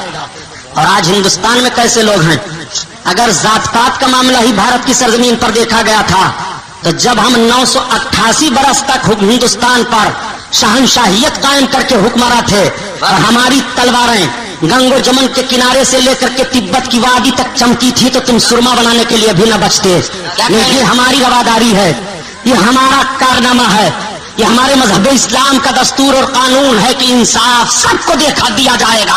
इंसाफ में जात पात नहीं देखा जाता है। ये तुम हो कि इंसाफ हमारे हाथ में है, मस्जिद हमारी शहीद कर रहे हो, इंसाफ हमारे हाथ में है, कुरान पे हमारे हमला कर रहे हो, इंसाफ हमारे साथ है, हुकूक की पामाली हमारे कर रहे हो। प्यारे, अगर हमने ये सोचा होता तो बताओ तुम्हारा हाल क्या होता। ये सरकार ने फौरन जहन दे दिया था, नहीं, इस्लाम का कानून ये रहेगा कयामत तक कि इंसाफ में जात पात नहीं देखा जाएगा, जिसका हक होता है उसके लिए इंसाफ किया जाएगा। मैं आज ऐसी बात आपके सामने रखूंगा कि आप तकरीर सुनकर नहीं, तकरीर पढ़ करके जाइए। सुभान अल्लाह, क्या कहने, बहुत खूब साहब। और हवाला गलत हो तो नोट कर लो, जो चोर की सजा हो हमारी। सुनो जो बात बताने जा रहा हूँ। हजरत उमर फारूक आजम रज़ी अल्लाह ताला अन्हों के पास ये दोनों पहुंच गए। मुनाफिक जो बज़ाहिर कलमा पढ़ता था उसने कहा, सुनो चलो हम चलते हैं उमर इब्ने खत्ताब के पास। तो उस यहूदी को ताज्जुब हुआ, उसने कहा, ताज्जुब है कि तुम नबी का कलमा पढ़ते हो और अपने नबी का इंसाफ नहीं मानते। कहा चलो उमर इब्ने खत्ताब के पास। दोनों हजरत उमर इब्ने खत्ताब के पास पहुंचे और जब दोनों सरकार के गुलाम के पास पहुंचे और बात बताई तो यहूदी ने सिर्फ इतना ही कहा था कि उमर इब्ने खत्ताब, आप जिस नबी का कलमा पढ़ते हो, नबी ने मेरे हक में फैसला दिया है। मुनाफिक से पूछा जो बाज़ाहिर कलमा पढ़ता था, क्यों? कहा सरकार ने तो इन्हीं के हक में फैसला दिया है। कहा ठीक, फिर यहाँ क्यों आए? कहा आपसे फैसला चाहता हूँ। कहा ठीक, मैं फैसला किए देता हूँ। घर के अंदर गए, तलवार उठाई, सजा में बुलंद किया, गर्दन मार दिया। क्या कहने, यहूदी कांपने लगा। आपने फरमाया तू मत कांप। हजरत उमर फारूक आजम के दरवाजे पर बज़ाहिर कलमा पढ़ने वाले की लाश तड़प रही है। ऐलान हुआ कि उमर इब्ने खत्ताब ने मार दिया कलमा पढ़ने वाले मुसलमान को। सरकार को इत्तला मिली। आका इरशाद फरमाते हैं, उमर मोमिन को कत्ल नहीं करेंगे। क्या कहने है, मेरे सरकार का फरमान सुनो, इल्मे गैब यहीं से मेरे आका का साबित हुआ। क्या कहने, लोगों ने अर्ज किया, या रसूल अल्लाह, उमर ने मुसलमान को मार दिया। आका फरमाते हैं, उमर मोमिन को कत्ल नहीं करेंगे। जब सरकार हजरत उमर के घर पहुंचे जायजा लेने के लिए तो मेरे आका पर वही नाजिल हो गई। रब ने कुरान नाजिल फरमा दिया, महबूब जो तुम्हारा फैसला न माने वो मोमिन है ही नहीं। क्या कहने, वाह वाह वाह वाह, बहुत खूब साहब। अब देखिए, आप जरा फैसला लीजिए। सरकार के फैसले का इनकार कर दिया था, माना नहीं, तो उसकी गर्दन हजरत उमर फारूक आजम ने मार दी और कुरान ने ऐलान कर दिया कि जो नबी का फैसला ना माने वो मोमिन नहीं है। अब आप अपने दिल में गौर करके देखिए कि नबी का फैसला है, नबी फरमाते हैं, बहुत ध्यान से इस बात को सुनिएगा, आकाए करीम सल्लल्लाहु अलैहि वसल्लम का फैसला ना माने मोमिन नहीं है। क्या कहने, बहुत हो। अब आप जब रात में सो तो सोचो कि कितने सरकार के फरमानों को आप नहीं मान रहे हो और दावा करते हो हम मोमिन हैं। कितने फरमानों को आपने झुठलाया, सुनो कितने फरमानों को आप झुठला रहे हो। ये मुस्लिम शरीफ की हदीस है। आकाए करीम सल्लल्लाहु अलैहि वसल्लम इरशाद फरमाते हैं, इय्याकुम व इय्याहुम वला यदुल्लूनकुम वला यफ्तनूनकुम वला तुआकिलुहुम वला तशारुहुम वला तल्लुहुम वला सल्लु अलैहिम वला तुजालसुहुम वला तुनाकिहुहुम। इस हदीस का तर्जुमा सुनो, हदीस शरीफ को सुनो। इय्याकुम व इय्याहुम, ये मुस्लिम शरीफ में सरकार की हदीस है और मुस्लिम शरीफ किताब बुखारी शरीफ से भी बाज वजूह में मुहद्दिसीन फरमाते हैं कि अफजल है। वो मुस्लिम शरीफ है, उसमें सरकार की हदीस है जिसको कोई इनकार नहीं कर सकता, न कोई देवबंदी, न कोई गैर मुकल्लिद, न कोई नहीं इनकार कर सकता है कि ये नबी का फरमान नहीं है। मुस्लिम शरीफ में है, आका फरमाते हो, इय्याकुम व इय्याहुम वला यदुल्लूनकुम वला यफ्तनूनकुम, बद अकीदों से दूर रहो, उनको अपने से दूर रखो, ऐसा ना हो वो तुमको गुमराह कर दे और फितनों में डाल दे। क्या कहने, जरा गौर फरमाइए मौलाना लियाकत साहब, फितनों में डाल दे। ये फितने में तो डाल ही देते हैं इनके करीब जब होते हो। सरकार फरमाते हैं इनसे दूर रहो, इनको अपने से दूर रखो, ऐसा ना हो ये तुम्हें गुमराह कर दे और फितनों में डाल दे। और क्या का फरमाते हैं, वला सल्लू माहुम, उनके साथ नमाज ना पढ़ो।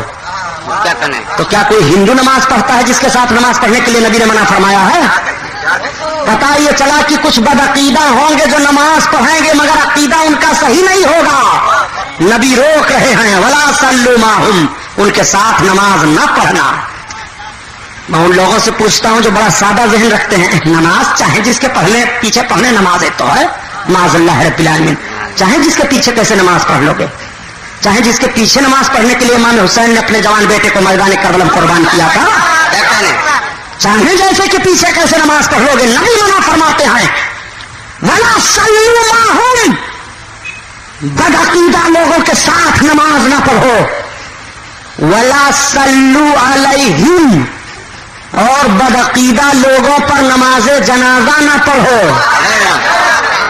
कब्रिस्तान में सेठ जी जा रहे हैं, कहाँ जा रहे हो? हजरत सलाम अलैकुम, जा रहा हूँ, जरा एक सेठ मर गया है उसको मट्टी देने, माज़अल्लाह रब्बिल आलमीन। गौर करो नबी के फरमान पर, ये सरकार फरमा रहे हैं, सरकार, ये किसी मौलवी का जुमला नहीं है कि जो आप कह दो कि मौलवी साहब ऐसे हैं, मौलवी साहब ऐसे हैं, फला साहब ऐसे हैं। यही इसलिए खरी खरी बातें अर्ज कर रहा हो प्यारे, न तुम सदमे हमें देते, न यूं फरियाद हम करते, न खुलते राज़े सरबस्ता, न यूं रुसवाइयां होती। सुनो नबी का फरमान, मेरे आका फरमाते हैं, बला सल्लू माहुम, और बदअकीदा लोगों पर नमाज जनाजा ना पढ़ो। तो क्या कोई हिंदू पर आप जनाजा पढ़ने जाते हैं माज़अल्लाह जो सरकार रोक रहे हैं? पता चला कि कुछ ऐसे लोग होंगे जो बज़ाहिर मुसलमान होंगे मगर हकीकत में वो बदअकीदा हैं, सरकार रोक रहे हैं। आका फरमाते हैं, वला तुजालिसुहुम, उनके करीब बैठो ना, वला तुआकिलुहुम, उन्हें खिलाओ ना, वला तुशारिबुहुम, न उनके वहां पियो न पिलाओ। सरकार फरमाते हैं, वला तुनाकिहुहुम, और न उनसे ब्याह शादी करो। अब आपसे मैं पूछना चाहता हूं, आपने कितने फरमान को नबी के बदला? क्या कहने, उसने सिर्फ एक इंसाफ को नहीं माना था तो कुरान ऐलान कर रहा है तुम मोमिन नहीं है, और आप कितनी बातों का इनकार कर रहे हो, या अपने दिल में कसालत महसूस करते हुए बदअमली के शिकार कर रहे हो। खुदा की कसम सुन लो, इबादत के ताल्लुक से चीजें तर्क हो जाए तो उसे बदअमली कहा जाता है, और अज़मत रसूल के ताल्लुक से कोई हर्फ पैदा हो जाए तो उसे बदअकीदगी कहा जाता है। इबादत तो माफ हो सकती है, तौबा करो और रब की बारगाह में माफी मांगो, हुकूक अदा कर दो, गुंजाइश निकल सकती है। नबी की शान में तौहीन हुई तो माफ नहीं किए जाओगे। नारे तकबीर, नारे रिसालत, जश्न शहीद आजम। ताज्जुब है, सेठ जी बैठे हैं। अरे सेठ साहब, आपके सुबहानी साहब तकरीर करने आए थे तो वो कह रहे थे कि रसूलुल्लाह को इल्म गैब है, और आप क्या कह रहे हैं? आपका ये अकीदा है कि रसूल को इल्म गैब नहीं है? हरामखोर, ऐसी की जबान काट ली जाती बदमाश की फारूकी दौर में। कहते ये तुझे शर्म नहीं आती है? दज्जाल, बता सहाबा की जिंदगी को कि जिस सहाबी ने भी कलमा पढ़ लिया, क्या नबी की जात पर कभी किसी तरह का कोई इतराज किया? कभी उन्होंने इल्म गैब के ताल्लुक से बहस किया? कभी ये कहा कि या रसूल अल्लाह आप ये नहीं दे सकते, आप वो नहीं दे सकते, आप वो नहीं कर सकते? और जिसने कह दिया वो मुनाफिक हो गया, और जो नहीं कहे वही सहाबी रहे, जो दिलो जान से नबी पर कुर्बान रहे वही सहाबी रहे। तुम कलमा पढ़ करके और नबी की जात को एतराज कर रहे हो। मालूम हो रहा है माज़अल्लाह की गांव के चौधरी हैं कि जो चाहो कहते चले जाओ। नबी की बारगाह के अदब को देखो, सुनो, कुरान से हवाला लो, उठाओ कुरान तिलावत करो। नबी की बारगाह में सहाबा हाजिर होते थे और अर्ज करते थे, रायना या रसूल अल्लाह, सरकार हमारी रियायत फरमाइए। अरबी का एक लफ्ज है जिसको कहते हैं रायना, इसका तर्जमा, ट्रांसलेशन, इसका माना यह होता है कि हमारी रियायत कीजिए। तो मुसलमान जब सरकार की बारगाह में जाते, कुछ मेरे आका इरशाद फरमाते, अगर उनकी समझ में बात ना आती या ना सुन पाते सरकार की बात को, तो अर्ज करते थे, रायना या रसूल अल्लाह, सरकार रियायत फरमाइए, फिर दोबारा फरमा दीजिए। यहूदी लोग इसको दबा करके बोलने लगे, राइना, और जब दबा करके बोलेंगे तो माना बदल जाएगा। मुसलमान तो मतलब लेते थे कि हमारी रियायत कीजिए, और ये मतलब ले लगे हमारे चरवाहा, और आपस में माज़अल्लाह ये कह करके हंसते थे। कोई यहूदी किसी दूसरे को देखता तो कहता, ए फला राइना, ए फला राइना। सरकार को नहीं वो ऐसा कहते थे, आपस में एक दूसरे को कहते थे, आपस में एक दूसरे को कह करके मजाक करते थे और मुराद लेते थे तौहीन करना सरकार को। सहाबियों ने सुना, आका की बारगाह में शिकायत अर्ज की, या रसूल अल्लाह ये सब इस तरह से कह रहे हैं। आका की तरफ से खामोशी है। मेरे आका सल्लल्लाहु अलैहि वसल्लम का अदब देखो, सहाबी नहीं तौहीन का लफ्ज कह रहे हैं, काफिर कह रहे हैं जिनका इस्लाम से कोई ताल्लुक नहीं। रब ताला ने कुरान की आयत नाजिल फरमा दी, ला तक़ूलू राइना वक़ूलू ज़ुरना। सुभान अल्लाह। ए ईमान वालों सुनो, महबूब की बारगाह में अब राइना ना कहो, उन्जुरना कहो। सुभान अल्लाह, सुभान अल्लाह। क्यों राइना ना कहो? कि जब तुम राइना कहते हो तो ये भी राइना कह करके आपस में हंसा करते हैं। अब तुम राइना कहना छोड़ दो, ये राइना कहेंगे तो इन्हें सजा मिलेगी। तुम नबी की बारगाह में उन्जुरना कहा करो, कुछ अर्ज तुम अर्ज किया करो, या रसूल अल्लाह हमारी तरफ नजर कीजिए, या रसूल अल्लाह हमारी तरफ तवज्जो फरमाइए, या रसूल अल्लाह हम पर नजर करम कीजिए। ए ईमान वालों, तुम अब नबी की बारगाह में राइना ना कहना, बल्कि जब जब अपनी हाजत पेश करना तो उन्जुरना के लफ्ज से पेश करना। पाबंदी ईमान वालों को लगा दी गई। बहुत सवाल एक पैदा होता है कि गुस्ताखी तो काफिर कर रहे थे, काफिरों को पाबंदी लगाई जाती, मगर मोमिनों पर पाबंदी लगाई जा रही है, तो वो तो गुस्ताख मरदूद हैं ही, बेलगाम। वो तो जो कुछ चाहेंगे वो बकेंगे, कहेंगे, उनके लिए सजा तो मुतय्यन ही है। मतलब यह है मेरे मोमिन बंदो, तुम ना कभी शैतान के वसवसे में आ जाना और तुम्हारी जबान से निकल जाए। वो तो काफिर हैं, उनके लिए तो दर्दनाक अजाब है, अजाब दिया जाएगा उनको। मैं आपसे पूछना चाहता हूं, क्या सहाबा ने यह कहा था कि या रसूल अल्लाह हमको क्यों रोका जा रहा है, हम तो राइना से मुराद तौहीन लेते नहीं? आप गौर करो, राइना और उन्जुरना ये दोनों लफ्ज है। एक आदमी कल कागज में लिखे कि क्या फरमाते हैं उलमाए देवबंद की नबी को राइना कहना जायज है कि नहीं, और उन्जुरना कहना जायज है कि नहीं, और दोनों लफ्ज का लुग़वी और इस्तिलाही माना क्या है। मैं कहता हूं खुदा की कसम, अगर सही सही देवबंदी मौलवी ने बता दिया तो यहीं पर देवबंदियों के अकीदे का जनाजा निकल जाता है। क्या कहने, बहुत खूब, बहुत खूब। तुम कैसे सरकार को कह गए कि मोहम्मद मर करके मिट्टी में मिलने वाले हैं? तुम कैसे अपनी जबान से कह जाते हो कि उनको इल्म गैब कहां मालूम था? خدا کی قسم جس کی زبان سے یہ لفظ سن لو وہ کہے کہ محمد کو کہا علم غیب معلوم تھا، وہ منافق ہے، حرام خور ہے، جہنمی ہے، اس کا کوئی تعلق جنت سے نہیں ہے۔ بے شک، کیا کہنے، بہت خوب، واہ واہ۔ جب رب کو یہ منظور نہیں ہے کہ میری بارگاہ میں کوئی میرے محبوب کو رائی نہ کہے تو یہ گستاخیاں کیسے رب برداشت فرمائے گا؟ نہیں، رب تعالیٰ سزا دے گا، سزا۔ اور سنو پیارے، رب کی توہین کوئی کرتا ہے تو رب رحیم ہے، کریم ہے، رب ڈھیل دے دیتا ہے، چھوڑ دیتا ہے، لیکن رب کے محبوب کی جب توہین ہوتی ہے تو محبوب کی توہین کرنے والا چھوڑا نہیں جاتا۔ بتاؤں کیسے؟ نمرود نے 1700 برس خدائی کا دعویٰ کیے ہوئے بیٹھا رہا مگر ڈھیل اس کو دی گئی تھی، جیسے اسی نمرود نے اللہ کے پیغمبر، اللہ کے محبوب حضرت ابراہیم سے بغاوت کی، اللہ نے لالے مچھر سے اس کو مروا دیا۔ یہی فرعون ہے، خدا بن بیٹھا تھا، لیکن جیسے حضرت موسیٰ اللہ کے محبوب پیغمبر سے بغاوت کی اور توہین کی، اللہ تعالیٰ نے فوراً گرفت میں لے لیا۔ بے شک بے شک، محبوب کا گستاخ چھوڑا نہیں جاتا ہے۔ کیا کہنے، آپ ذرا ان باتوں پر غور کر کے اپنے ایمان و عقیدہ کا فیصلہ کیجئے اور حوالہ لیجئے، درود پاک پڑھیے۔ سیدنا مولانا محمد المادری الجود والکرم وعلی آلہ وبارک وسلم، صلاۃ و سلام علیک یا رسول اللہ صلی اللہ تعالی علیہ وسلم۔ سرکار تشریف فرما ہے، آپ کے شہزادے علی وقار کا وصال شریف ہو گیا۔ سرکار کے شہزادے کا وصال ہونا تھا کہ میرے آقا کی آنکھیں بھیگ جاتی ہیں۔ ایک خاتون حاضر ہوئی، عرض کرتی ہے یا رسول اللہ آپ بھی روتے ہیں؟ سرکار فرماتے ہیں میں بھی تو بشر ہوں۔ آقا کے شہزادے کا وصال ہوا، بشری تقاضے کے مطابق محبت جوش مارتی ہے، سرکار کی آنکھوں سے آنسو نکل آئے۔ آقا کریم بیٹھے ہوئے ہیں، تب تک ایک دشمن سرکار کا آ گیا، اس کا نام ہے عاص ابن وائل۔ وہ پہنچا، اس نے کہا محمد؟ کہا ہاں۔ کیا تمہارے اوپر تو بہت بڑی مصیبت آ گئی؟ سرکار نے فرمایا نہیں۔ کہا تم تو نسل بریدہ ہو گئے، معاذ اللہ، ابتر ہو گئے۔ سرکار نے دیکھا آقا کو تکلیف ہو گئی۔ آج اگر کوئی کسی کے پاس اولاد نہ ہو اور وہ کہہ دے کہ تم نسل بریدہ ہو تو تکلیف ہو جاتی ہے، انسان کی فطرت ہے۔ ہمارے گونڈا اور بستی کی زبان میں اس کو کہتے ہیں نربنسیہا۔ کسی آدمی کو کہہ دو نربنسیہا تو برداشت کر پائے گا؟ حالانکہ اس کی اولادیں نہیں ہیں، مگر اس کی توہین ہو گئی، وہ برداشت نہیں کرتا رہا ہے۔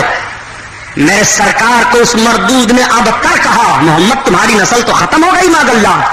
میرے آقا کو تکلیف ہو گئی، سرکار تشریف فرما ہے۔ تب تک اللہ تعالیٰ نے حضرت جبریل علیہ السلام کو پوری سورہ کوثر دے کر نازل فرما دیا، انا اعطیناک الکوثر فصل لربک وانحر ان شانئک هو الابتر۔ اللہ ارشاد فرماتا ہے اے محبوب تمہارا ایک شہزادہ کیا گیا ہے، غم نہ کرو، ہم نے تو تمہیں بے شمار خوبیاں عطا فرمائی ہے۔ سبحان اللہ سبحان اللہ سبحان اللہ۔ ایک دولت کے جانے پر غم نہ کرو، انا اعطیناک الکوثر، ہم نے تمہیں بے شمار خوبیاں عطا فرمائی ہیں۔ اسی بنیاد پر ہم کہتے ہیں پیارے کہ جب رب اپنے محبوب کی خوبیوں کو شمار میں نہیں لا رہا ہے تو تم کون شمار میں لانے والے ہوتے ہو؟ رب فرماتا ہے محبوب میں نے بے شمار خوبیاں عطا فرمائی ہے، رب شمار نہیں دے رہا ہے، تم گنتی کرنے والے کون ہوتے ہو؟ اسی لیے تو اعلیٰ حضرت عظیم البرکت فرماتے ہیں کہ تم نبی کے ذکر کو مٹانا چاہتا ہے، نہیں مٹے گا، نبی کا تذکرہ نہیں مٹے گا، نبی کا نام نہیں مٹے گا، نبی کا کام نہیں مٹے گا، نبی کی تحریک نہیں مٹے گی۔ خدا کی قسم ہر آنے والے دن میں زیادہ سے زیادہ آقا کی تعریفیں ہوتی رہیں گی۔ اسی لیے اعلیٰ حضرت عظیم البرکت فرماتے ہیں کہ مٹ گئے مٹتے ہیں اور مٹ جائیں گے یاداں تیرے، نہ مٹا ہے نہ مٹے گا کبھی چرچا تیرا، نہ مٹا ہے نہ مٹے گا کبھی چرچا تیرا، اور خاک ہو جائے عدو جل کر مگر ہم تو رضا، دم جب تک دم ہے ذکر ان کا سناتے جائیں گے۔ محبوب ہم نے تمہیں بے شمار خوبیاں عطا فرمائی، سبحان اللہ۔ تو کوئی شمار میں لا پائے گا سرکار کی تعریف کو؟ ایک جملہ یہ کہہ دیا کرتے ہیں کہاں ہم نبی کو نہیں مانتے ہیں، नमाज हम पढ़ते हैं, रोजा हम रखते हैं, कुरान की तिलावत हम करते हैं, ज़कात हम देते हैं, हम कहाँ नबी को नहीं मानते? तो नमाज पढ़ना, इबादत करना, ये नबी को मानना हुआ?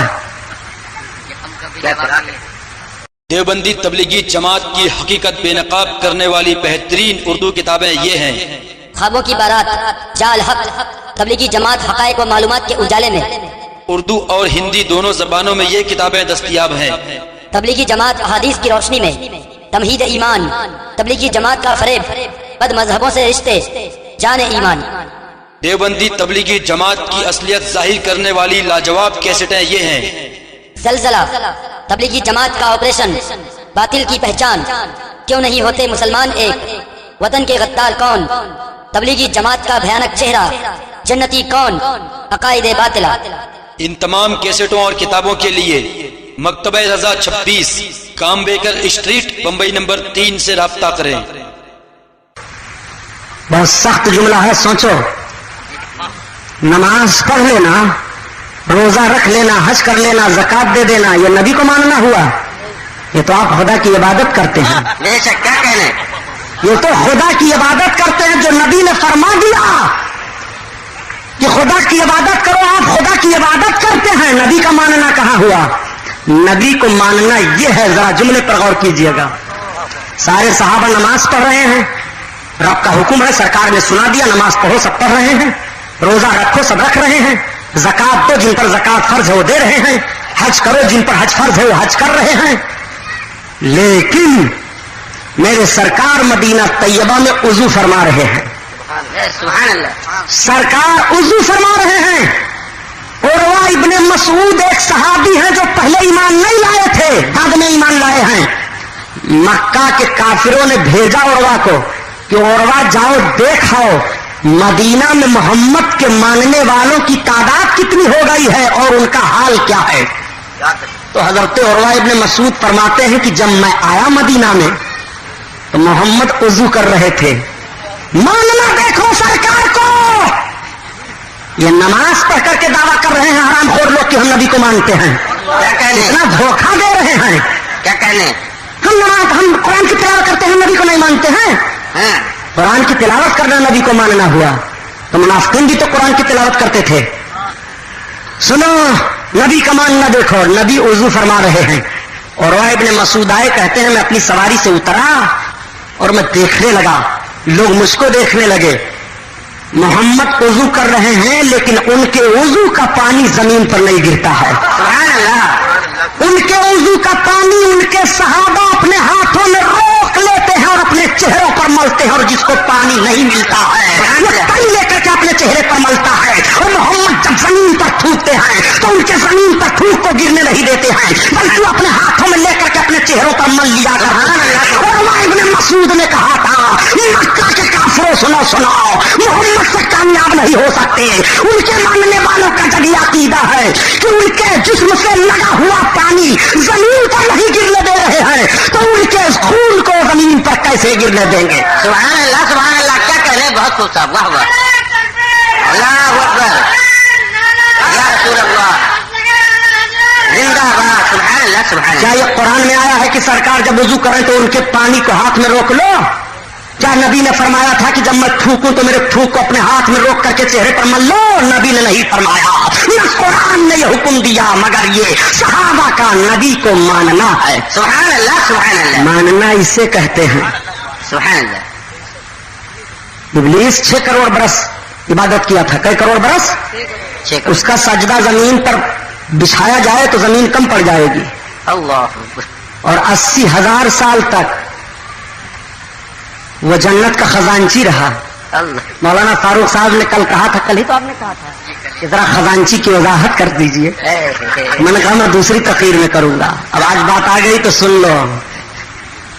जन्नत का खजांची रहा, बताइए। इब्लीस जन्नत का खजांची पहले था, उसको ये मान रहे हैं, और अगर नबी को कह दिया जाए कि नबी ही जन्नत देंगे तो उसको इनकार कर रहे हैं। क्या कहने, जिनके सदके में जन्नत बनाई गई।